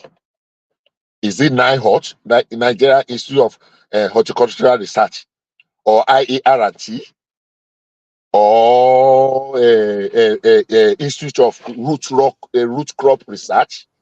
But even the Federal Agriculture in Abeokuta, they do Forestry Research Institute of Nigeria. And they also do even livestock. They even do livestock. I know livestock. Yeah. Livestock Research Institute. They have veterinary medicine there. Exactly. I mean, it's a lot of. They do a lot of work.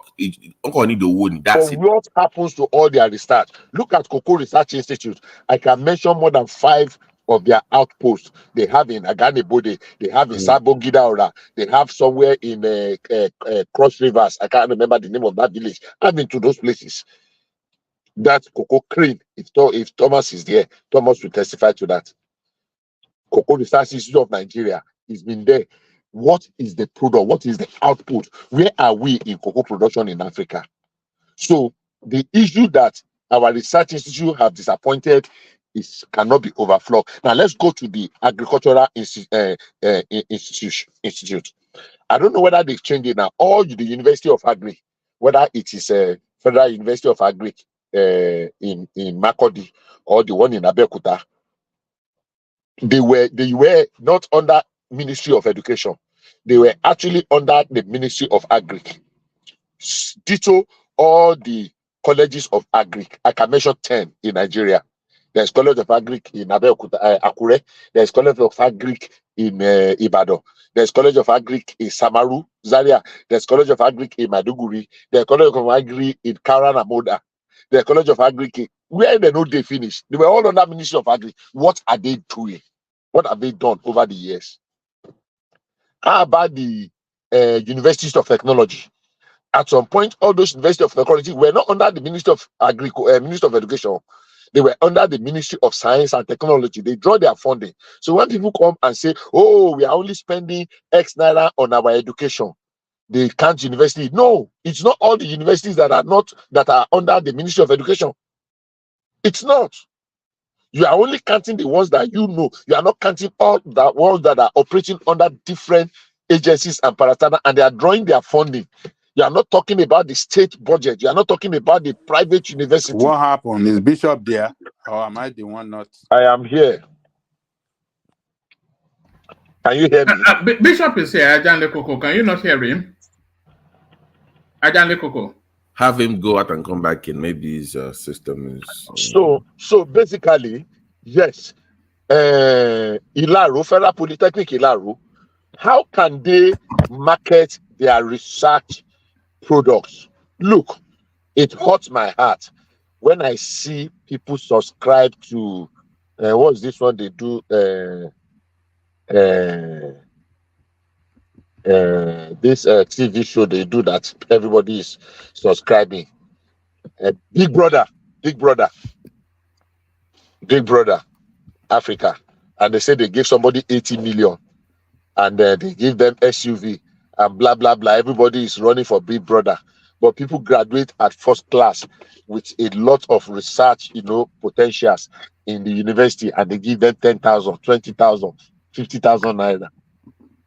And research institute cannot go and convince the MTN of this world, the Access Bank of this world, that come and put 2% of your profit. So they have to. Okay, let me give an example. During COVID, do you know Federal Polytechnic of Ilaro? During COVID, when the demand for ventilators was very high, they were actually producing ventilators at that polytechnic. Yeah, they produce ventilators. But for some reason, Nigerians, if it's locally produced, sometimes there's this. Are you sure it's ventilators or is this on Paco's something that they? I'm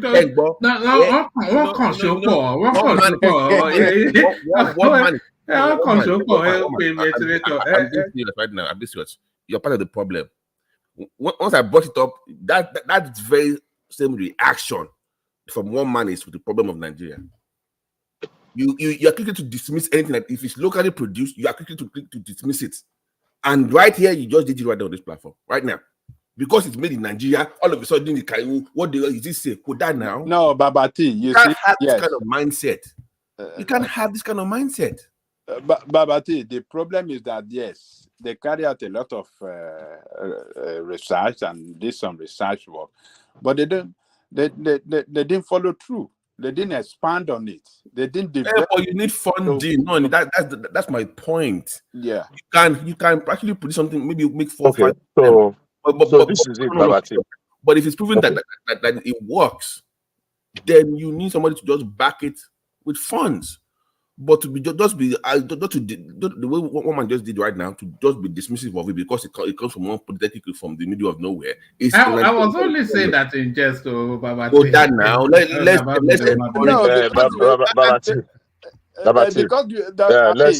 Let's get something straight. Number one, we have never seen any. We cannot. Bishop, hold on for Janle Koko. Yeah, sorry. Hey, look, Babati, yeah, I can feel your frustration, but you see the why one man is talking like that. Some people is because we have never seen any of our research, turning into a productive means and something that we know that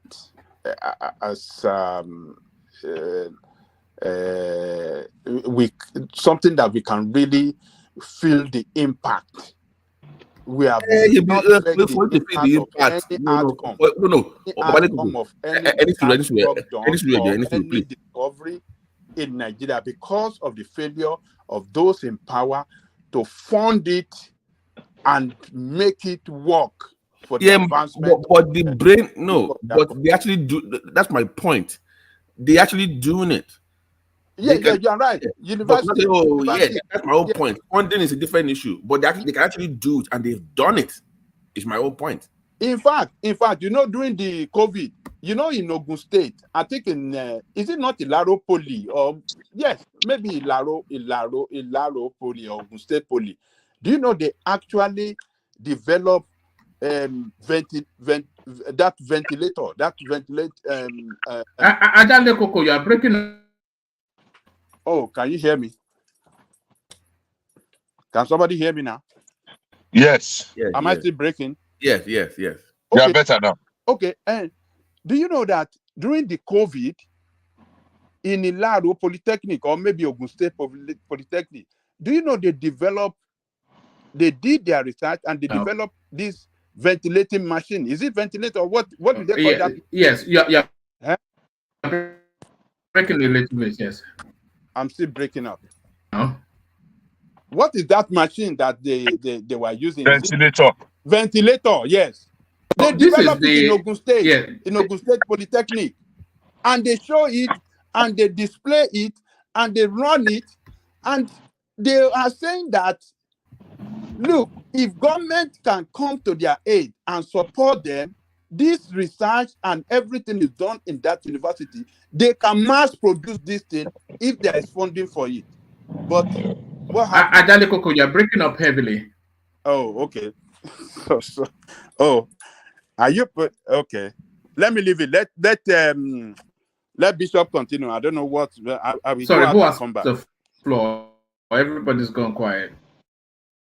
Can you hear me? Bishop, it's like it's you. The problem is with you, not Ajale Koko. Maybe go out and come back in. Yes, we can hear you, Bishop. Go ahead. Okay. Bishop, so as I was going to say, can you hear me, one man? One man, you need to go out and come back. Is it me? It is you. Yeah, it is you. Yeah, you are the, yeah. So as I was saying, Babati, am I right? Go out and come back in. Carry on. Daddy.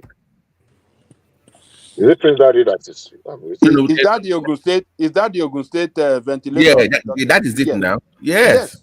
They did it in Ogun State Polytechnic or Ilaro Polytechnic. Federal Poly Ilaro, that's right. So where is this funding? Where is the mass production for this? That is the problem with all these useless leaders we have. And this can give us millions of dollars. If we mass produce it, we can export this thing, particularly if it Now, works. now the truth is this. Let's get some a little bit things perspective. Let's put some perspective to it. In the 80s, is anybody hearing me? Yeah, we Yeah. can hear I'm you. hearing. In the 80s, now they used to do something in the army. I will use that what do you call it now? For my example. They do tests where you are going to do from captain when you graduate, when you leave the academy as a second lieutenant or lieutenant, depending on which corps you are, whether you are a regular combatant or direct DSSC or whatever, or you are a Q commission, or you are a direct regular combatant. Now, well, immediately you get to captain, everything stops there. You have to do a captain to major exam, and you must pass. Otherwise, you will not go to major. Then we used to have two types of captain. Either you are a temporary or a substantive, which was a carryover from the war, the civil war we had in Nigeria. Because of shortage of officers, they actually just promoted some people on temporary captain. So when they came back, they had to demote them back, and it became a problem. But where I'm going is this: if you don't pass your promotion exam, they allow you to repeat it 2 times. When you don't pass it, no matter who your godfather is, no matter who, they will retire you. And do you know the name they call you? Deadwood. They call you Deadwood. And you cannot progress beyond that rank that you were. And so you are gone. Everything is. In the civil service, you cannot retire. In the academia, you cannot retire. Immediately, the most secure job in Nigeria, no matter how incompetent you are, is the civil service job. The most secure job. Just know how to do Baba Bokwewa, to Koto, and to do Rakadede. You are on. Whether you know anything or you don't know anything. No. Unfortunately, it has entered the academia. There are several places you go to today. So you cannot demand higher productivity from people that are not capable of. So a lot of our research institutes are peopled by people in this category that they don't add value. And if we continue, we're going to be the same way.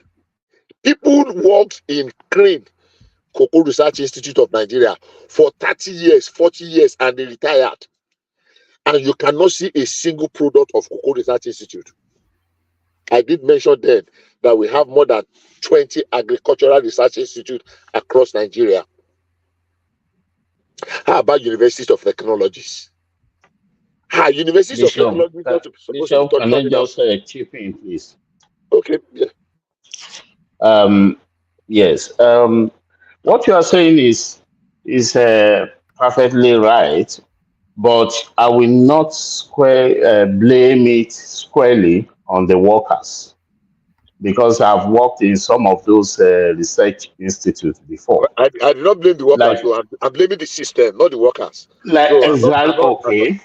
Like we have FIRO in Oshodi. We have some other ones, even NIFO. Yeah, I know NIFO.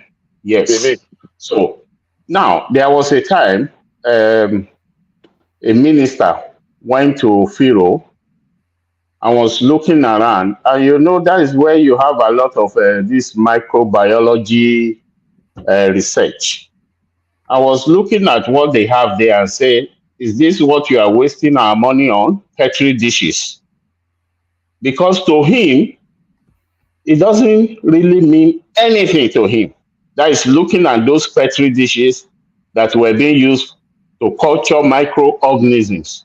So it doesn't really see the reason, because I won't say he was not qualified, but maybe it wasn't his area of interest. And the funding started reducing. In any part of the world, government don't completely fund any research. No. Any part of the world. But in Nigeria, unfortunately, we want government to fund everything. And it's unfortunate again that government doesn't have any policy to mandate each of the companies in Nigeria that from your proceeding, that is from your profit yearly, this amount must be donated for research. If you go to Cambridge, everything there, all the grants are coming from companies, from foundations. If you go to Harvard, the same thing. So, but in Nigeria, we want government to fund everything. And that is why all those companies are dying, like Firo, like Crane, in at least Ibadan alone, we have nothing less than 20 different research institutes. Me, I was able to say 10. But, yes. But the point is, government cannot do it. Just like they normally say that the government does not have business in business. The same thing, government can just provide the enabling environment, and they're supposed to mandate all those companies in Nigeria that from your profit, this is the amount you must donate to research work. If they start doing that, it will move.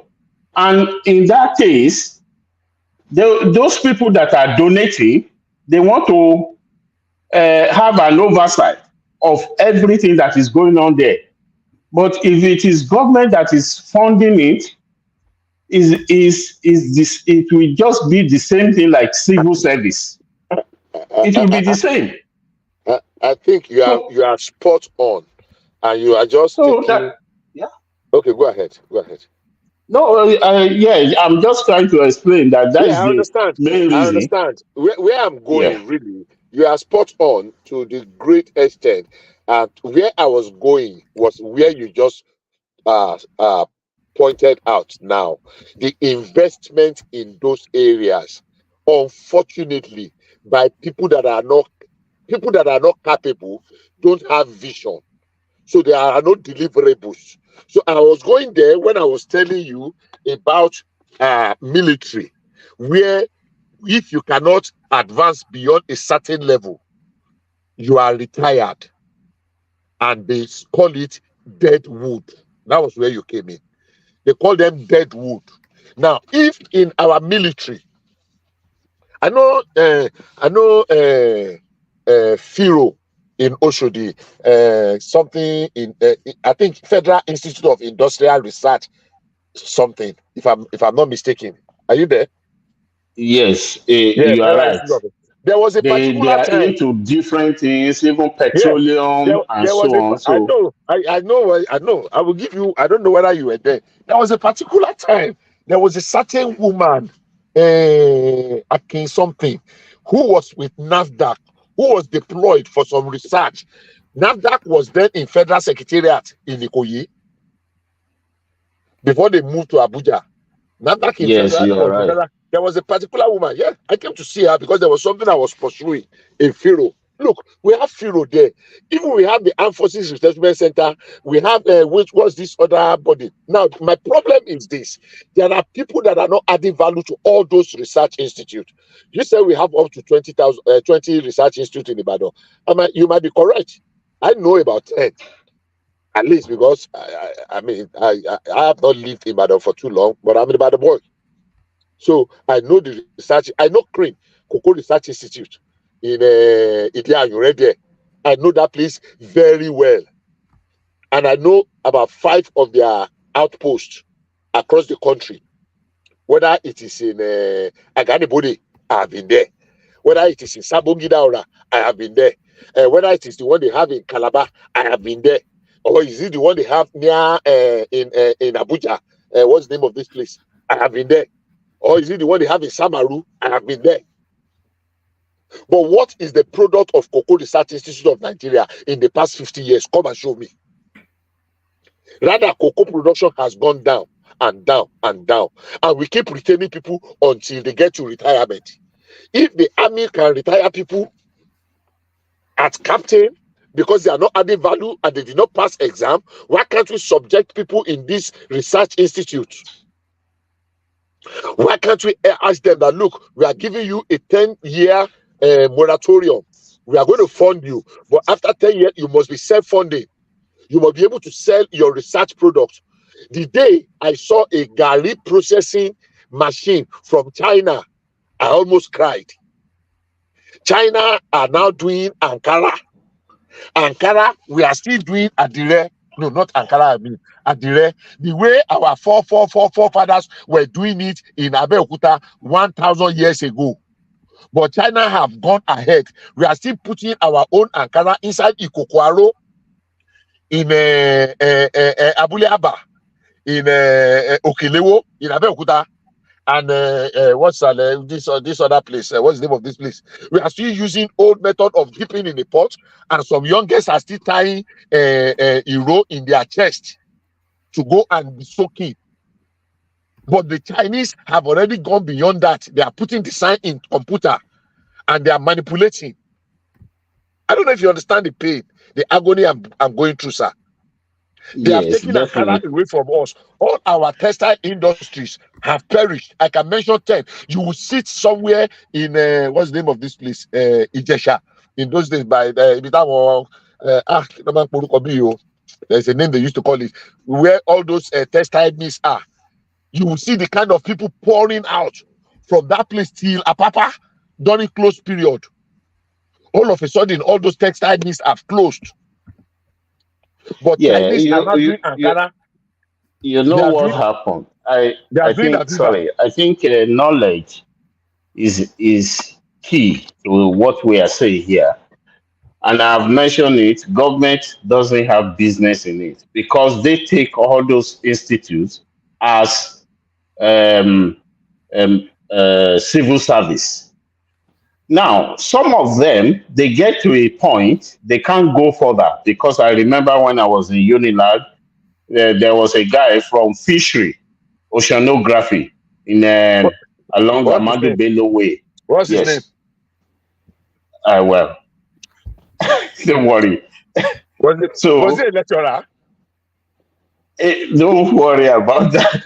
So he has gotten to the peak, and he was told that he cannot go further unless he gets a higher degree. Oh, Bishop knows everybody. That's why. Yes, I think he knows him. I think he knows him is what Bishop is trying to. Yeah. So he has to. Now he has to go back. He has to go back to Unilab. I want to tell you the full story. No, don't worry about. Don't let us discuss that. So what I'm just trying to say is, people get to the peak of their career there in most of these institutes, just like all these civil service. They won't go further, but they will just be there and passing the time until when they've spent 35 years in service. That's exactly what I'm saying. Another problem there is when I talk about knowledge, there was a time sorghum was produced. So, in the north, when they produce sorghum, after they have removed the air, that is the corn, they need the trunk. Mm-hmm. Yes, and they need the long one, the tall one. Now, there was a research that was done in which it grows so fast and produce large corn, but they were short. Possibly they could, when they were crossbreeding, the gene for short something was dominant over the long one. Do you know when they took those things to the north, they embraced it, they quickly collect and planted. But by the time they harvested, they were expecting that the crop the trunk or the stem will be tall. because they need that stem, not only the corn alone.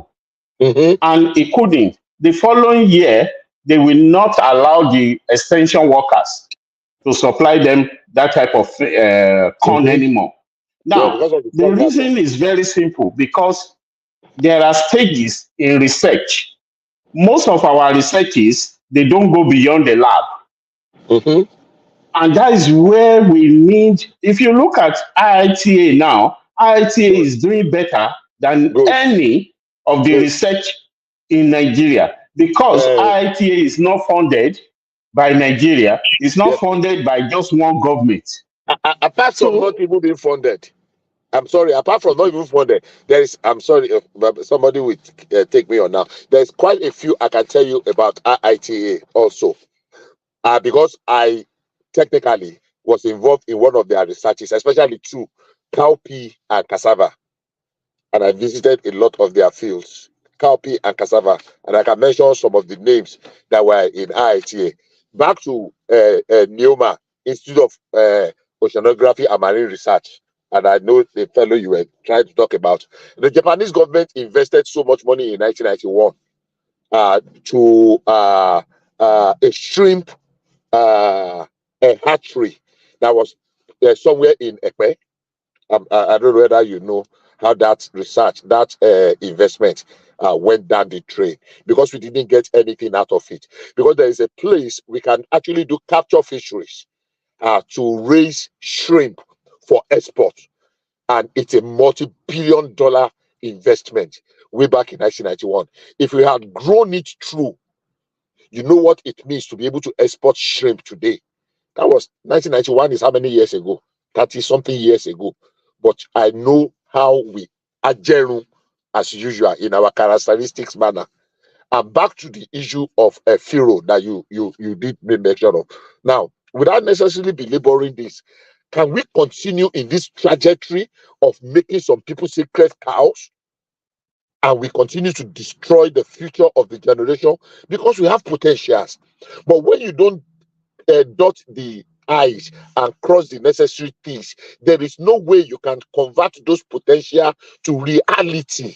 Our research institutes are not doing enough because the wrong people are manning those institutes. The wrong people. And they are just there, market time. Let me just wait. My 35 years will soon complete.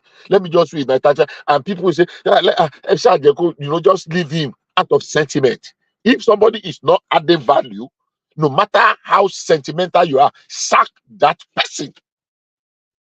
Whether he has put in 10 years or 20 years or 30 years, sack that person. And that is one of, I'm sorry, sir, and that is the reason why our research institute, we have a lot of them, more than 100 research institutes in Nigeria. Whether it is in medical, whether it is in agri, whether it is in science, whether it is industry, whether it is in, name it, every area of human endeavor.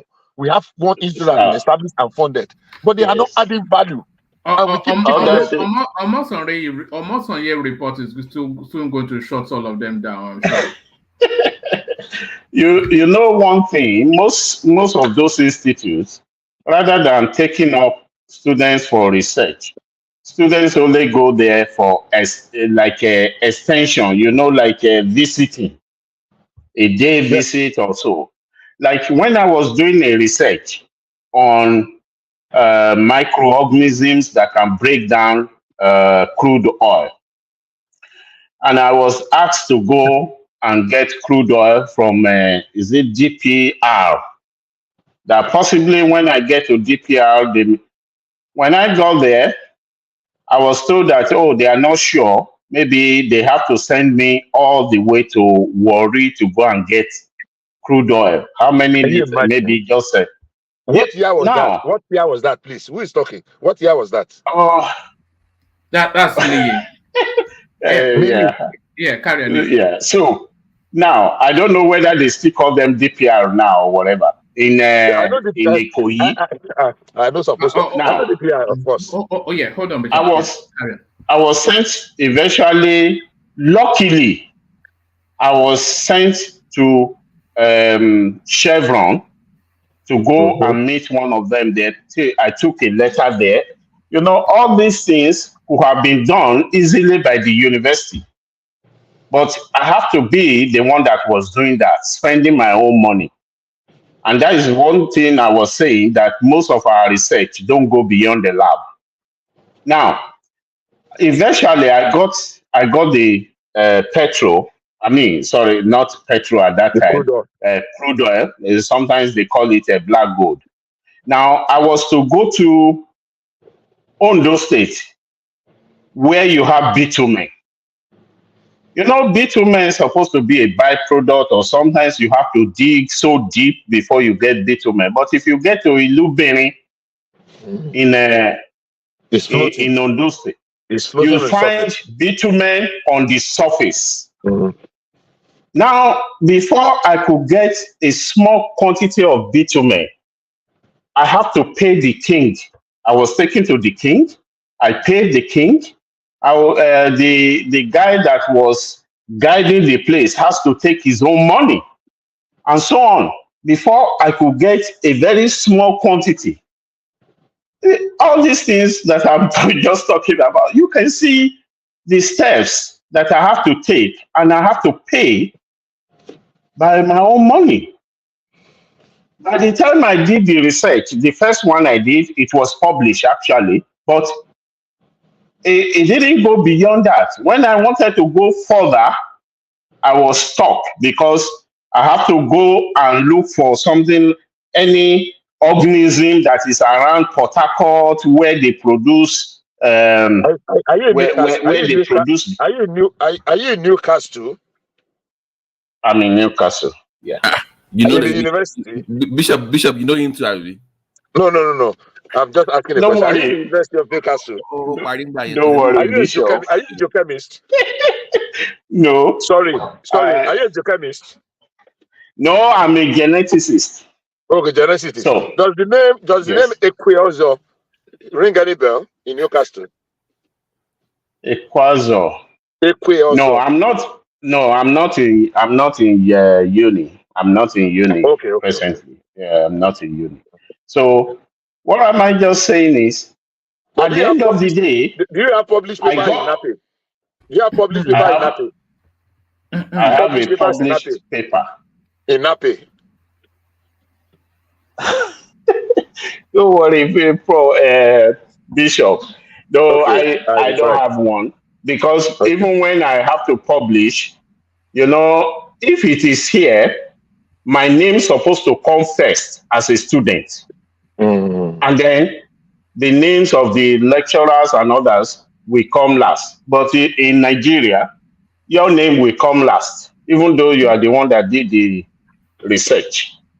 That is the way they operate. So what am I just saying is, I was stuck because I couldn't go further due to fund. I was in Port Harcourt for roughly 3 days looking for because they have special types of earthworm there that are different that you can't find in this area in the West. And those are the things I was looking for. At the end of the day, there was no way to be able to get enough quantity that I needed. So what am I saying is, most of the research stops at the lab. It doesn't go beyond that. And that is not the way it's operated here. When you do anything, you will just see a company that will pick it up and pay a grant for further research. That is what they do. They just do a further research on it. But in Nigeria, we want government to do everything, and it's not possible. Thank you. Thank you. Well, like you really brought. Bishop is one of a kind, though. Oh man. No, you just brought up what? No, you just. It's unbelievable, isn't it? There is Bishop knows you. There is no. But what strikes me is that there's no topic that Bishop does not have more than just. No, he just brought some. He just brought some. Yeah. He just brought some. He brought some things, and he did not want me to go for that. I wanted to ask him some a little bit more questions on biomarker and oil fingerprinting. And I wanted to know where he went to in Port Harcourt, because quite a few things he said, it's possible her paths have crossed over the years, especially in that his research, because I know a little bit about that research. I mean, in that oil, in that oil sector. Bishop, So maybe I don't Bishop, want to mention the individuals that maybe you could have been should, involved. Yes, sir. maybe you should just leave your email. Maybe you can be off No, camera. but we actually agree on one thing. We have not done enough on our research front. That's the convergence. That's an area. Sorry, that's my car. That's one area we agree that we've not done enough. And my problem is that we keep carrying dead woods when we can actually let them go and let people that have the capability, at least people that are research oriented in our institutions. Look, he was talking about DPR. I can mention 3 generations of people in DPR that they became a problem. Department for Democracy in Kofu Abayomi. I know where he was talking about. I know almost, I mean, I don't want to mention people's name. I don't want to drop names. From the director to the, in all the departments, that supervising department he was talking about. I know the kind of things they were doing, nappings and the rest. I want to go to all this something. People were coming from the east, from the universities, and they were actually supposed to add value in their research. At least there were a few of those things I was involved in, and it never saw the light of the day. Why? Because of the vested interest. To especially the one in oil fingerprinting and biomarker to curb oil theft. So when you go to Firo, go and see research. Some of them are more than 20, 30 years. They are already moribund, but they never saw the light of the day. Go to all our institutes. I wonder if this some of these Western spaces are actually stealing those research via the back door and making good of it. Well, some people they never waste science in the West. No, some people actually took their research. They work since they were not progressing, and they went. Look, you have a director that has one moribund masters, and maybe he managed to just, the real meaning of PhD is plenty of dobale, small, and that's why small hard work. Okay, dobale, plenty of patience. That's why the P always comes in capital letter. There is some hard work and plenty of dobale. That's why the D comes in capital letter too. PhD. And they are there. And we have young people that are doing their masters that know way better than these people that have their PhD 20, 30 years ago. And they don't have one single paper published to their name. Not a single one. The only way they will add their name is where students are doing, like this gentleman just said. They want to put their names first, but they cannot defend anything in it. So how do you want that institute to progress with such people? So the young man will just manage to mark his time, and as soon as he goes away, he will take a copy of his research, go and represent it in some other places, and he will get whatever donor funding he wants to get, and he will move ahead. Now we still retain the same man 10 years, 20 years after, just waiting to retire so that he can get full benefits. So you see professors that are head of some agencies in Nigeria that are building estates in Nigeria everywhere. They are just one nonsensical something though. But the research, the institute they are heading is dying. Now, the reason why it continues is because of this, don't let the family suffer. Oh, the man has spent 20 years. Oh, he has spent 30 years. Let him just retire and go. But he's destroying the future generations. The man that spoke earlier on said about 20 research. I have always said about 10. And if they just ask to go and hammer, I will sack those people. They won't even get gratuity, because they are actually supposed to pay back money to government. So what is the way out? It's not going to be easy. You cannot be romancing the old ways we've been doing things. Whether it is from Sokoto to Port Harcourt, or from Maiduguri to Lagos, to Ekpe, to anywhere you want to mention mention in Nigeria. If we need to turn the tide, it must be very holistic. There are research that people have done. There are research. People were sponsoring people, even from the oil industries in Nigeria. I know when they were sponsoring students in the 90s. I know students that were sponsored from first, they got scholarship, first degree, second degree, master, PhD.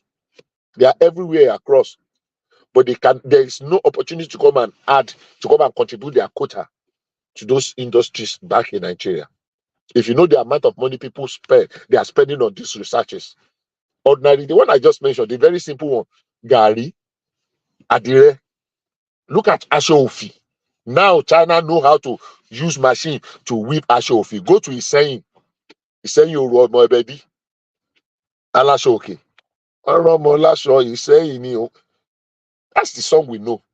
But now Iseyin can want to learn Ashofi. Want to Rawala to China. And before you know it, people will actually stop patronizing the Ashoke from Iseyin. No, Bishop, a few months ago, our lady of Abeokuta, they had a meeting with the KBC about the growing concerns that the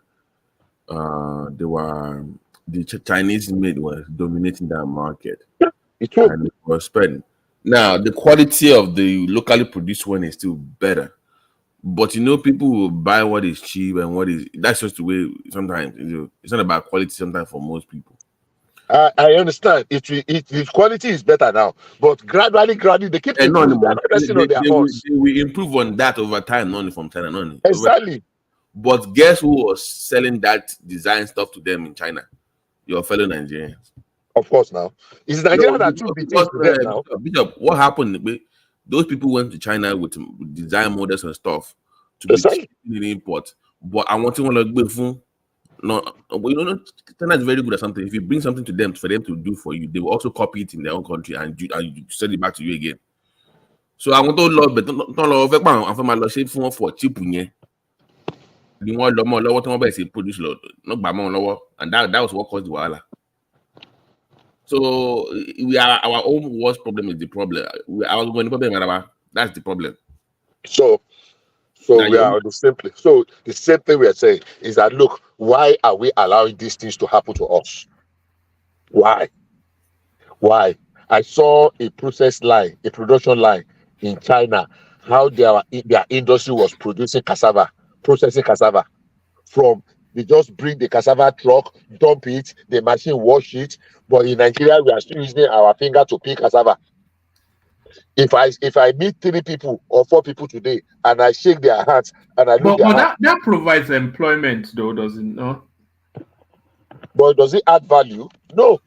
Bishop, that machine, that peeling machine, cutting machine, slicing machine, it's also being made in in Daro.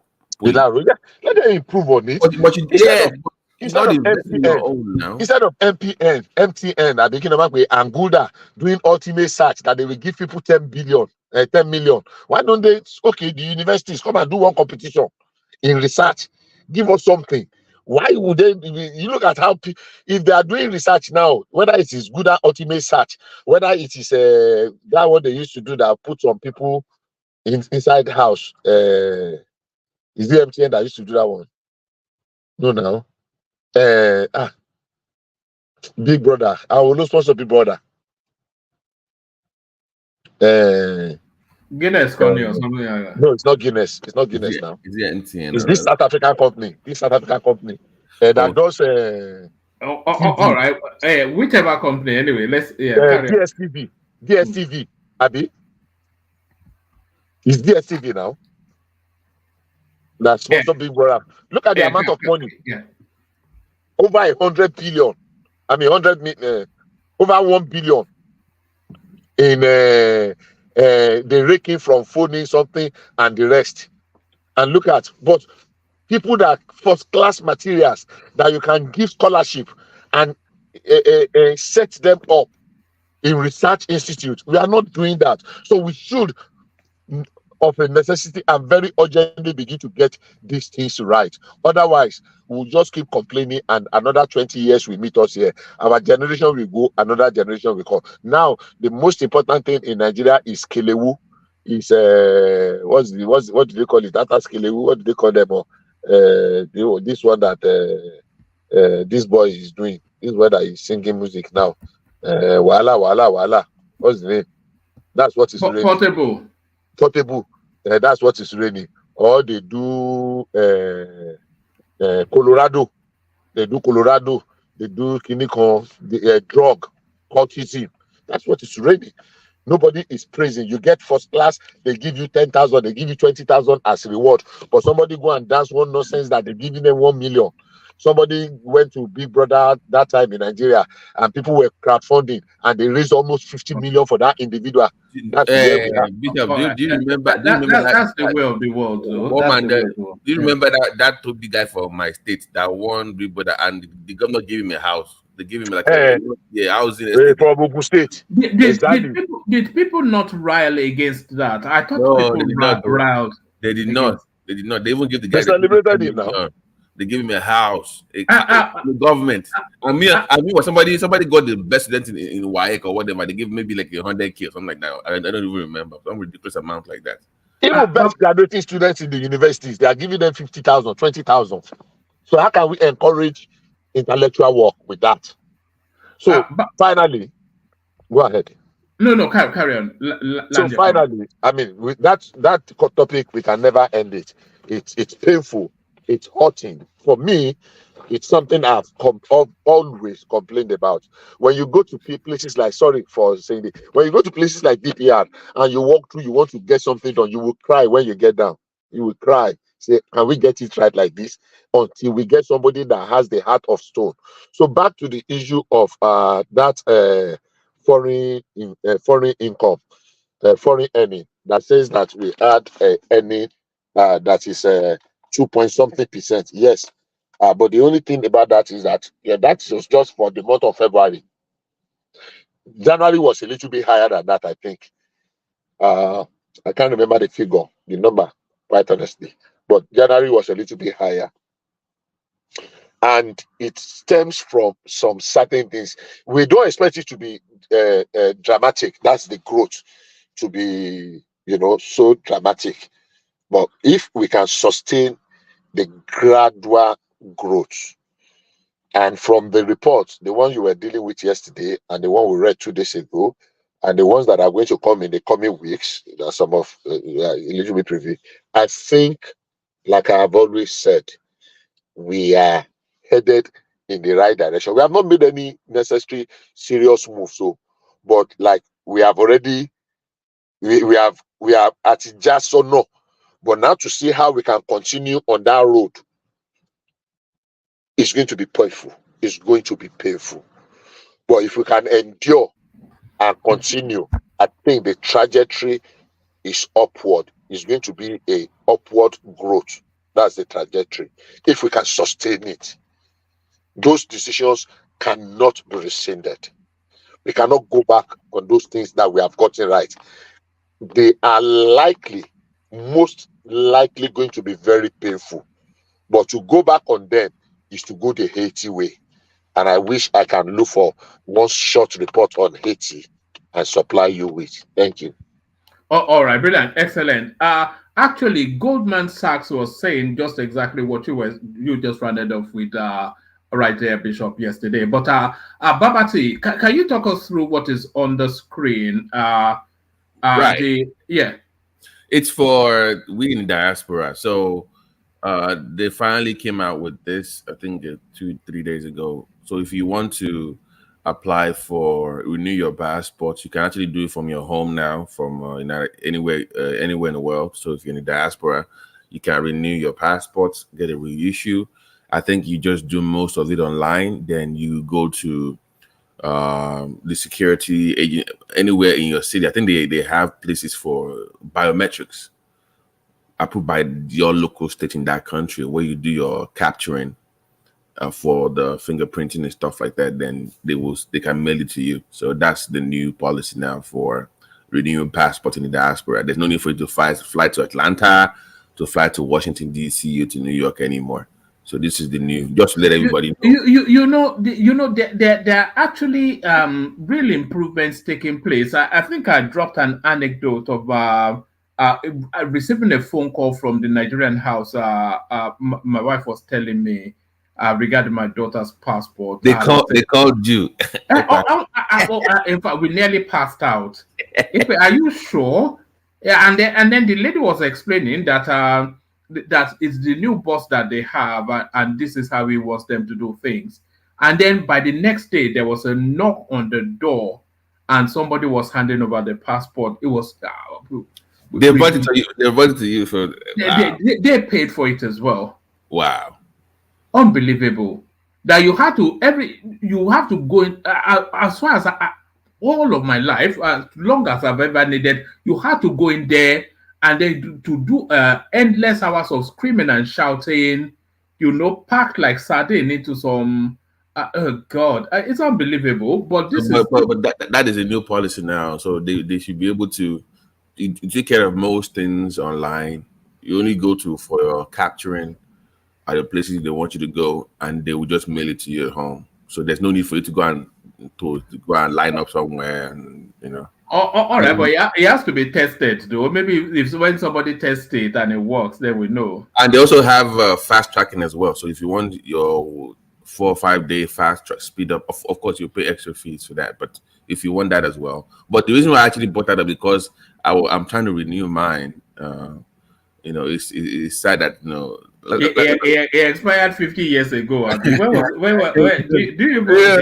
You know what? But you don't have to get a Nigerian visa to go to Nigeria. Last time I went to Nigeria, it was unfortunate. Like, yeah, I had to get. So I'm like, no, I need to get one.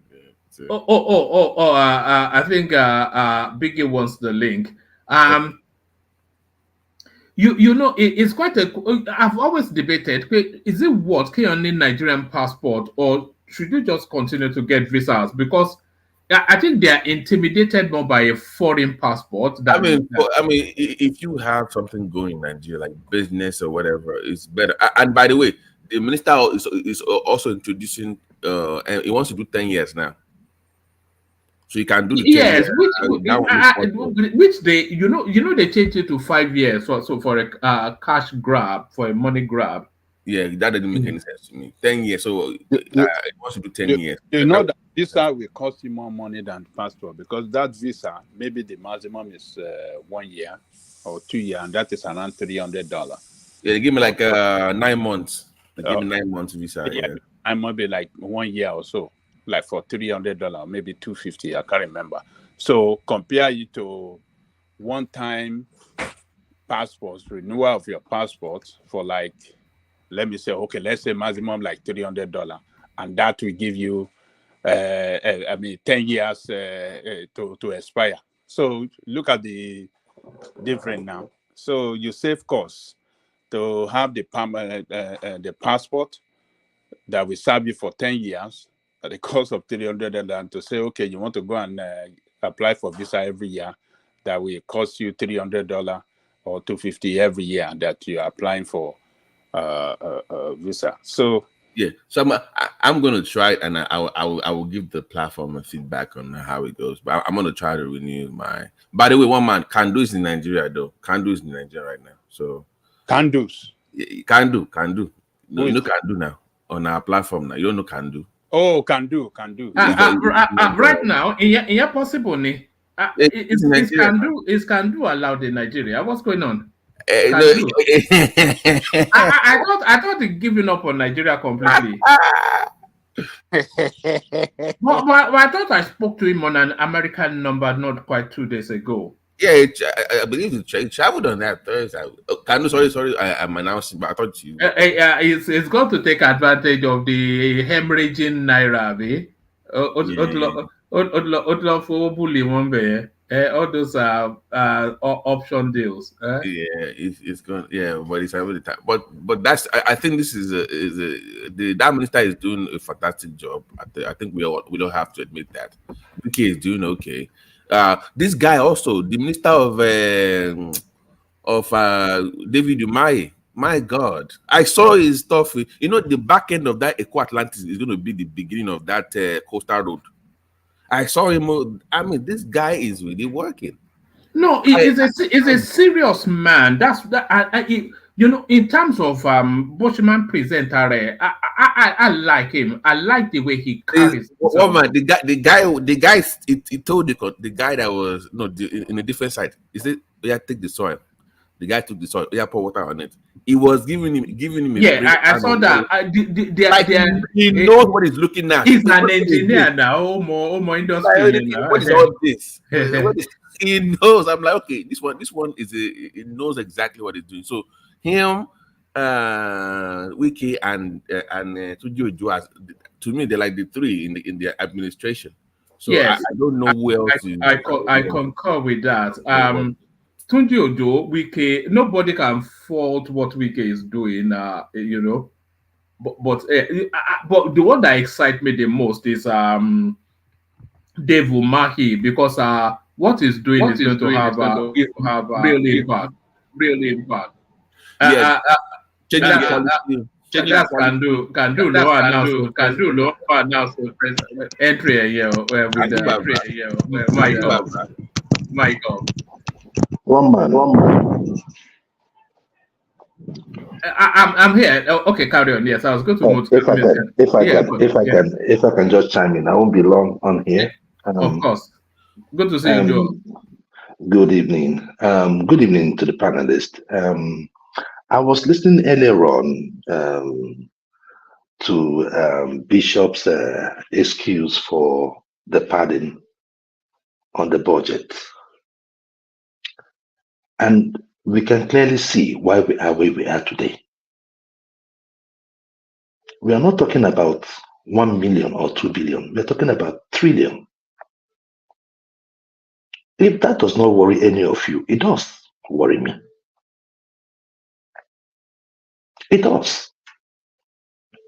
And we can protect whoever that we supported. But when it comes to nation building, it would be nice if we start telling ourselves the truth. Unless the report is false. But if we are making place, I just came in now. I just want to clarify something. Did you read what the presidency respond? And do you know how much exactly Tinubu presented? How much exactly presented to the both National Assembly when he presented the budget? Do you know the figure? The figure, we celebrated it here. We even said it wasn't enough. You know the it's figure. 27. I know it was over 27 trillion. Thank you. It's stuck on my head. 7 trillion is presented at the budget, how come this senator come with 25 trillion budget? That is the thing. First, I wanted to clarify the issue about he presented 27.1 trillion budget, and then this senator is making as accusation of 25 trillion. And then when the National Assembly finished with the budget, they passed 28 point something trillion naira budget. First, find the difference between 27 trillion the president presented at the National Assembly and how come this man find is 25 trillion. So I want you to do the calculation. This is the thing. I don't know who was talking. I think it's Remy or whatever the case may be. You and I don't have access to those documents. And if a senator, I don't know how we guys see these things. He is in a position of power. If what he is saying is wrong, I would expect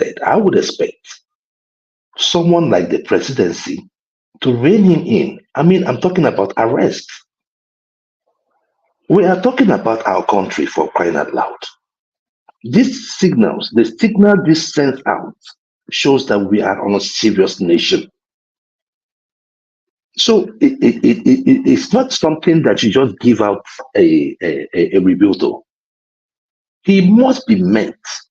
Remember, in the past, when Sanusi made that remark, remember the effect on our own economy.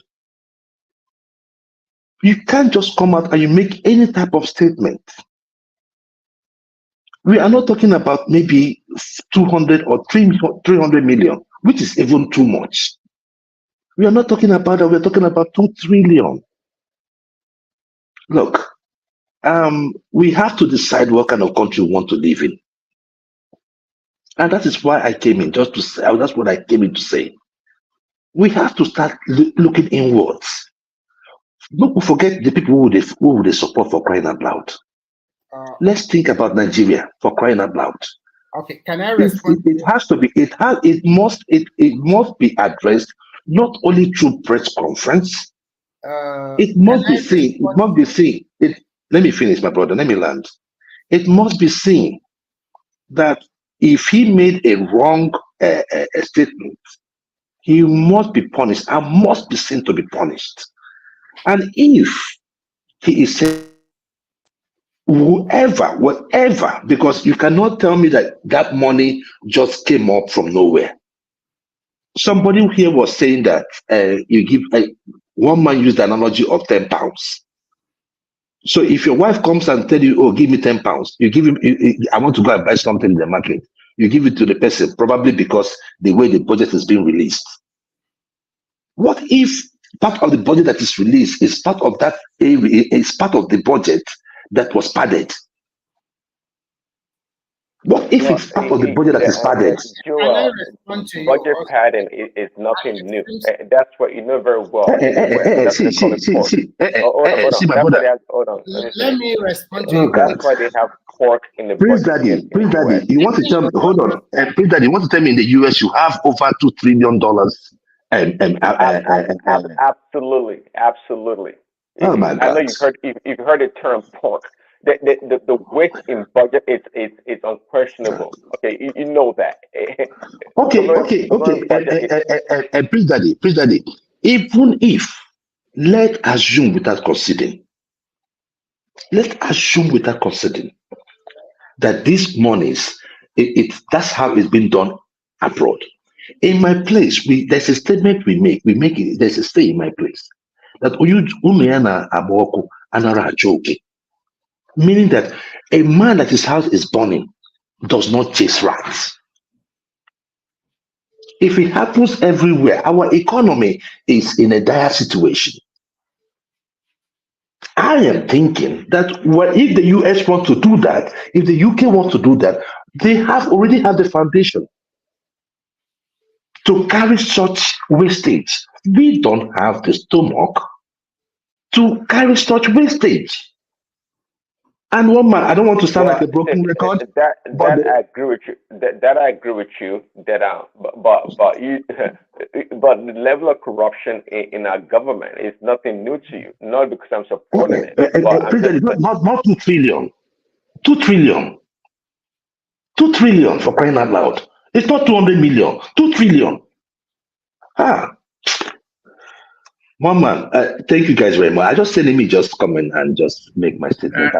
You wanted to come and just come and cause a bit of trouble. Let me respond to you before you go ahead. It's come. I think it was to poke for a. I hope you've not come to cause an argument, Bishop. You just want to gaslight unnecessarily. First and foremost, budget is just a statement of purpose. It does not mean it's just an estimated revenue and expenditure for the year. And when the president presented it, was 27.1 trillion or 3 trillion naira. And by the time the both House of Assembly put their own money, do the math, they came up with 20.something trillion. The person that is making the allegation, you have to look at his statement. It said the budget was skewed against the North. That is a political statement. So if you are an analyst and when you sit down, you already know he's coming from a position of interest. So, and as you can see, sometimes the way these guys play their politics is that, it's the North against the South. So it's not that the money they will give them, what the bishop is trying to say is that it's just a budget. It's not that they will give you the whole money just in a 1 year. So some of this budget is even not up to 50 or 60% that perform every year in, year out. So you coming here and talking about 3 trillion, padded 3 trillion. It's like they already gave them the money. It's not work that way. I am not saying that the money has been given. We all Understand know the what. concept, and We all know. nobody Hold on. is changing the system like that. See, I think they're my, all my, my, bro- my brother, look, let me tell you, calm down. I know what a budget is. I know that it is not a cash in hand, it is a projection. And we have seen this kind of projection in the past. We know that Nigeria, at most, maybe like 50 or 60% budget performance. We know this. But even with that 50% performance in the past, they have still siphoned money from that. So it depends on where this money is padded, and which, if they say, for instance, security in the Northeast, and it was padded up to that amount. When you're going to give her that money, you're not going to question it because it's already in the budget. And we do not have a clear mechanism to even check. If not for the likes of somebody like Devumai that goes out to the road to really go there and do the sampling, telling us this is what is going on. Right? Most of these people that we see in government do not go back to check. Even if they go back to check, if the road is just smooth, if that road, they build that road, for instance, you see it's a smooth road. We just shut and we go. A year or two later, that road is gone, and we come back to square one. There's a corruption in the Nigerian system. But I like to say to Joel, see, at this point in time, you and I, and in fact with everybody else on this panel, should be on the same side. Not necessarily against the government, but to be questioning and asking questions and vetting everything the government does. I don't want to be a supporter of Tinubu's government or any government for that matter. We have to dig down and really analyze what is going on. We should be on the same side. But my only fear, though, is that when we play politics, like some guy coming out saying, the budget is padded by $3 trillion, but it came out with a sham statement that's not well put out, if you ask me, from the reading. So that's the problem. I don't want to appear to be on the side of Tinubu or any government, but that is poor for the citizens. But we should be on the same side to uncover what is going on. So I want to say I'm on your side, but not to play a politics of vindication against Tinubu. Can I come in, please?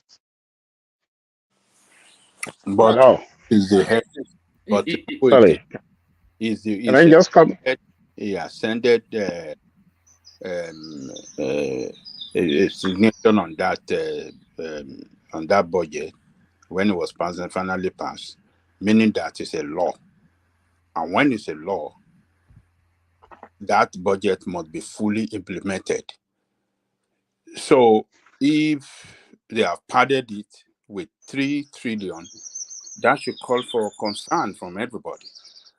And the senator particularly is, telling us this.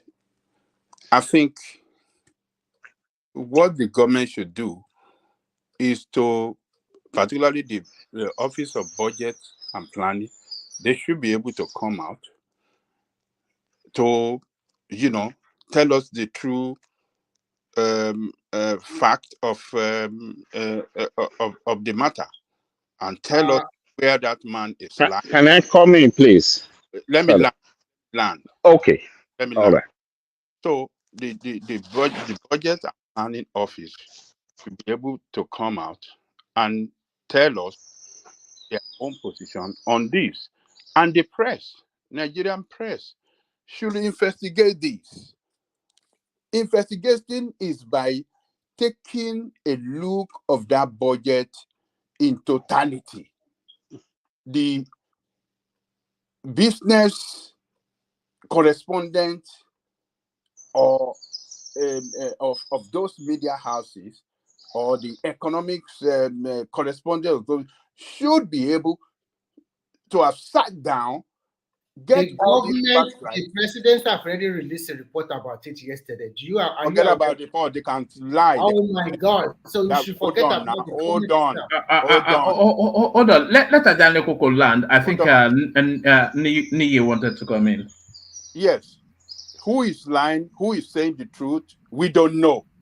It's a Nigerian senator that is telling us this information. The government is saying its own part. I'm calling on Nigerian media to come out and investigate this thing and tell us the true position of it. If it is true that that man is lying or is saying the truth, they should highlight it clearly to Nigeria. That portion that is padded, they should let us see it to show to the Nigerian people that this government, the assembly and the executive, they have padded this thing, and what do they want to do with the money?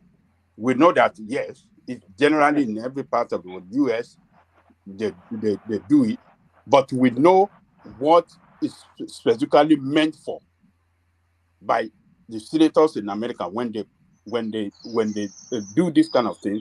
They will surely not true, Angelico, not true. We don't know. We have no clue. No, we do. We do. Don't. We do. Maybe you don't know. They do. Well, we all don't know, not just me. Sorry. We both live we have no clue. All right. Let Niyi come in. Niyi. Can I just come in, please? Come in, Niyi. Yeah. You see, it's quite unfortunate that sometimes when we are looking at issues, we don't look at it objectively. Before you analyze anything, you look at what is the notion behind the statement. Now, if you remember, I will use an analogy in the Bible. Sorry about those that are not Christians. When David was dancing, and his wife saw him and said, "Oh, look at you, a whole king dancing with his belly out before the maids." Now, someone will run with it and say because he cares for the king. But it wasn't because of that.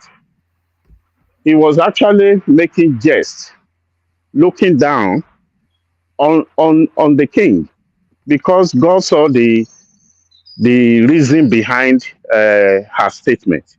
Now, if you remember recently, maybe about 3 weeks or 4 weeks ago, when a senator also came out and said the CBN is being taken to Lagos.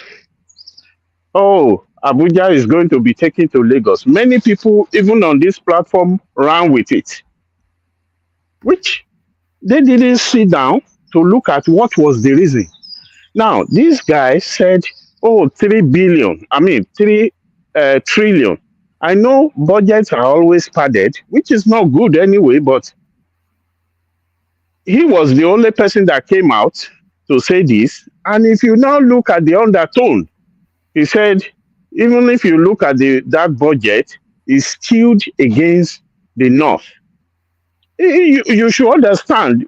Look, let's not play politics with some of these things, or because I just hate government, everything that comes out, I must support the opposite. Anything against government, I must support it. No, let's reason.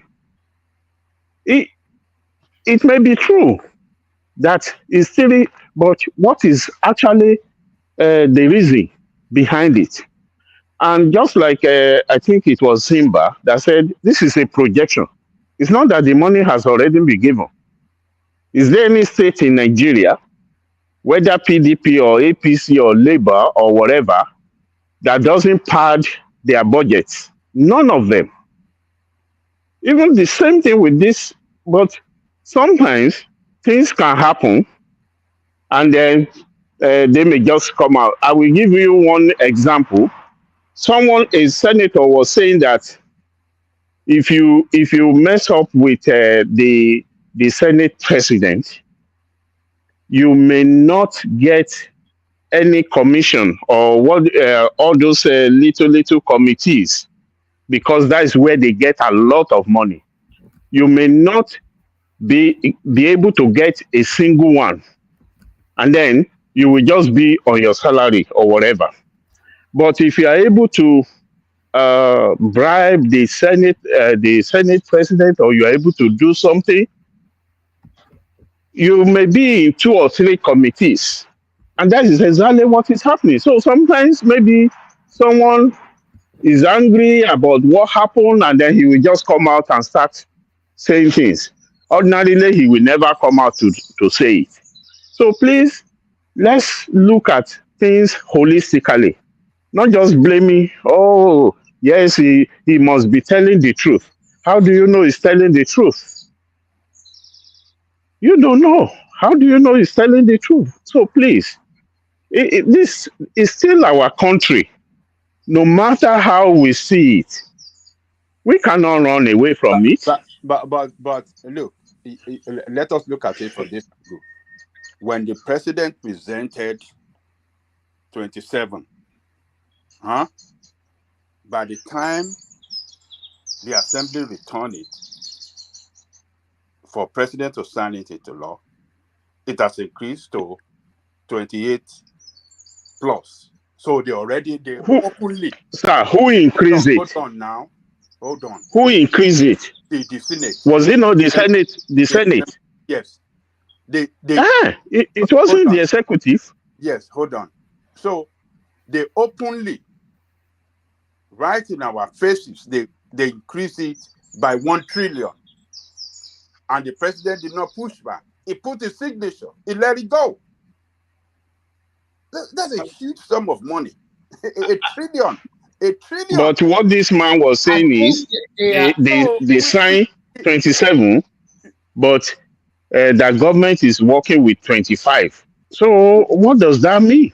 Yeah, I don't understand. And what it means is that the original budget value or an amount that is original budgeted according to the book is 25 trillion, whereas they are telling us it's 27. What do they want to do? Abi, 28. Okay, can I respond to you? Hold on now. The